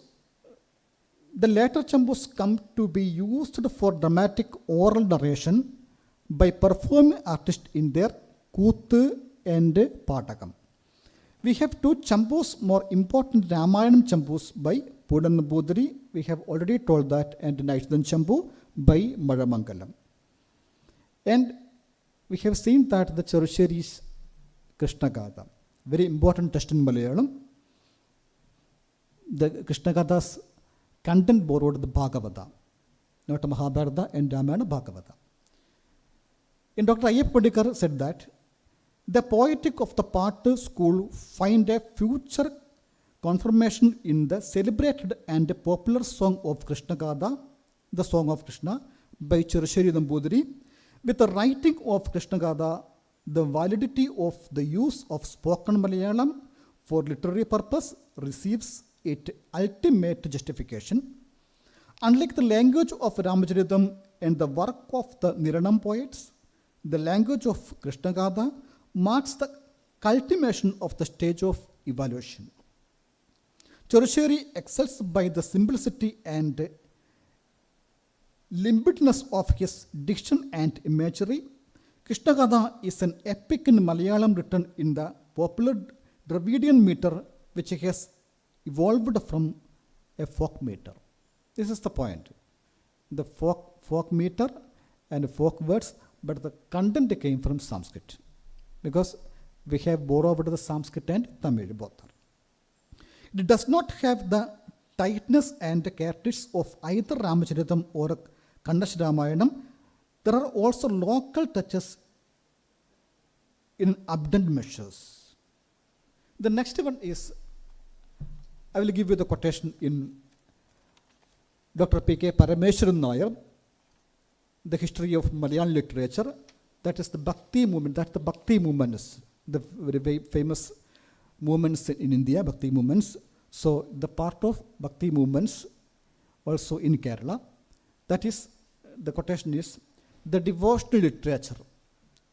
Devotional literature had its votaries in Kerala from the days of Ramacharitam, but it was with Eruthachan and that it became an active principle in the cultural life of the community. There is one circumstance about his life which singles him out from the rest of his converts in the field of letters. He was not a Brahmin. The Eruthachan was not a Brahmin, no doubt. He had his counterparts in other parts of the country, in Tukaram, who was the Shudra, and in Kannagadasa, the composer of Krishnacharita, and Vishnu Sara in Kannada, a Veda. But it was the first time, except the conditions, that a non-Brahmin of Kerala took to singing the Puranic tales and the mysteries of the spirit, which until then were deemed the exclusive preserves of the sacerdotal caste.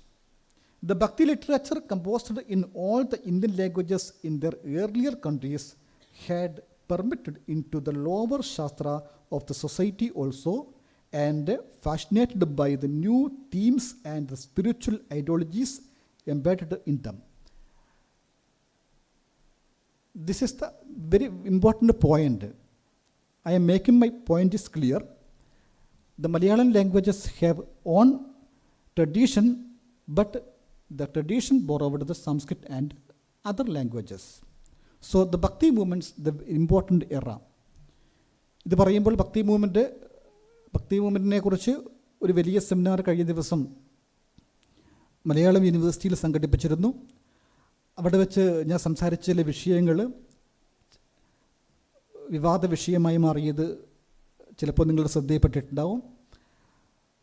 അതിൽ ഞാൻ മുന്നോട്ട് വച്ചിട്ടുള്ള പ്രധാനപ്പെട്ടൊരു വാദം എന്ന് പറയുന്നത്, ഭക്തി movement കേരളത്തിൽ മാത്രമുള്ള ഒരു പ്രതിഭാസമായിരുന്നില്ല, പകരം അത് ഭാരതത്തിലെല്ലായിടത്തും അലയടിച്ചിരുന്ന ഒരു പ്രതിഭാസത്തിൻ്റെ ഒരു അലയൊലി മാത്രമായിരുന്നു. അതിനെ ഞാൻ രണ്ടായി തിരിച്ചിട്ടുണ്ട്. ഒന്ന്, ഒന്നാം ഭക്തി പ്രസ്ഥാനം എന്നും, പിന്നീട് രണ്ടാം ഭക്തി പ്രസ്ഥാനം എന്ന് പറയുന്ന ഒരു പുതിയ സങ്കേതം ഞാൻ മുന്നോട്ട് വെച്ചു. അത് from 19th century, we have told the social reform in Renaissance. But actually we can see that the Renaissance came from the European history and European atmosphere. But actually the second Bhakti movements we can call the Renaissance period. ഒന്നാം ഭക്തി പ്രസ്ഥാന കാലത്തിൽ എന്തൊക്കെയാണ് മുന്നോട്ട് വെച്ചത് കവികൾ, അതിന് സമാനമായിട്ടുള്ള ആശയങ്ങളാണ് ഈ പറയുന്ന നവോത്ഥാന കാലത്തും അവർ മുഴക്കിയിരുന്നത്. അതൊന്ന് ചാതുർവർണ്ണ വ്യവസ്ഥയ്ക്കെതിരായിട്ടുള്ള കലാപമാണ്, മറ്റൊന്ന് നിലവിലുള്ള വൈദേശിക ഭരണത്തിനെതിരായിട്ടുള്ള ഒരു പ്രതിഷേധം കൂടിയാണ്. ഈ രണ്ട് കാലഘട്ടങ്ങളിലെയും ഭക്തി പ്രസ്ഥാനം പ്രാരംഭിച്ചതാണ്. നമുക്ക് ഇത് രണ്ടും ഒന്ന് തന്നെയാണെന്ന് മനസ്സിലാക്കാൻ പറ്റും. അങ്ങനെ വരുമ്പോൾ നമ്മുടെ നവോത്ഥാന കാലത്തെ എഴുത്തുകാർ, അതിൽ ശ്രീനാരായണ ഗുരുവും ചട്ടമ്പി സ്വാമികളും വാഗ്ബടാനന്ദനും കുമാരഗുരുദേവനും പൊയ്കയിൽ അപ്പച്ചനും ഉൾപ്പെടുന്ന നവോത്ഥാന നായകരുടെയൊക്കെ കൃതികൾ പഠിക്കുമ്പോൾ അത് കേവലം റിനൈസൻസ് പീരീഡിലുണ്ടായിട്ടുള്ള കൃതികളല്ല, പകരം ദാറ്റ് ഈസ് സെക്കൻഡ് ഭക്തി മൂവ്മെൻറ്റ്സ്, അതൊരു രണ്ടാം ഭക്തി പ്രസ്ഥാനത്തിൻ്റെ ഭാഗമായിട്ടുണ്ടായിട്ടുള്ള കൃതികളാണ് എന്ന് നമുക്ക് മനസ്സിലാക്കാൻ പറ്റും. ഇത് ഞാൻ സ്ഥാപിച്ചപ്പോൾ ഒരുപാട് വിമർശനമുണ്ടായി, അത് വലിയ വിവാദങ്ങളിലേക്ക് പോയി, അത് പിന്നീടുള്ള ഒരുപാട് സംഭവങ്ങളിലേക്ക് പോയിട്ടുണ്ട്. ഞാൻ അതിലേക്ക് കടക്കുന്നില്ല. ഞാൻ പറഞ്ഞു വിടുന്നത് ഭക്തി മൂവ്മെൻറ്റ്സ് അത് കേരളത്തിൽ മാത്രമുള്ള ഒരു ഒരു ഒരു അലയൊലിയായിരുന്നില്ല, അതൊരു ഇന്ത്യൻ മൊത്തം പാൻ ഇന്ത്യൻ ലെവലുള്ള ഒരു ഒരു ഒരു ഒരു പ്രത്യേകതയായിരുന്നു, ഒരു മൂവ്മെൻ്റ് ആയിരുന്നു. അതുകൊണ്ട് എൻ്റെ പോയിൻ്റ് ഇത്ര മാത്രമാണ്, മലയാള സാഹിത്യത്തിൻ്റെ പാരമ്പര്യം, ട്രഡീഷൻ എന്ന് പറയുന്നത് ഒരു വെള്ളം കിടക്കാത്ത അറയായിട്ട് മാറി നിൽക്കുന്ന ഒന്നല്ല. നമ്മൾ ഐസൊലേറ്റഡ് അല്ല. We have no isolated, but we borrowed the other states of India, other languages of India. So ഇതാണ് മലയാളത്തിൻ്റെ കോണ്ടാക്റ്റും കൺവെർജൻസും എന്ന് മാത്രമാണ് എനിക്ക് ഈ ഒരു സെമിനാറിൽ പറയാനുള്ളത്, സ്ഥാപിക്കാനുള്ളത്.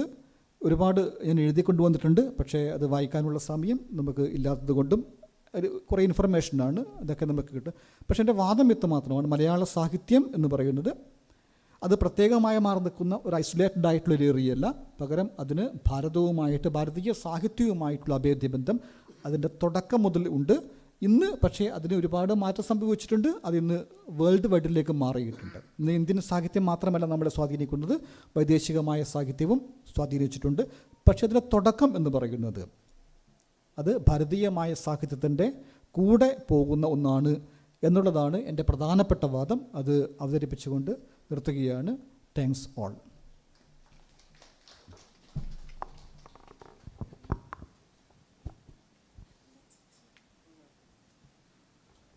Okay. Good afternoon, everybody. I think second day, second section, second paper. The two paper we have purchased. Yeah, discussion for open for discussion. Please ask. Sarma sir asking one question.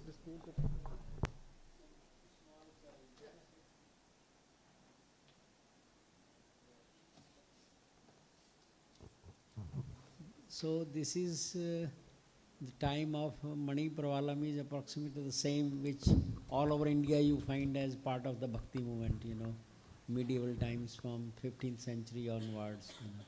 Am I right? Yes. Now, but the Mani Pravalam came from not the 15th century, sir. Right up to Peshawar. And Yeah. these languages, you know, they did a functional role of kind of consolidation among the people and reviving the interest in the epics and so on and so forth, you know. Narratives were also of the same kind, you know, based on Puranas or something like this. And that's there in Hindi, in Braj, Avadhi, and later on you find in Varasa also that although that is a fictional story, but almost the same kind of parallelism is there. Now I have read somewhere you use another term for convergence of Tamil and Malayalam. Yes. But I have read somewhere the same term being used, Mani Pravalam, you know, to refer to that convergence also. Sir, that's Pandit Pravalam have two types, means two parts. One is language type, other is literature types. Okay. The language type is only the hybrid language. One is Sanskrit and Kerala Bhasha. In Kannada is Kannada Bhasha and Sanskrit. Yeah. And Tamil Nadu, Tamil and Sanskrit. No, and Telugu, that is Mani Pravalam. Malayalam and Tamil convergence. Malayalam, Tamil, literature. not Malayalam, Tamil, Tamil is Kerala Bhasha. Not that time, not Malayalam, the only Dravidian languages. Because we have, our tradition is the Proto-Tamil languages. Proto-Tamil languages. The Malayalam came from Proto-Tamil. No, my question was whether Mani Pravalam term can also be extended, because I have read somewhere, I have read in some book, I don't know No. who is the author. Yeah. Only then this term is applied. Yeah. Yeah. So my source may be wrong because Tamil and Malayalam convergence also that is there. Yeah. Now.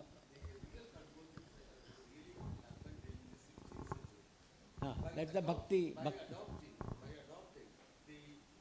Scripts, Sanskrit varnas, and integrate it into Malayalam script system. Yeah.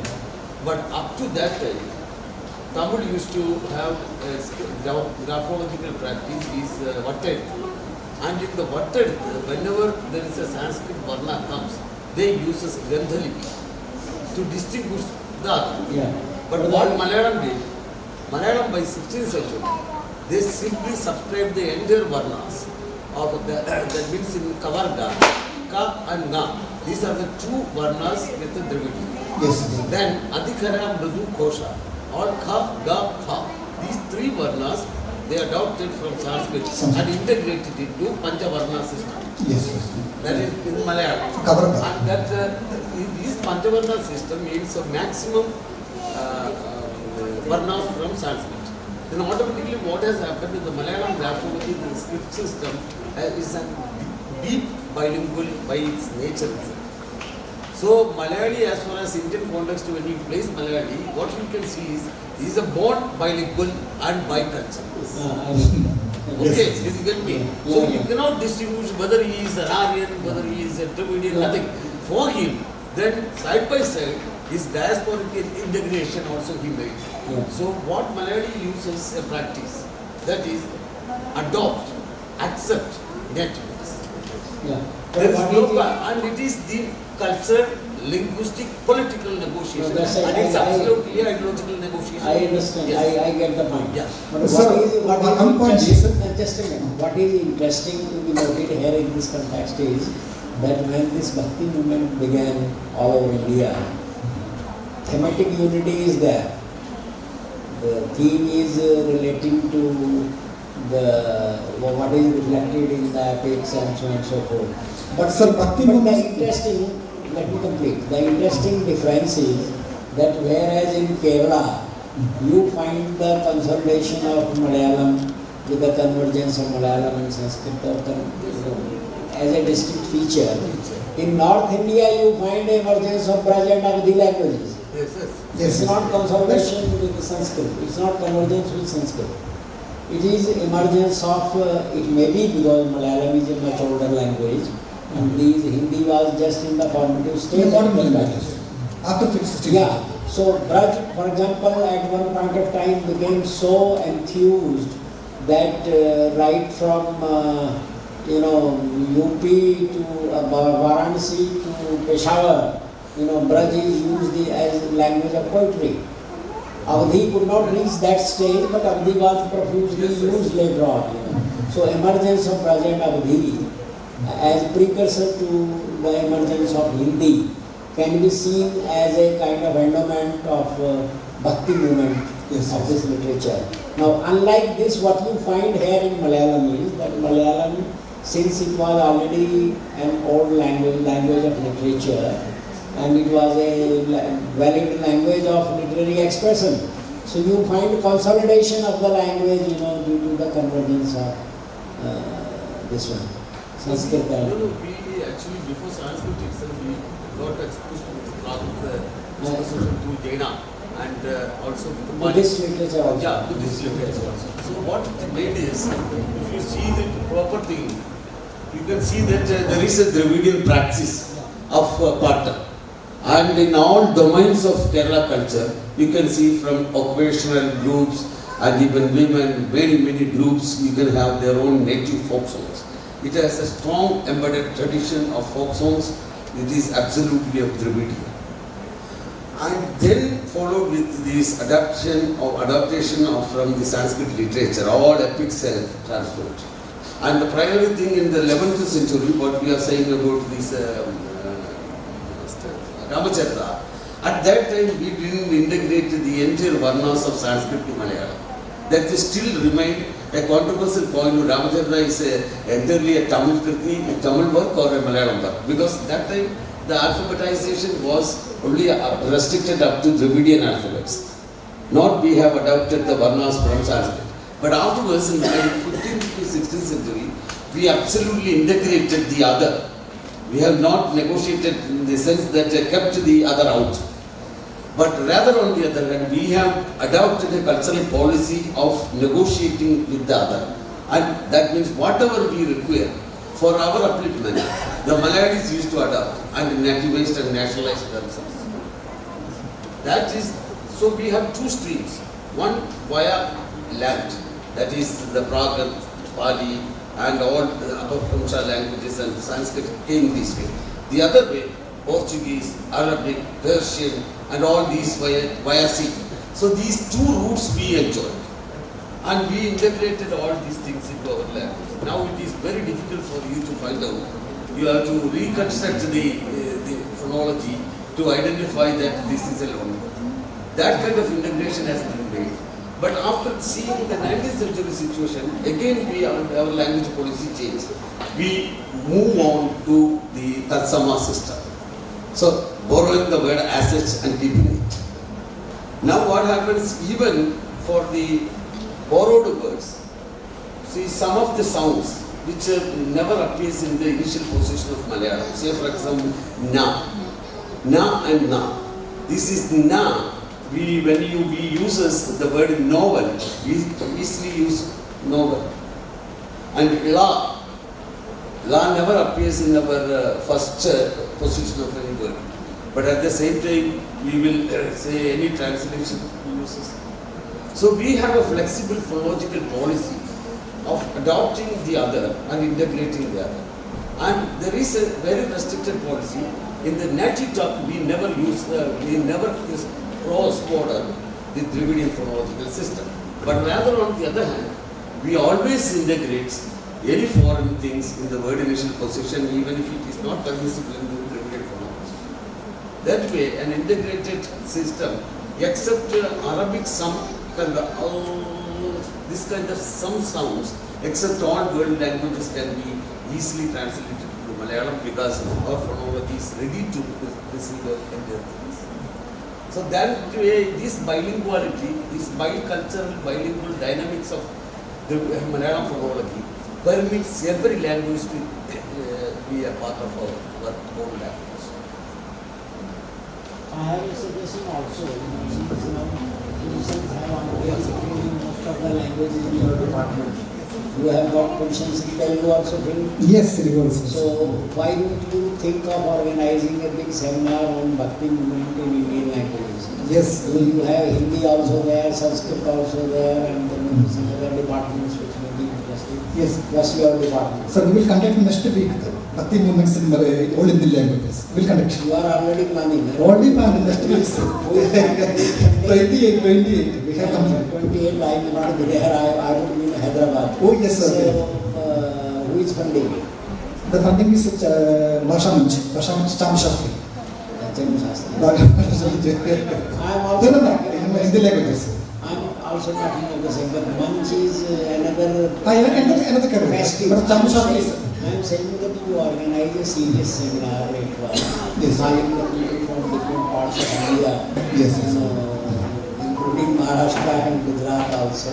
And you have Sindhi there. Sindhi here. My department had this Sindhi. He joined as assistant professor when I was there. Oh, you are in department? Former department? I am the former dean of your department. Oh my God.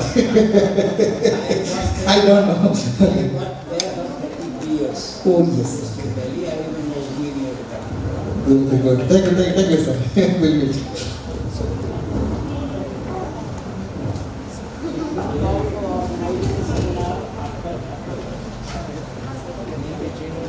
Any other question, please?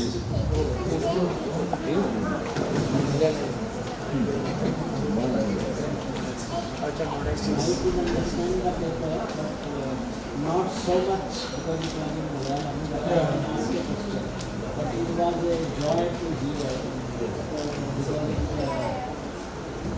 60%. That was more, I think, Sakare sir paper was more close to Prema madam. Yeah, grammatical range. Bhakti Prasthanam. What is it in Tamil? Prasthanam means Bhakti movement. Bhakti movement. In Tamil language. Bhakti movement. Bhakti Ekam. Ekam.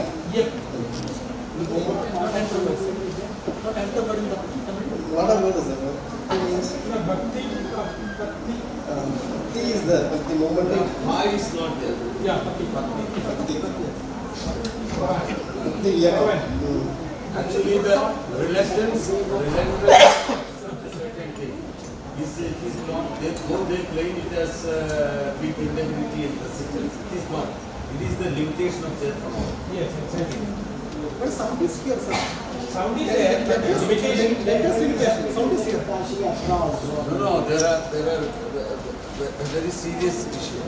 Say, for example, from the very oldest language, even the post-static reconstruction, is having plosives and voiced plosives in the initial position.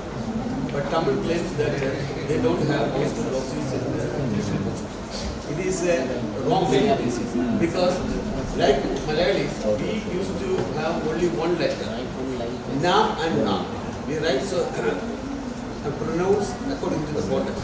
The same way in the Dravidian tradition, there was one letter, graphically one letter was used. And when it comes to the initial position, you can use either as voiced or voiceless, mostly voiced. But somebody in some period has decided there is no word. It is all voiceless. It is a reading trouble, nothing else, because all the world languages are happening, including the reconstructed post-static. So these are all misunderstandings. It's a phonological misunderstanding. Yeah. Yes, yes.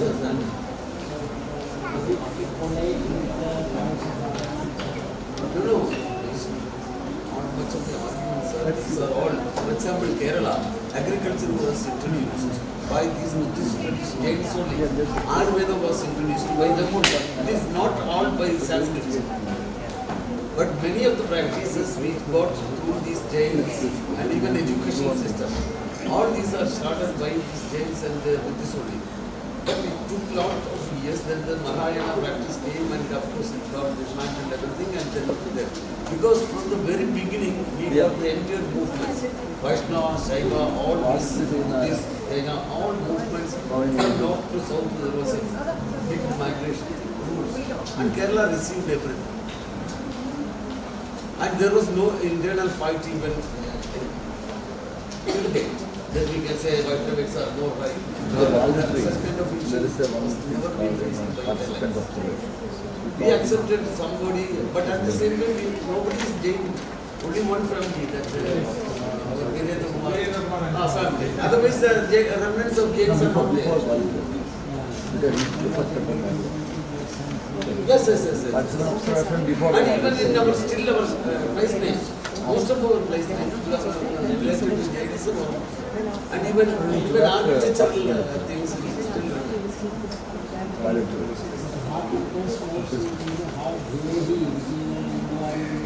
No, nothing. Kerala never had such a feeling.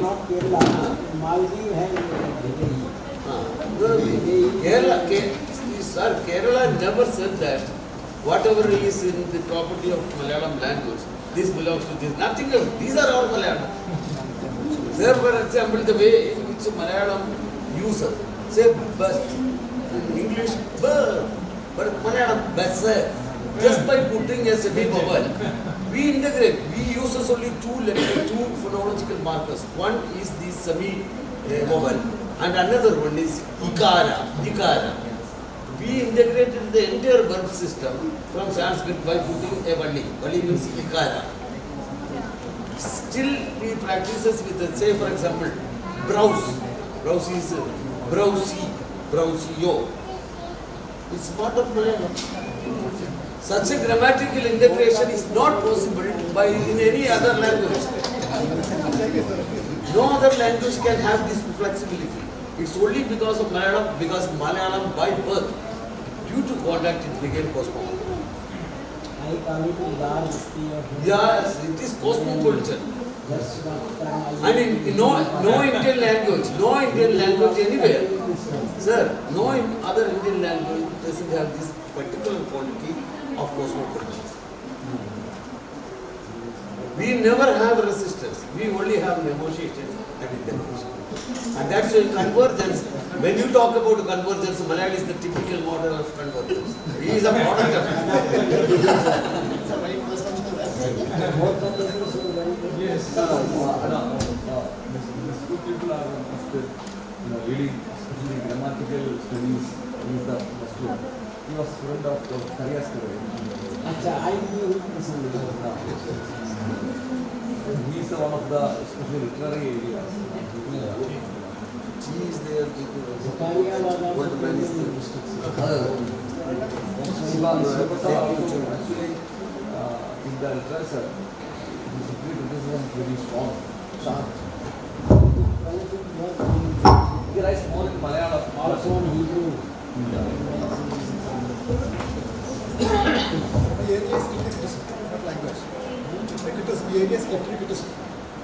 After he joined to Delhi, he started working Good afternoon, everyone.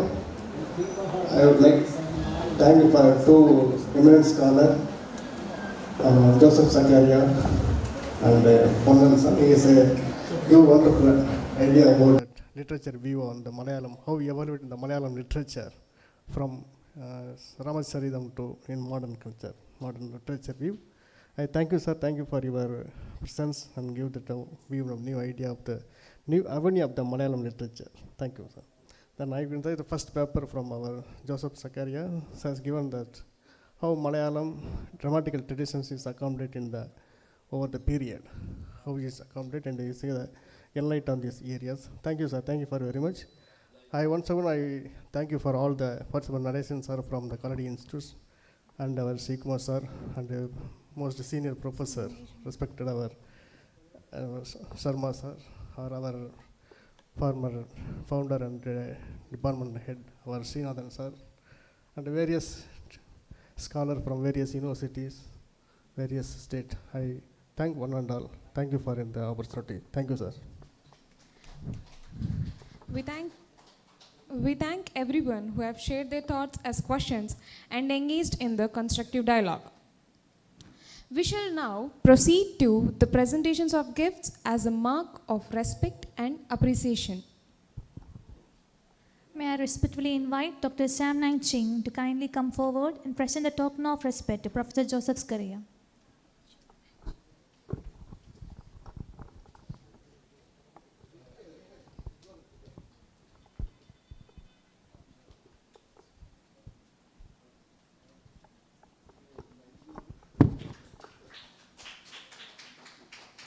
May I now respectfully invite Professor G. Palanirajan, the chair of the session, to kindly present the token of love to Professor Sivaprasad Ponnan.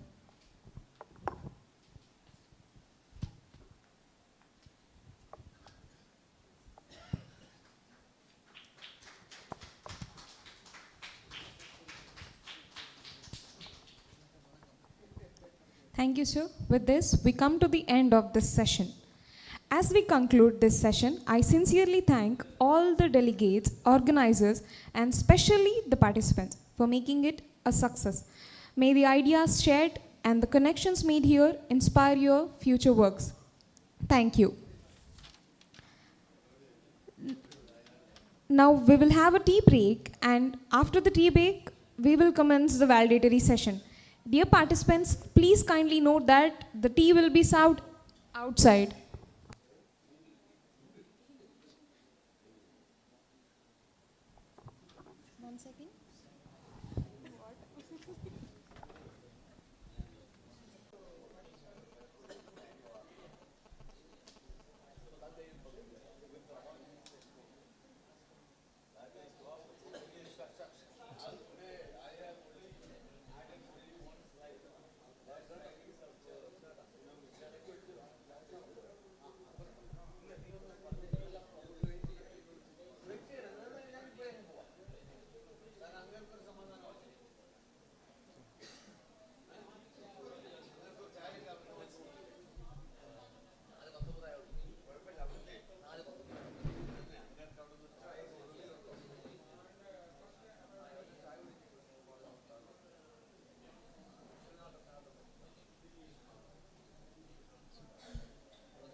Good evening to all. Honorable dignitaries on the dais, esteemed delegates, respected faculty members, research scholars, and dear friends. After 2 intellectually stimulating days marked by rigorous scholarly dialogue and meaningful exchange on the linguistic contact and convergence within Bharatiya Bhasha Pariwar, we now gather to formally conclude this significant academic endeavor. It is my privilege to welcome you all to the valedictory session of this conference. To formally inaugurate this valedictory session, I invite Ms. J.B. Mariam Kurian, Research Scholar, Department of Linguistics, Central University of Kerala, to deliver the welcome address.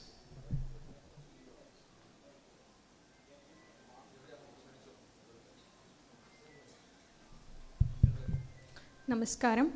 Respected dignitaries on the dais, esteemed guests, scholars, and dear students, it gives me immense pleasure to extend a very warm welcome to all of you to the valedictory session of the conference on Bharatiya Bhasha, Contact and Convergence. And the Indian linguistic landscape stands as a linguistic evidence of how sustained interaction, mutual influence, and shared cultural practices shape languages over the time, creating unity within the plurality. And at the outset of this conference, I respectfully welcome Dr. S. Tennarasu, Head, Department of Linguistics, who will be delivering the presidential address. So please be on the dais. And I'm deeply honored to welcome our valedictory speaker, Professor M.B. Nareshan, retired professor, Sri Shankaracharya University of Sanskrit, Kaladi.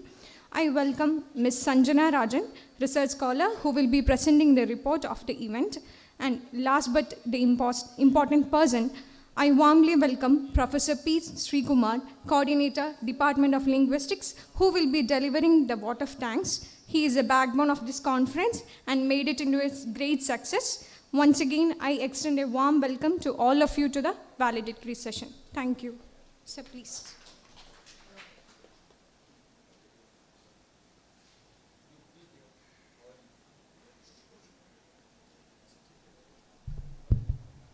Thank you, Ms. J.B. Mariam Kurian, for that warm and gracious welcome.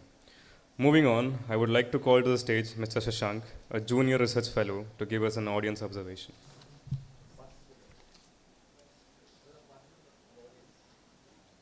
Yeah, I participated actually, intellectually.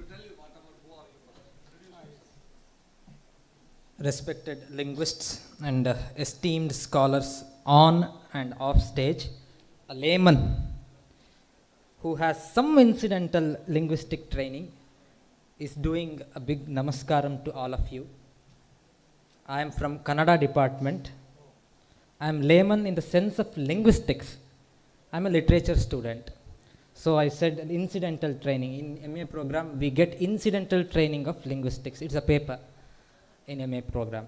So I'm here to, as Sri Kumar sir said, present my participant observations. So I'm going to read it out because my home language or mother tongue is Kannada, and I can articulate well in Kannada. If not Kannada, I can articulate well in Telugu.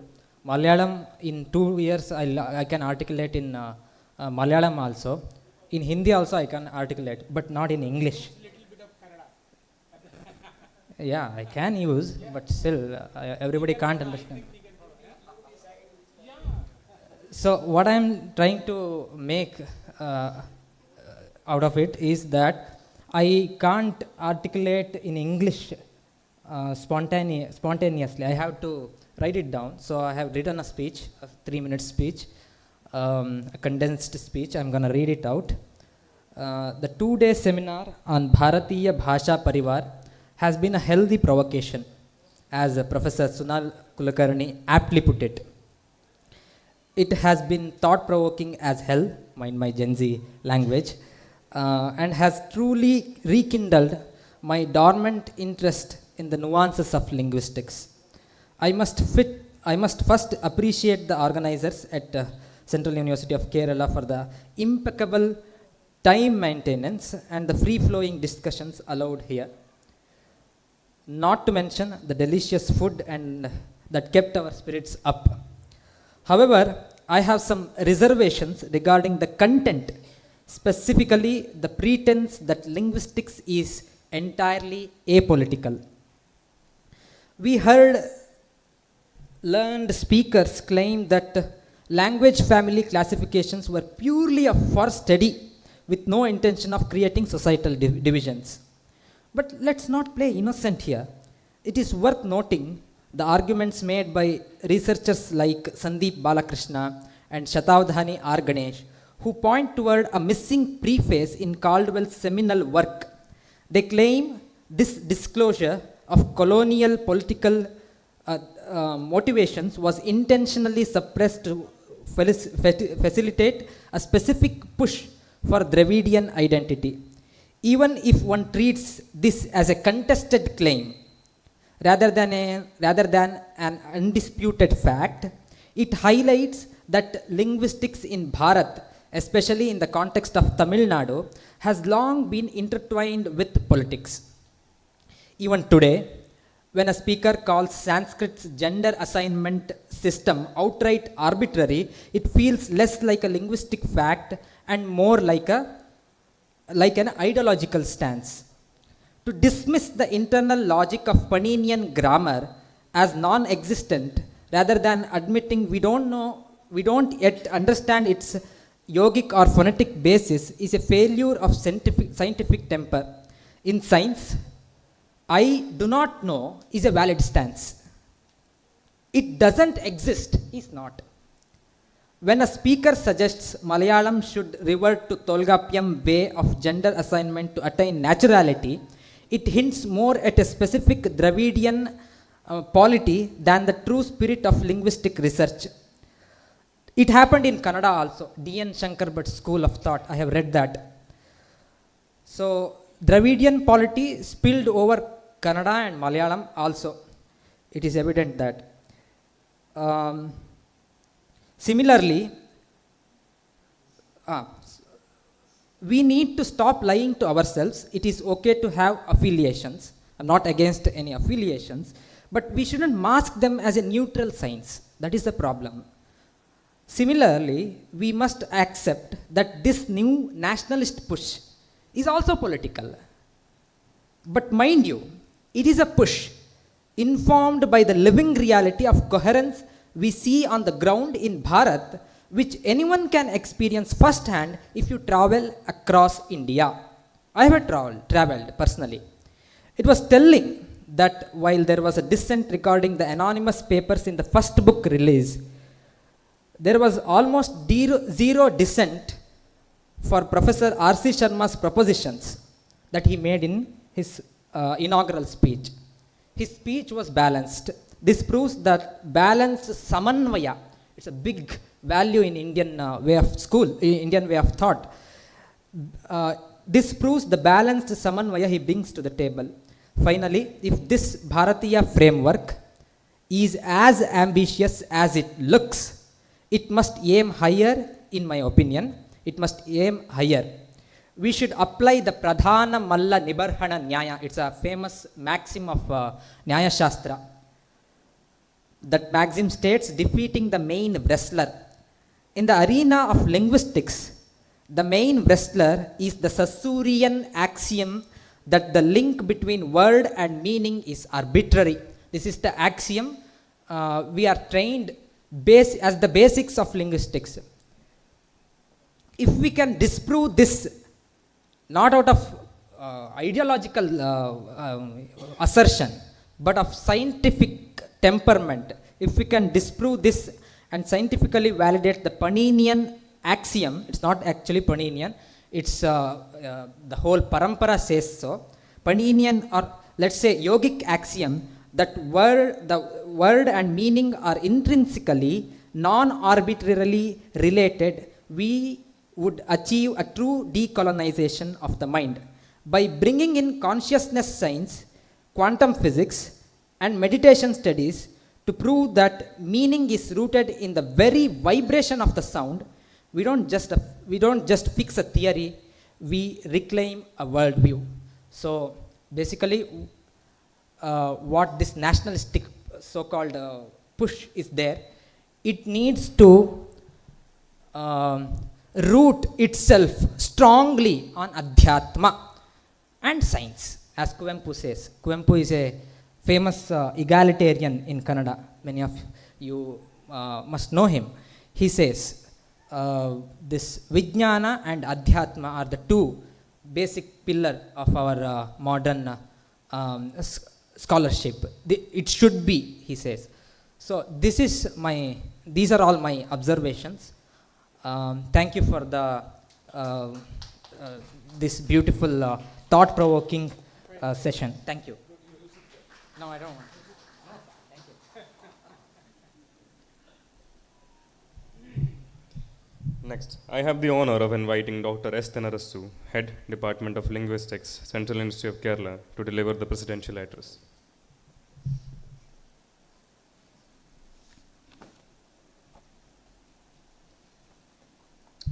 Good evening, one and all, and we are in the end of our 2 days conference on Bharatiya Bhasha Pariwar.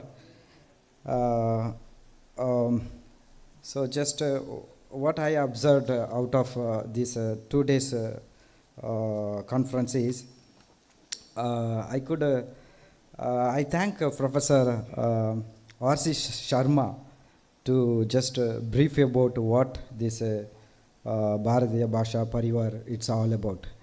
That's a wonderful things, and thank you, sir. And so I could observe different people speaking positively more of language contact and convergence, and some critical also. So that is welcome.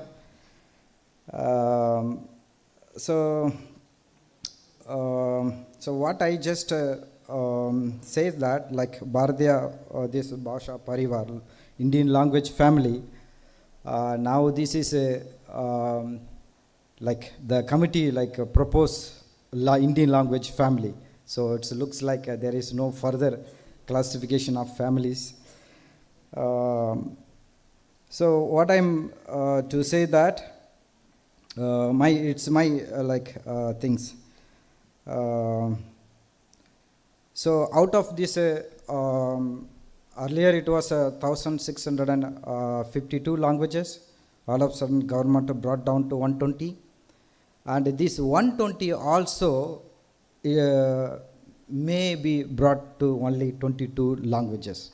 So in future it may not be nothing to surprise also. I don't know, sir. Because why? Because this cannot be avoided also. Why? Because we are living in the global world.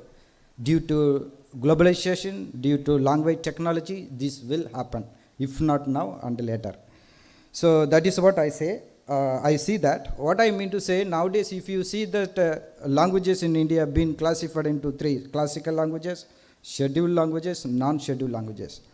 Now all the non-scheduled languages, what we call this one out of 120 languages, 99 languages are actually, they are already in the process of shifting and lost. Some of them lost. For example, let me just tell you, sir. Recently we had a field work among the Koraga community. Among the Koraga community, the native speaker, they said that our language is there. Even our students are the evidence. We went as a team and we studied. They said that our language is Tulu. Our language is Tulu. It's no more Koraga. So based on the data that we collected, it's tell us that it is been already shifted to Tulu and lost its language. Maybe why? Because they have to survive. They have to survive. They have to find a job. See, even in all the non-scheduled languages, already in the process of shifting, or some of them shifted or lost also, because they have to get a job. They have to write a public service commission in their other regional language to get job and survive. The generation, one generation, second generation, third generation already started doing that. Now their source of finding a job is regional languages, scheduled languages. So later, if you say that, okay, It's nothing to surprise also. If tomorrow government comes up with, okay, I can recognize these are due to this, I can recognize only the scheduled languages. Nothing to surprise also. Because later, that is what we see overall the world, and languages are brought down very limit. Out of Ferguson professed 7,000 languages. Out of that, end of this century, more than 3,500 languages will disappear. So what is that? It tells us that, so we have to actually, being as the native speakers or the scheduled languages speakers, we need to actually look into the studying those languages, especially these lesser known languages, documenting them. And remember, you have to remember also, they are already with us, learning our languages and studying and looking for settlement, their children. So tomorrow don't leave them, and at least if you preserve their culture and language, document, then tomorrow maybe they may take it up. And languages like Hebrew or some other languages. And now why I say is, now government is also like releasing lot of money for, let's say, Sanskrit, and that's a fact. And all the scholars, scheduled languages scholars, will move to later only to learn and study about Sanskrit, because they find a job and some things. Scheduled languages also in a way under the process of like shifting also. That is what, as Professor Srinathan said, Malayalam is actually always adapting, accepting and negotiation. Maybe they will be the first person to negotiate and go ahead with the whatever the language changes. So that is what it's my feel. So what I want to say is, so there is a need for the scholars and students to study, preserve them, document those languages for the future generation, so that in future may be revised. If the situation is in the positive side, they can revise that language for the future generation. That is what I just actually also, like, we can also think of developing some language technology tools for such lesser known languages. This is a need of the hour, and so that is what I like felt. Okay, anyway, we understand that. I recently, like, I didn't know, like, I asked Sri Kumar whether are they going to release this Bharatiya Bhasha Pariwar, and I was not known that, and so the book will be released here. And then I just wanted to, I'm curious about to know what is there in that. So I have booked I just, in Amazon, I booked the book to review and to go through that, what is it's all about. Because why I say this one is, it is like the team, this whatever Samiti, Bharatiya Bhasha Samiti is representing the government. So so what Professor put before us as Sharma sir is like, that is what my feel is. So we also,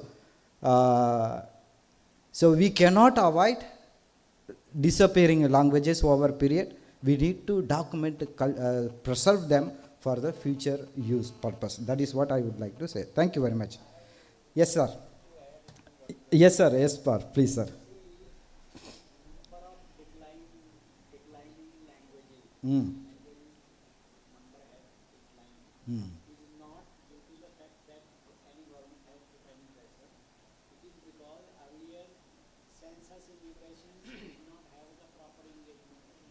Mm.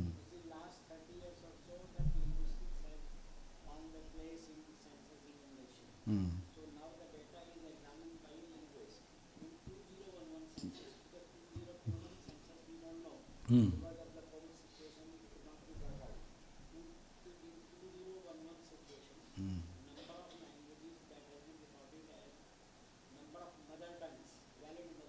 Right. Mm.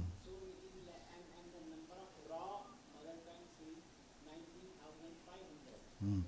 So that diversity is reflected even in this also. The point is earlier whatever the environment was telling, they used to write that in language. So that practice has been stopped. Now linguists are there, a team is there which examines, for example, Professor Bhattacharya and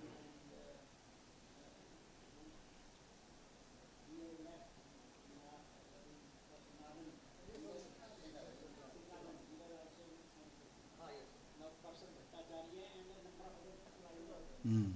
who are working there. Some of them was also there for some time, after he left. Anthropological Survey of India is also involved in enumeration. Mm. So number of languages is being consolidated by the linguists.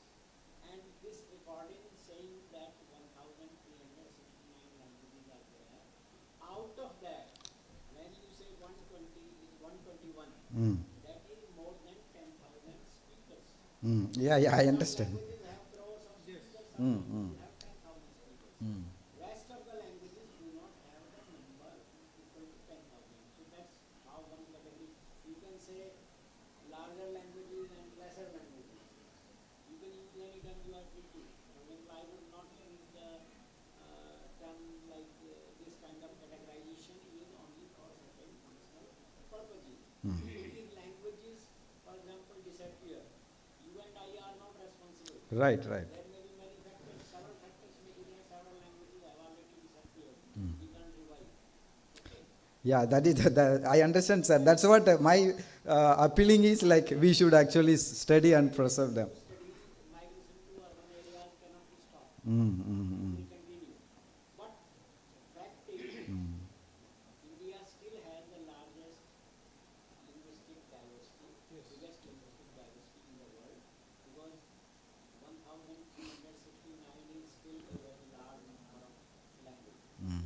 And out of that, having languages, 1,300, the languages which are 121, they are those which have more than 10,000 speakers. Many of, and out of this, 96 point some percent Mm. is 22 languages of Schedule, right. So it's a brute majority Mm, mm, mm, of them. The fact is 96.4%. So remaining ones, they fit in the territory. Right, sir. But I share your concern Mm. that we should pay more attention to those which come in this 4 point some percent. Right, sir. That's a priority should be given them first. Right. Government is not doing anything to say that should be reduced. It is the people who are supplying them. Thank you, sir. Thank you. Yeah.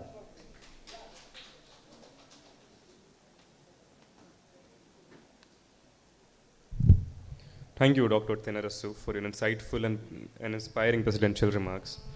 A valedictory address offers both reflection on the journey undertaken and a vision for the path ahead. We are indeed privileged to have with us a scholar of exceptional distinction to deliver this address.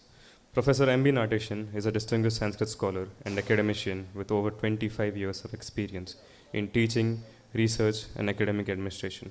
He has served as a professor at the Sri Shankaracharya University of Sanskrit and has made notable contributions to Indian knowledge system, curriculum design, language policy, and cultural preservation.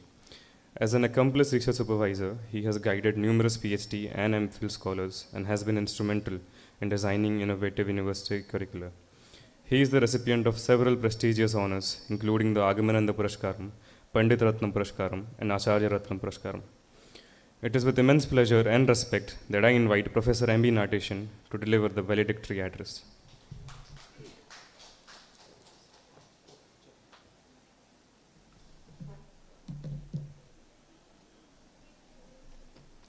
Honorable Chair of the session, Dr. S. Thenarasu, Head of Department of Linguistics, Central University, Kasaragod. Coordinator of the program, Dr. Sri Kumarji, distinguished resource persons participating in this program from different universities, researchers, students. Now we are going to the concluding part of this today's workshop on Bharatiya Bhasha Pariwar, Contact and Convergence. And in this conference, Shri Kumarji assigned me a topic, Sanskrit as a language of contact and convergence for Bharat. This is a concluding session. We have no time. So I have already prepared and sent the full text of my paper to the organizer. Okay. Language in India is not merely a tool, but a path to unity, consciousness, and liberation. From the Vedic chanting to Paninian grammar, from philosophical dialogues to multilingual coexistence. So Indian traditions offers a vision of language as a force for global oneness. That is the vision of National Education Policy 2020. See, National Education Policy suggested that immediately we have to change the name of HRD and replace Ministry of Education. We have in 2020 MHRD has changed Ministry of Education. Why? Because human being is not a resource. This is a resource. Resource has no need of morality, spirituality, humanity. It's actually a corporate concept. Okay? And we want to transform this human being as being human. We are all human beings, but through education, through culture, through our language, we can convert human being into being human. So that is the basic perspective of NEP. So promotion of Indian languages is one of the major project. See, after Indian independence, we have adopted 3-language policy. Okay. What happened? In 1961 census, we have more than 1,652 languages. Am I right? And now we have only 750 something. Because Indian languages are not capable enough to teach. Because it has no knowledge. That was the vision. But nowadays means as part of this education system, we would like to introduce Indian knowledge system. Indian knowledge recorded in Indian languages. Okay. Malayalam knowledge is Indian language, Indian knowledge.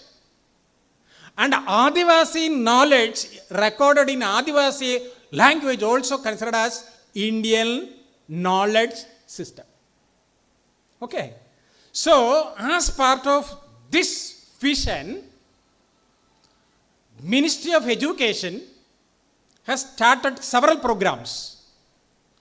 That is translation from KG to PG. And at present, 22 scheduled languages. Translation is going on for MBBS, MBA, MTech and other courses. And even national level competitions also, you can write in your own language. But previously, except Hindi or English, national competition exam is not possible. Likewise, a scholar in Malayalam or Tamil language, he has written a research article. It will not consider as a research article. Why? Because he has written in Indian language. The same matter, if you can translate in English, we will accept. That was a policy. But nowadays, any Indian language, you just express your ideas. It will consider as article, research article. So, in these aspects, we across the nation, we are conducting different type of workshops for the strengthening of Indian languages. And I think this is the first time in the history of Kerala that we have discussed Bharatiya Bhasha Pariwar. First time. See, in Kerala, each and every college, there is one language department. Okay. And they have conducted a seminar connected to Malayalam linguistics, or Dravidian linguistics, or general linguistics, Western linguistics. But Bharatiya Bhasha Parivar, that type of discussion, I think this is first in the history of Kerala. And it is also in the Department of Linguistics, Central University, Kasaragod. And another thing is, it's not a new practice. See, in 1948, our first president, Rajendra Prasad, entrusted a serious work to Dr.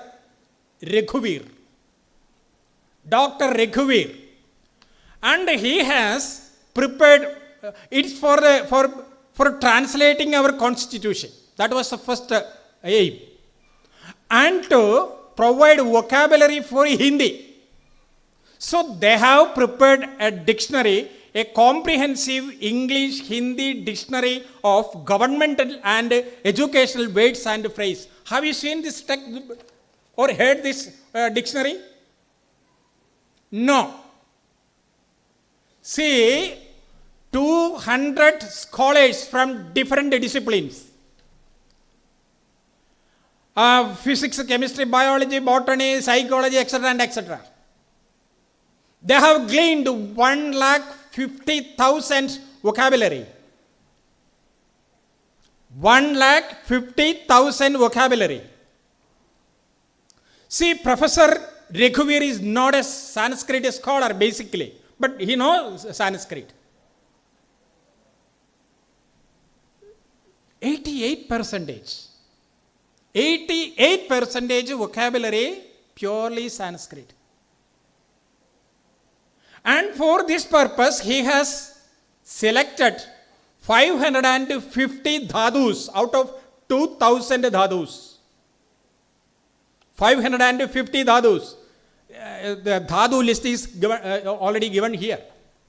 With the help of prefix and suffix. With the help of prefix and suffix, they have created n number of vocabulary for physics, chemistry, biology, and other subjects. Now, interesting topic is, see, for color, suppose green, how many green shades are there? How many green? Suppose 100 green shades. Do we have equivalent word in Malayalam? No, we are using Tattapacha, Chanagapacha. But Dr. Raghuvir, with the help of 22 upasargas, 22 upasarga, he has presented n number of vocabulary. For example, Haridam is clear. Upaharidam, Aharidam, Anuharidam, 22. And with the help of 2 upasargas, he has created again and again number of vocabularies, technical terminologies.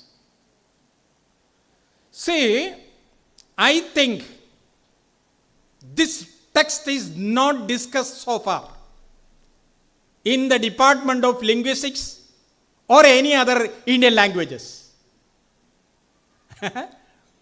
And another work, Bharatiya Bhasha Sangama Kosha. Have you heard, sir? Bharatiya Bhasha Sangama Kosha? Not heard. It is written by one, I forgot. Yes, not Sangam literature. Bharatiya Bhasha Sangam means Bharatiya Bhasha Sangama Kosha. See, similar vocabulary, that is pan-Indian vocabulary. Already our Shivaprasad sir has mentioned. Pan-Indian vocabulary. 32 pan-Indian vocabulary with the help of Upasargas. He has presented. What I am telling is, it's not a new exercise. And this exercise was started as part of imparting science and technology through our local language. And in 1964 and 65, 66, this exercise was started. And after that, science and technology was teaching through English only. Why? Is a question. So nowadays, we want to develop our nation. We want to develop our nation. What we need is oneness. Because unity in diversity, that is our motto. That is our idea. And we have number of languages. Each language has different layers. Usually we are discussing about the fourth level of language, that is verbal communication. According to Indian perspective, that is in Sanskrit.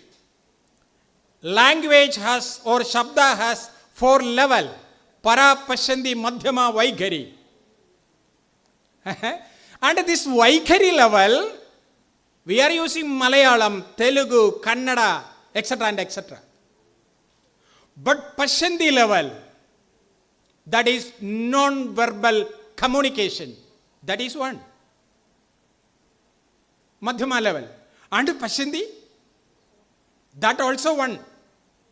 Then last is Para. This word has beautifully explained in Atmopadesha Shataka of Srinarayana Guru. Parayuda palu nugarna bhagyavanmar koru 10000 aandoral alpaneram. So, language is not for a divide, it for unite. That is the perspective of Indians. But unfortunately, see, after Indian independence, not after independence, for the last 80 years, Tamil Nadu government is not ready to accept second Indian language. Except Tamil, one more language they have accepted, that is English. Am I right, the Narechu sir? Still now, they are fighting against Indian languages. And October 13 is Anti-Hindi Day. Am I right? Anti-Hindi Day.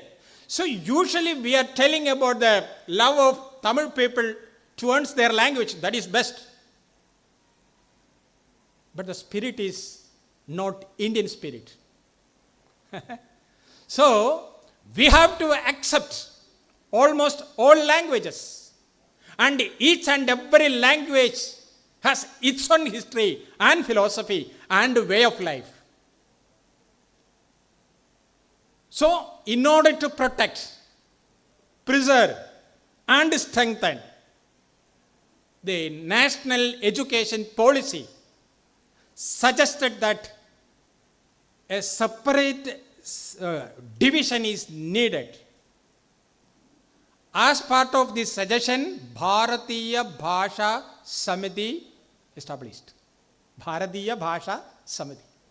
And the last budget, exact amount I have no idea, but for each and every language, 5,000 books you can translate in your own language from Hindi or English or any other language. 5,000 books. From Malayalam to Hindi, Malayalam to Tamil, Malayalam to Kannada, or Kannada to Hindi, Kannada to Sanskrit, whatever it may be.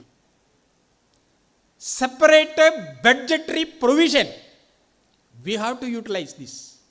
I request our Sri Kumar sir, kindly start this project with the help of your brilliant students and faculty members.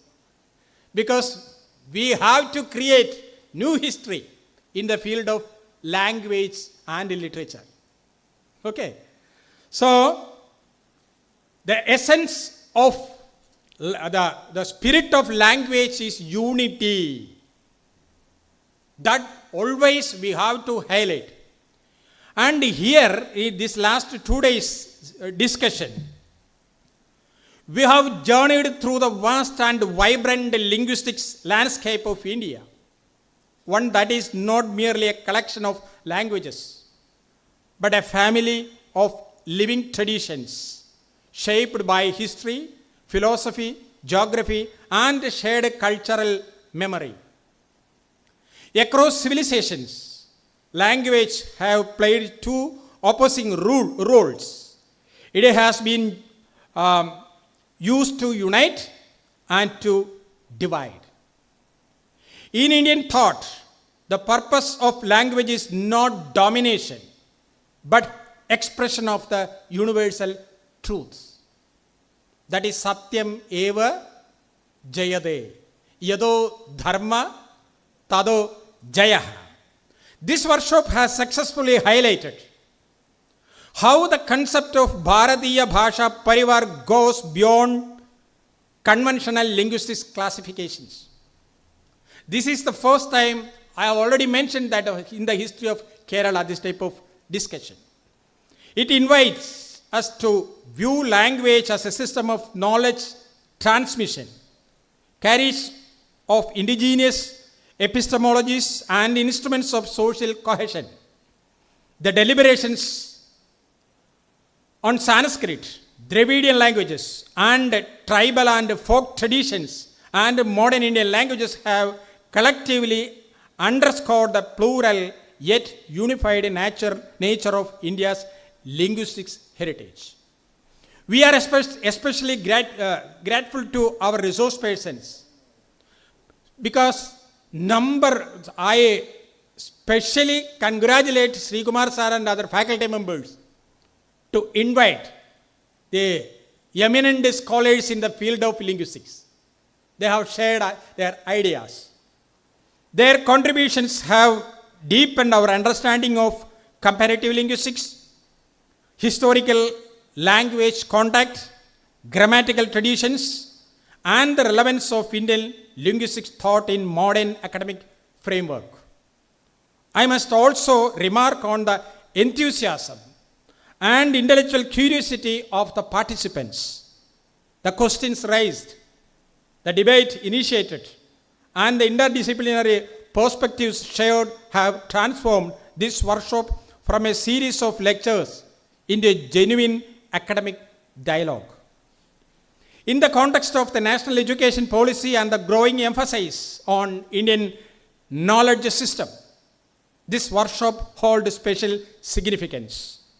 It reminds us of our responsibility as linguists and linguistics and educators to preserve, study, and revitalize Indian languages while also positioning them confidently within global linguistics discourse.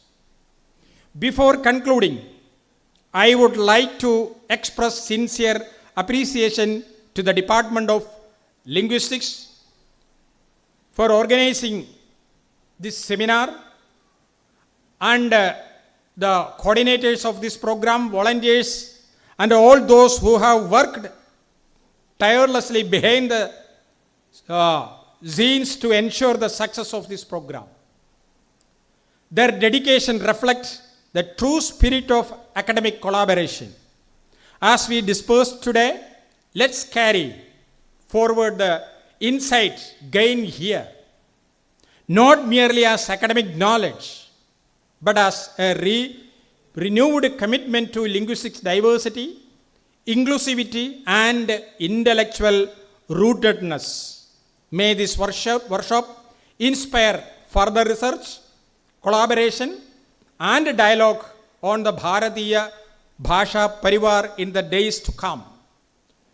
With these words, I formally conclude my speech and wish you all continued success in your scholarly pursuits. Thank you. Dhanyavad. Namaskar.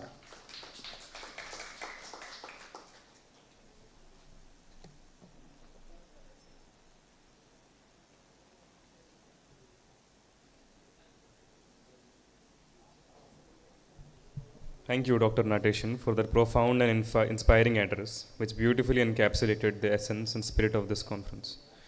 To present a concise report of this conference proceedings, I now invite Ms. Sanjana Rajan, Research Scholar, Department of Linguistics, Central University of Kerala, to present a conference report.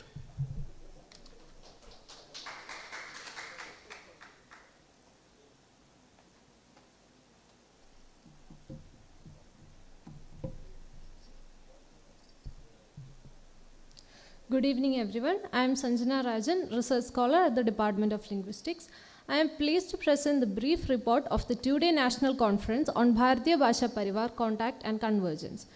The Department of Linguistics at Central University of Kerala, in collaboration with the Bharatiya Bhasha Samiti, Government of India, inaugurated a two-day conference titled Bharatiya Bhasha Pariwar, Contact and Convergence on 22nd and 23rd January 2026 at the Sabarmati Hall, Central University of Kerala.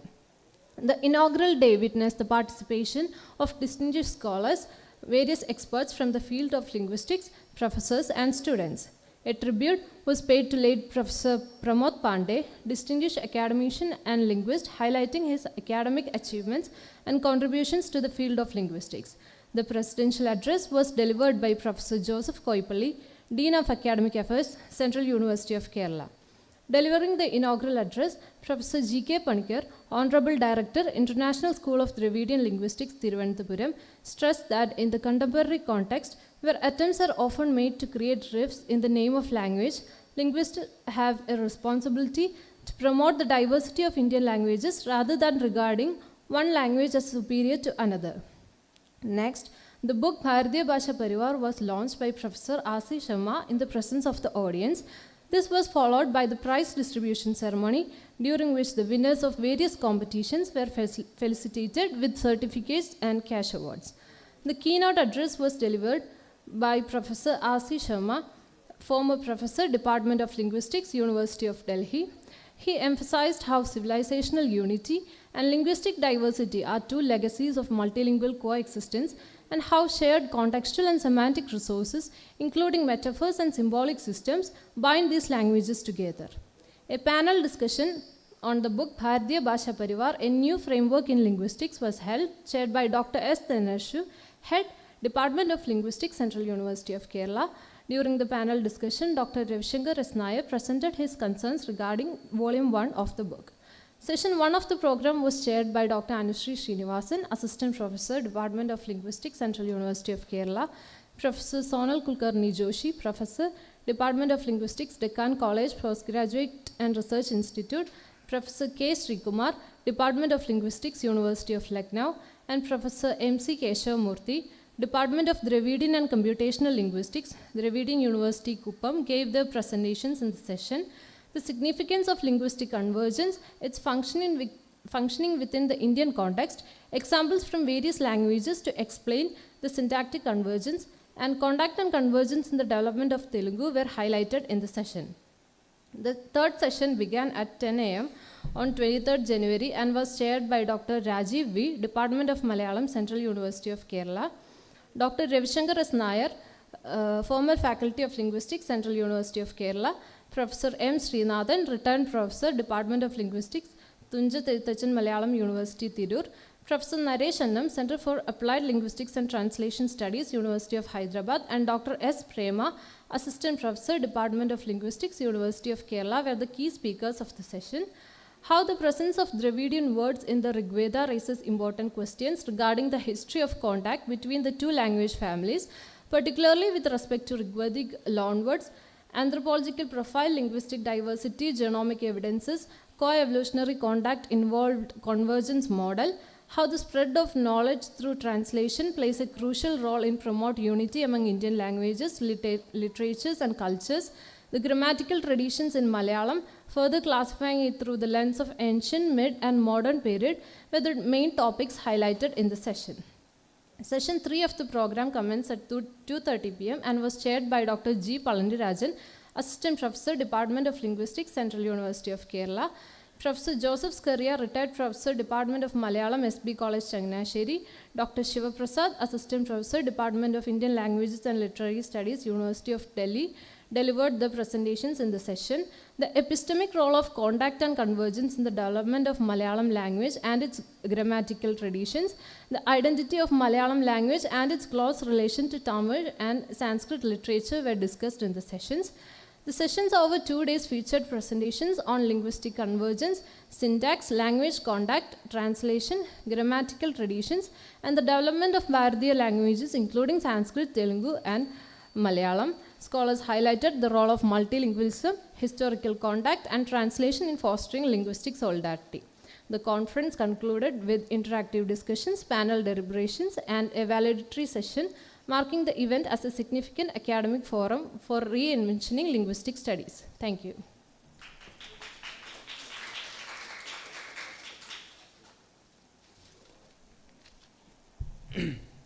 Thank you, Ms. Sanjana, for that clear and comprehensive report. We shall now proceed to the presentation of Ponnada as a mark of respect and appreciation. May I respectfully invite Dr. S. Thinarasu to kindly come forward and present a mundu to Professor M.B. Nateshan.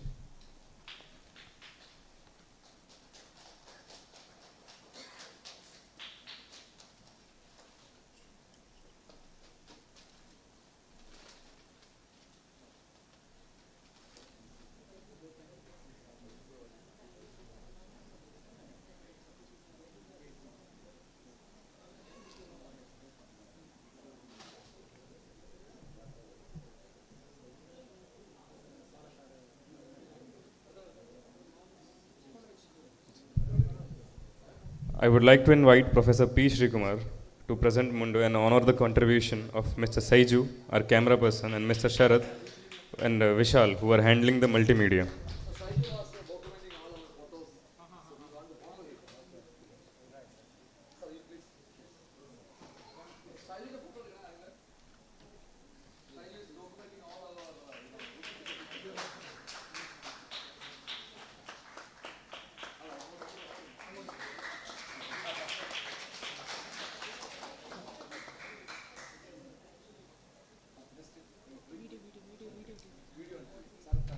For Vishal, Sharad, for videography, Sharad and Vishal.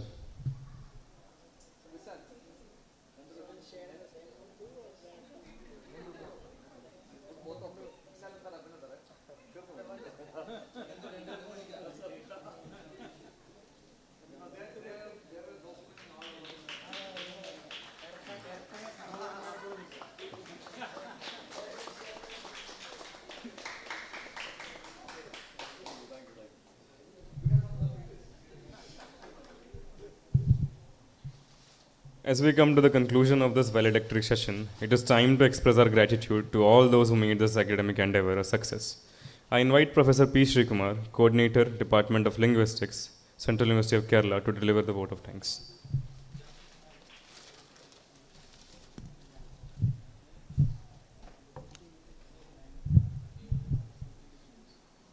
Chair, my colleagues, Dr. Thinarasu, and most respected Sanskrit scholar Professor Nadesh sir, and our most distinguished linguist in the world, national linguist at national level, Sarma sir, Srikumar sir, and all the dignitaries on the dais, of the dais, and our Rajiv sir.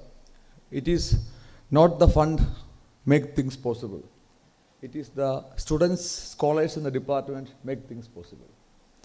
So my role of this program is only a person who receive money, give the money to them. Everything is planned by the students, scholars and the students. It is because of them it is done. That is the way we are training them. Because maybe after 2-3 years they are going to be in a university, they are conducting the program. Everything, except the listing the scholars, we took a choice. Remaining brochure, everything they have done it. Especially Pooja. Pooja is our research scholar. Very beginning, last workshop conducted by Sanjana, and this was assigned to Pooja. It is assigned to Pooja means Pooja will be the contact person. Remaining will be done by everybody else. Pooja got some back pain. Pooja was grafted, everything done. Now she is not good health. There are some back pain. She is at my home taking a rest. So first of all, I thanks to Pooja in her absence doing that.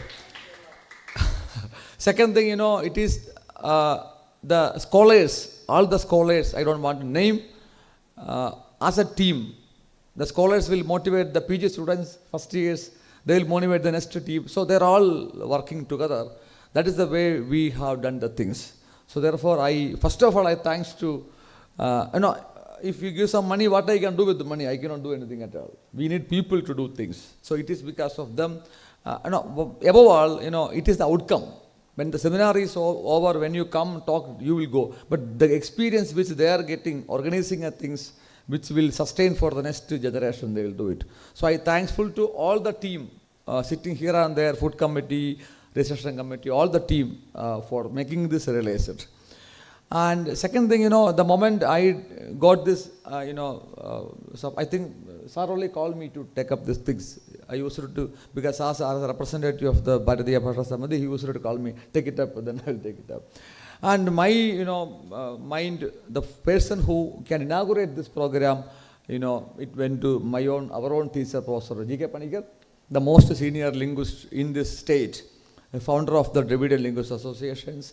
And that is the way I am thankful to my guru, Professor G.K. Panikar sir, for coming over here, and he is not well. He's not, even after the age of 87, he came over here with Dr. Srinathan, he done it. And then, we are all sometimes pampered by, whenever you go to Delhi, you don't feel that you are in Delhi because Sarma sir is there. Sarma sir is something like our own, a grandfather at home. That much, care sir used to give it to all of us. There are many of the youngsters from the south was, elevated, lifted because of sir is there in Delhi.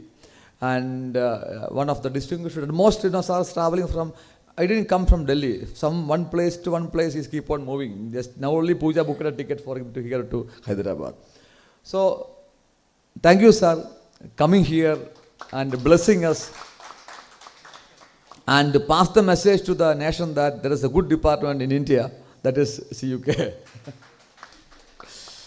And then the idea is a flaming, a burning idea. Bharatiya Bhasha Pariwar is the program happening all over the state, all over India.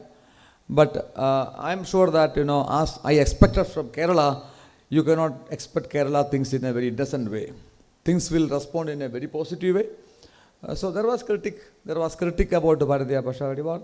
The critic is not against it. Critic is to reform it. Critic is to enrich it. So in that sense, I thought, when we put this title, Contact and Convergence, in my mind, our students, we are offering a course on Contact and Convergence. They should get something out of it. Therefore, I very consciously invited Professor Sonal Kulkarni Joshi. She is one of the leading, linguists in India who is specialized in this area, and she did some work on that one. The wonderful speech she has given here, it was basically a class. I told all my students to be here Because when I teach, I'll be very easy because you already learned contact linguistics. I'm thankful to Sonalji for coming over here and teaching us what it is. Then, when you think about the syntax, when you think about syntax convergence, it is Srikumar, we call Srivaratan. Srikumar sir is the person, who is exposed to almost all the language families in India. And that is why whenever he is presenting, the data will be processing, there itself he is processing the data. And thanks to Srikumar for coming over here and spending with us and showing the complexity of dealing the contact syntax to us. It is not, hope you may come here to teach us how to deal this syntax across Indian languages. And then when you come to Kerala, especially when you talk about Malayalam, the first person regarding grammar linguistics in my mind always come is Professor Joseph K. Skariaskar. And Sir is the person who, whenever we come, Sir will first he will tell, let me check it whether I can work it or not. And thank you for coming over here and making us live. And then there are many, especially Dr. Ravisankar Nair, and he is something like a two-sided sword. He is very objective. The objectivity sometimes will cut this side and other side also. You cannot expect that what he is going to tell. One of the best teachers we have ever seen. And I am thankful to Dr. Ravisankar Nair. And Dr. Srinathan is maybe the wide area he covered. Here it was wonderful. I'm thankful to Dr. Srinathan. And Shivaprasad is basically our own person. Our own person only in Delhi only now. Thanks Shiva to come over here and giving the lecture on how the Malayalam literature is formed in this one. And Nadesan sir is something like I always tell, whenever we have doubt regarding anything on Sanskrit, we always call Nadesan sir, and sir will clear the doubts better than this talk. Over phone, sir is more a teacher. Thank you, sir, giving the keynote lecture, valedictory address. And above all, I am very proud to say that my supervising teacher, Professor Kesav Murthy, I never get a chance to invite him here after I come over here. We have 18 years, whatever you have been discussing here, which we have discussed long before. I think we have been working on how Telugu and Malayalam is different and common in converging with the Sanskrit. So thank you, Keshav Garu, for coming over here and giving the lecture. And Naresh Anand, one of the leading linguists in India, who is Naresh.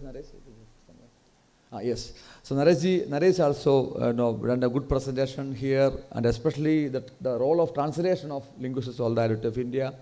And thanks to Naresh. And anybody I missed it in the things? I think almost all. Prema. Thanks to Prema also coming over here to Abel. I could spend some time, 2 days with them, because last 2-3 weeks I am not going home at all. So thanks for coming over here and presenting here. See, and Rajiv sir is always a motivation to us. Rajiv sir, because he is the person who appointed all of us when he was in the thing. And Rajiv sir, thank you sir coming over here and share the session. And always we were helpful in corrective measures all the way. Professor Joseph Koipalli sir, he come over here to chair the inaugural sessions, and thanks to Joseph sir. And then especially whatever I document, Keshav must be knowing, we know that whatever we are doing, whatever in Kuppam, Dravid University, 18 years, we document everything, either by text documentation or by video. We spend money for that one, because otherwise what is the use? The beautiful, resourceful talk which you have delivered, tomorrow should be accessible. So Sarath and team made these things, documented everything. We will cut this video and share to all of us, because cutting and sharing is very difficult for them. But we will separate the video, we will share it to all of us. It will be available in our university YouTube but separate files. So you can share, let people to go all the things. And then university, administrative system helped us very much for this program, and especially our Hindi department, Namambiswa sir, service with Sumar sir all the way. And actually we planned two things in this seminar. We are going to announce this one, especially for Bharatiya Bhasha Samiti and Sari is here. We have been asked by Bharatiya Bhasha Samiti to start a program, learn one more language program. So we decided everything. We thought to inaugurate this program here, but our Vice Chancellor is very strict in, if not things done properly, he won't do it. So next week we are going to inaugurate, maybe next month inaugurate, learn. We have a Kannada, Malayalam, Hindi, Tulu, Tamil.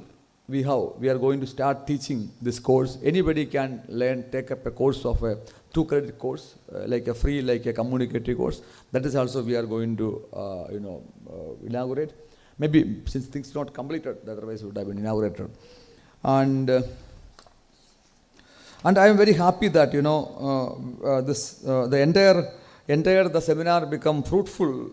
It is proved by the response by Sasangan. You are Sasangan. Yes, it proved that whatever we have done in academically, it went to the Gen Zs.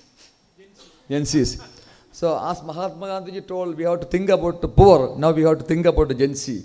They are the majority in the population. So whatever you are thinking, you should see that how they receive it. So the very apt response, which representing all the participants, they responded. Thank you for especially reflecting, making, acknowledging us that this program conference is a fruitful one.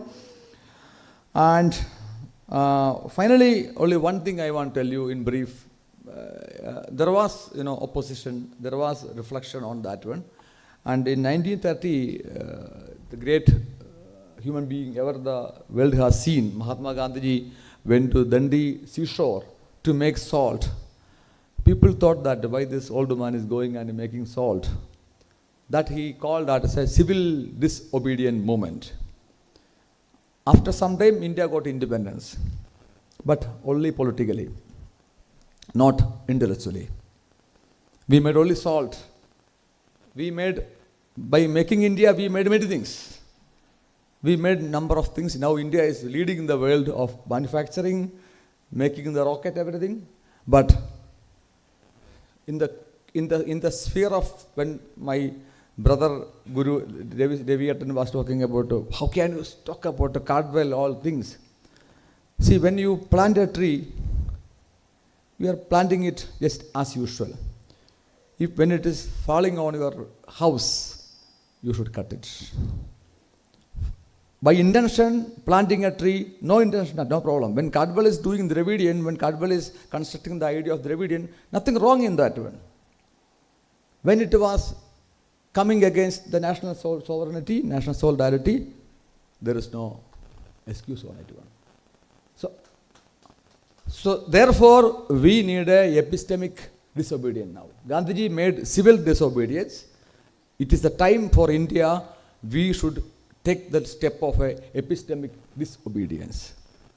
Many people are proud of that. How can you challenge the comparative linguistics theory? It's a very powerful theory, strong theory. How could Gandhiji challenge it, British people, to make salt? We got only political independence. If you want to have a intellectual independence, we should do epistemic disobedience.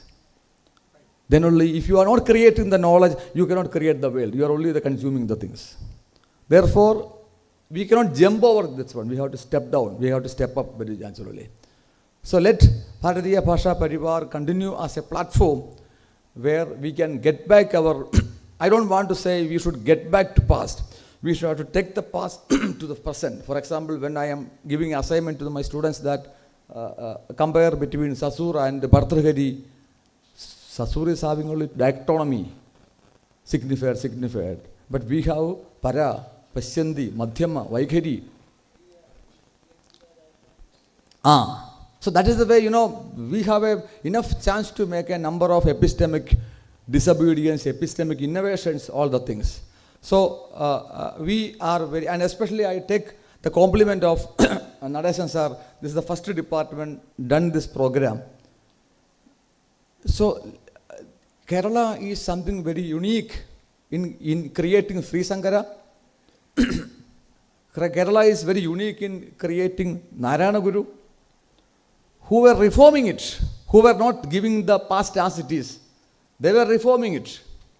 We are offering a course, linguistic, counseling, where, we are reforming the things to us.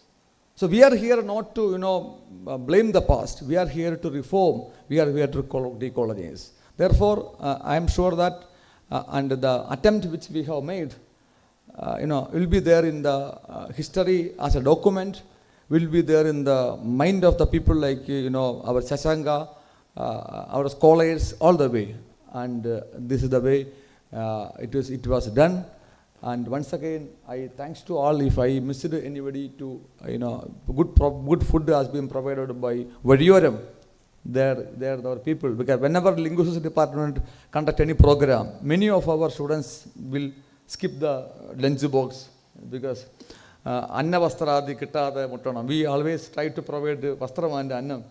Vastram we cannot give it to all, at least Annam we can give it.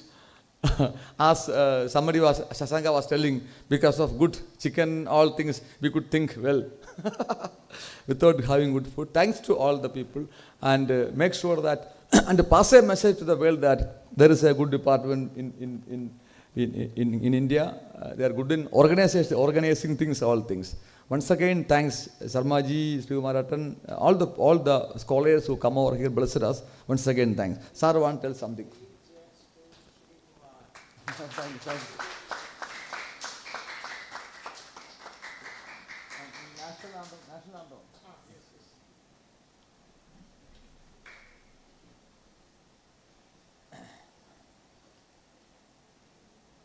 जनगण मन अधिनायक जय हे भारत भाग्य विधाता पंजाब सिंध गुजरात मराठा द्राविड उत्कल बंगा विंध्य हिमाचल यमुना गंगा उच्चल जलधि तरंगा तव शुभ नामे जागे तव शुभ आशीष मांगे गाहे तव जय गाथा जन गण मंगलदायक जय हे भारत भाग्य विधाता जय हे जय हे जय हे जय जय जय जय हे